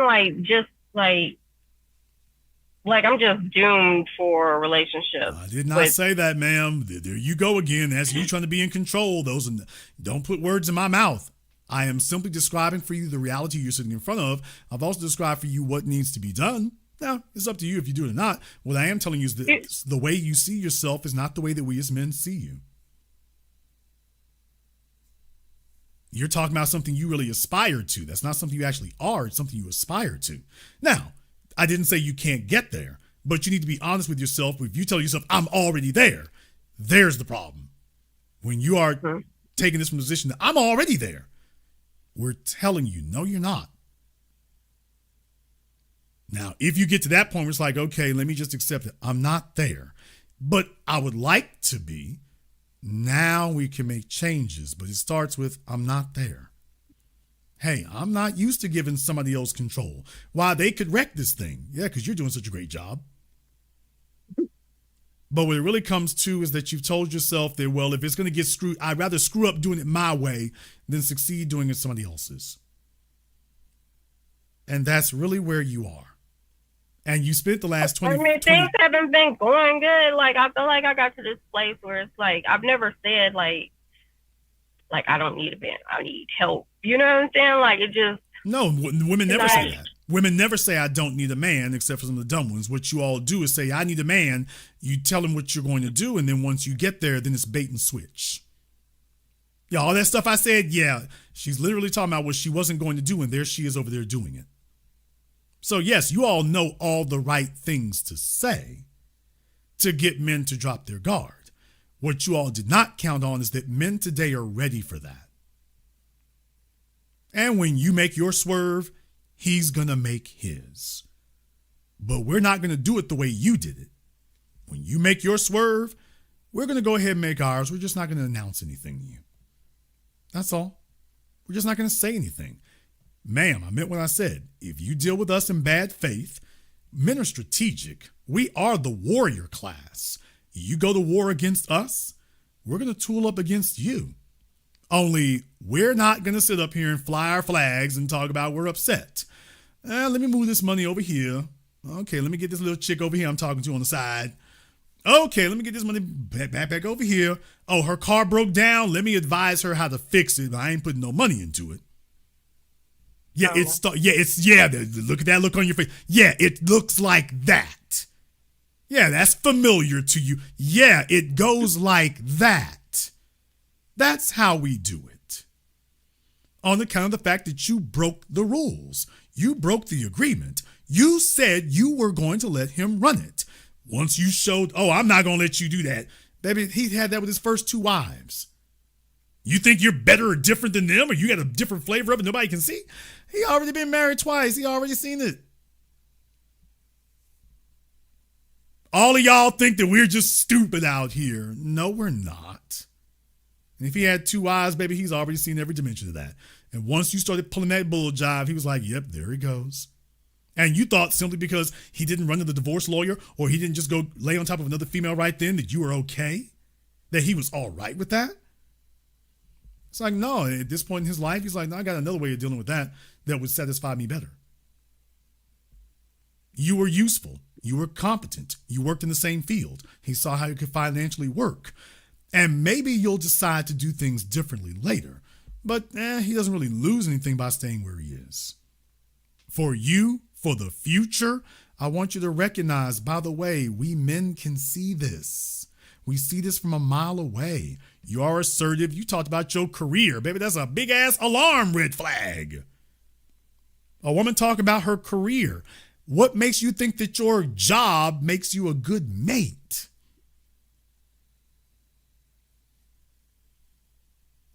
How does bragging about a career make you a better wife, a better girlfriend, a better woman? How does that help enhance your womanhood?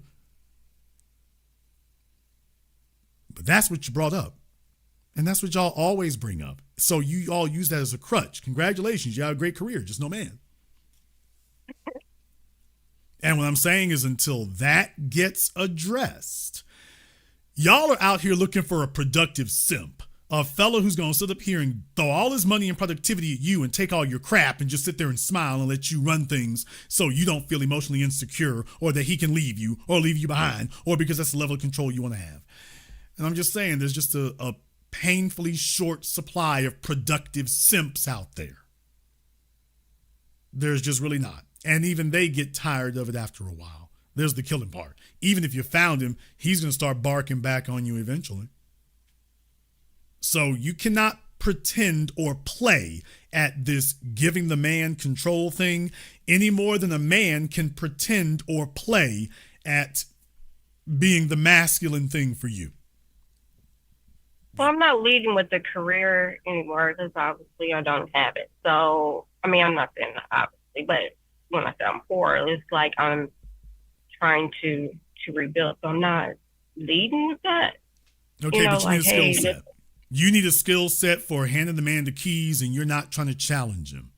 You need some practice. Yeah. My only recommendation to you would be some practice. You need to have a guy who's halfway about something. You're not trying to marry him. You're not trying to have kids with him. You're trying to demonstrate that you can conduct a relationship with him and just show yourself that you can let go. Just to practice for 6 months or a year, just to practice, you can do that. With no expectation that you're going to marry him or have kids, just so you can develop this skill set that is so obviously lacking. Okay. Because that's the way all skill sets are developed. And personality traits is a skill set. So it's going to take some courage from you. It's going to take some courage. Look at, she sees it there. Ooh, I'm scared. It's going to take some courage from you. You know, because I said, like, I can't go through another breakup, again. So Sure you can. like, I'm just going to. Well, sure you can. Right. I mean, the first thing is that you're sure you can. You've been through several of them, so clearly you can. But you know what I'm tired. Well, okay, well, you know what you're really tired of? You're tired of not getting results. And what I'm saying is you've been trying to rush it. We are here because you've been trying to rush it. There's another thing for rushing things, stealing. So we can learn this fast, we can learn this slow, whichever way you want it, or not learn it at all. Ma'am, how in the world am I so accurate about all these things if I'm just guessing my way through it? I hear you. So slow down. Stop trying to steal it. Stop telling yourself that he needs to hurry up. You need to get yourself prepared. There's the old statement, when the student is ready, the teacher will appear. Ma'am, slow down. Get the character set straight. You don't have it. Get the characters. You're trying to make these guys accept you the way you are. I talked to Prince about that. You're trying to get them to take you the way you are, as opposed to you making some changes so that they can accept the new you that is actually ready. You want them to take you as you are now. And what I'm saying is you'll still get a man, and then eventually you're going to show your fangs. And once you do, the merry-go-round is off again. That's crazy. You're going to have to learn to get rid of the fangs. I didn't say put them away. You're going to have to learn to take them out. You got to go. And then, well, this is a lot of risk. Yeah, it is. It is. And it could go terribly wrong. Yeah, it could. How's this working out for you, though?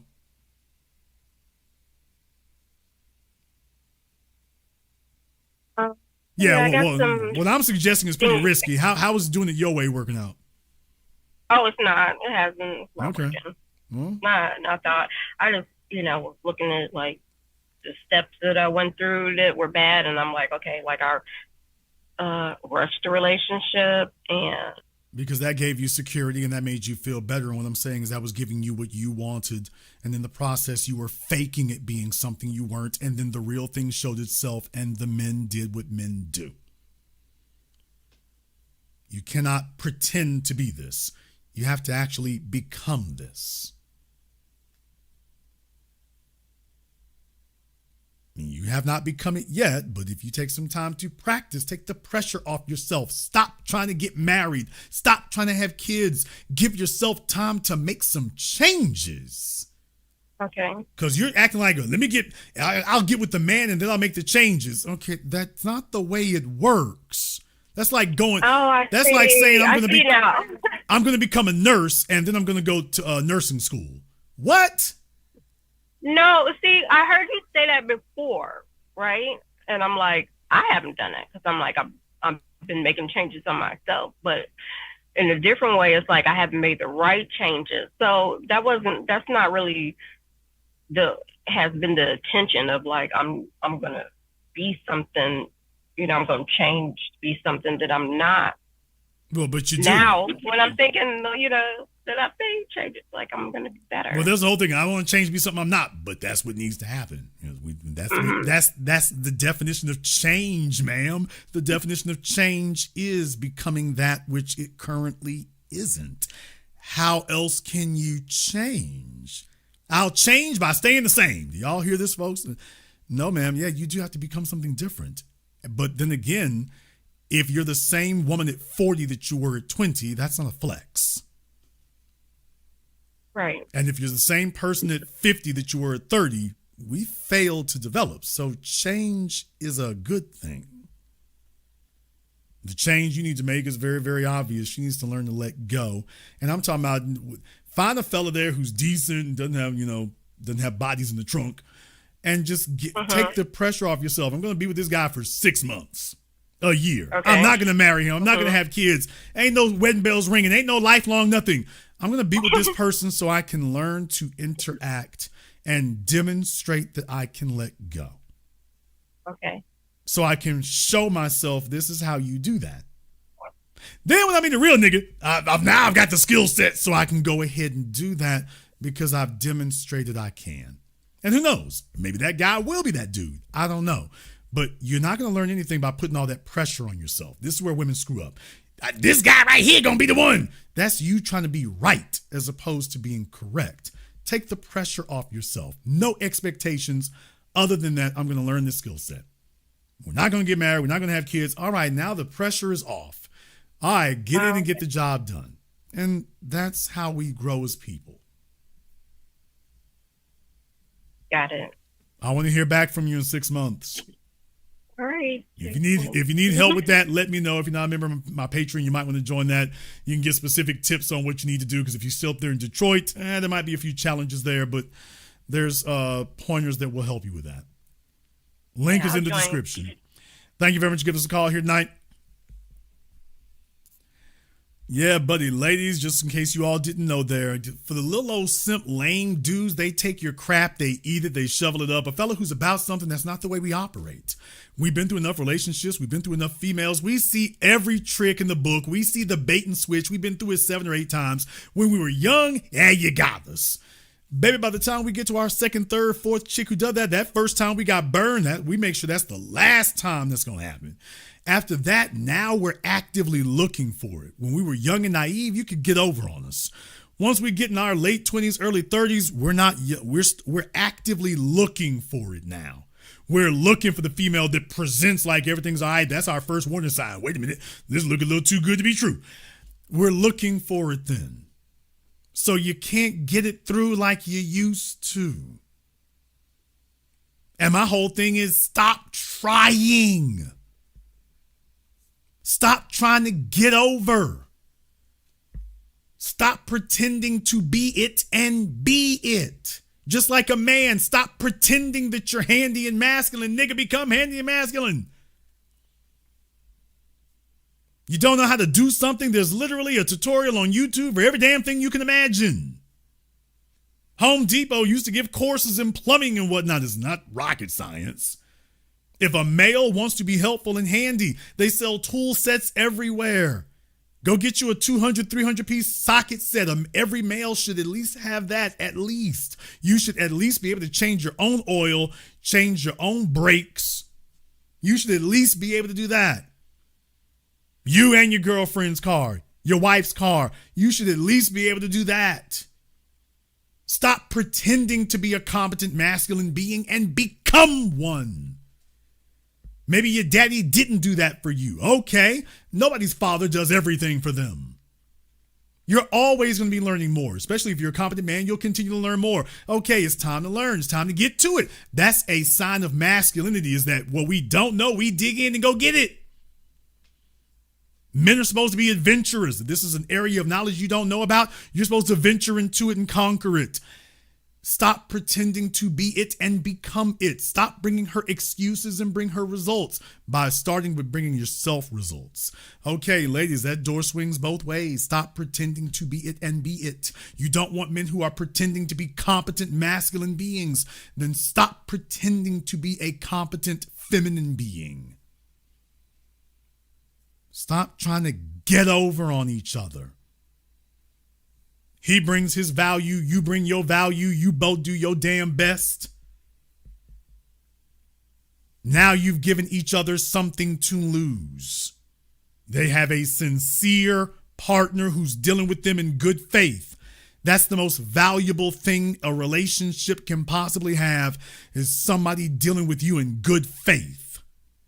They're doing their best. They're not trying to get over on you. They're being straight up. They put themselves out there. They're at risk. They walked out on that tree branch. You walk out there with them. That's how that goes. Relationships today are phony and screwed up because folks are trying to get over on each other. They don't really mean what they say. They really want something else. They won't be honest about it. Jason, you're an ass. Okay, you know what the hell you're getting into. It is what it is. This is what I'll do. This is what I want. This is what I give. This is what I expect. There it is. Take it or leave it. Why you guys say it like that? Because I just want to cut to the chase.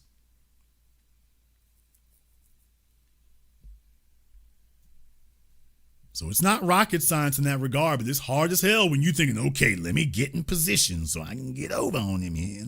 I need to be safe. Let me look out for me. Okay, remember, ladies, if you're looking out for you, what makes you think men are not going to look out for ourselves? You looking out for you. Okay, well, you're not prioritizing him. All right, well, now you got two people in the same house looking out for number one. Because somebody said they were going to look out for the other person when they got there, and then they decided later, I'll be damned, this is more for me. Let me look out for me. Stop pretending to be it and be it. Start there. Everybody needs to have a starter relationship. Everyone does great and benefits from a starter relationship. Somebody that you're with, that you take all the pressure off yourself. We're not getting married. We're not going to be together in 10 years. I am here to learn something. I'm going to give them my best while I'm here. I'm here to develop a skill set. And then after that, okay, we'll move on. Maybe they'll change and I need to be here. Okay, fine. But take the pressure off yourself that every relationship needs to end in marriage. Man, get the hell out of here. Every relationship doesn't need to end in marriage, but every relationship should end in growth and development. That's how every relationship should end. And every relationship ends, no matter what. That's math.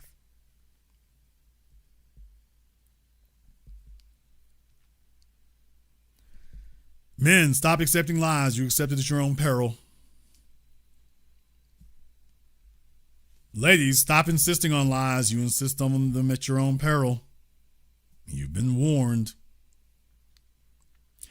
We're going to go ahead and wrap things up here tonight. I want to thank everyone who's contributed to support tonight's program on PayPal, Super Chat, Venmo. Thank you very much for your support. Ace Thunder and everybody else here tonight, thank you very much for that. We appreciate that. If you are new here to the business, welcome to the program that all your favorite YouTubers love to hate watch. Click that red subscribe button. Click that yellow notification bell. Join us each and every time that we're here. If you haven't been to our Patreon, the link is in the description. We do it every weekend, 12 noon Central Time. You're definitely welcome to join us there. Last week's program, I missed one patron in last week's program. I done sat up here and gave away more than I should have. I've been considering making that program private because I gave away way more than I should have. I'm just saying, in retrospect, I'm like, damn, why did I tell them all that? Times Square, all those places. Why did I say all that? Because all they're going to do is misuse it. All my Disney people, too, by the way. Y'all ain't gave me a dime. I saw where their prices are at now. By the way, y'all ain't gave me nothing. They got kicked off lovely over there. Got a big heads up. They got kicked off lovely. They ain't gave me a dime. They didn't give me anything. They said, thanks, nigga. And deal with it, nigga. They said, thank you and bye. All right, they do me any old kind of way. I'll be back tomorrow so they can do it again, apparently. I want to thank all of you for tuning in to tonight's program. Thank you for watching live or recorded. Thank you for liking, subscribing, and sharing. And this concludes tonight's broadcast of The Business.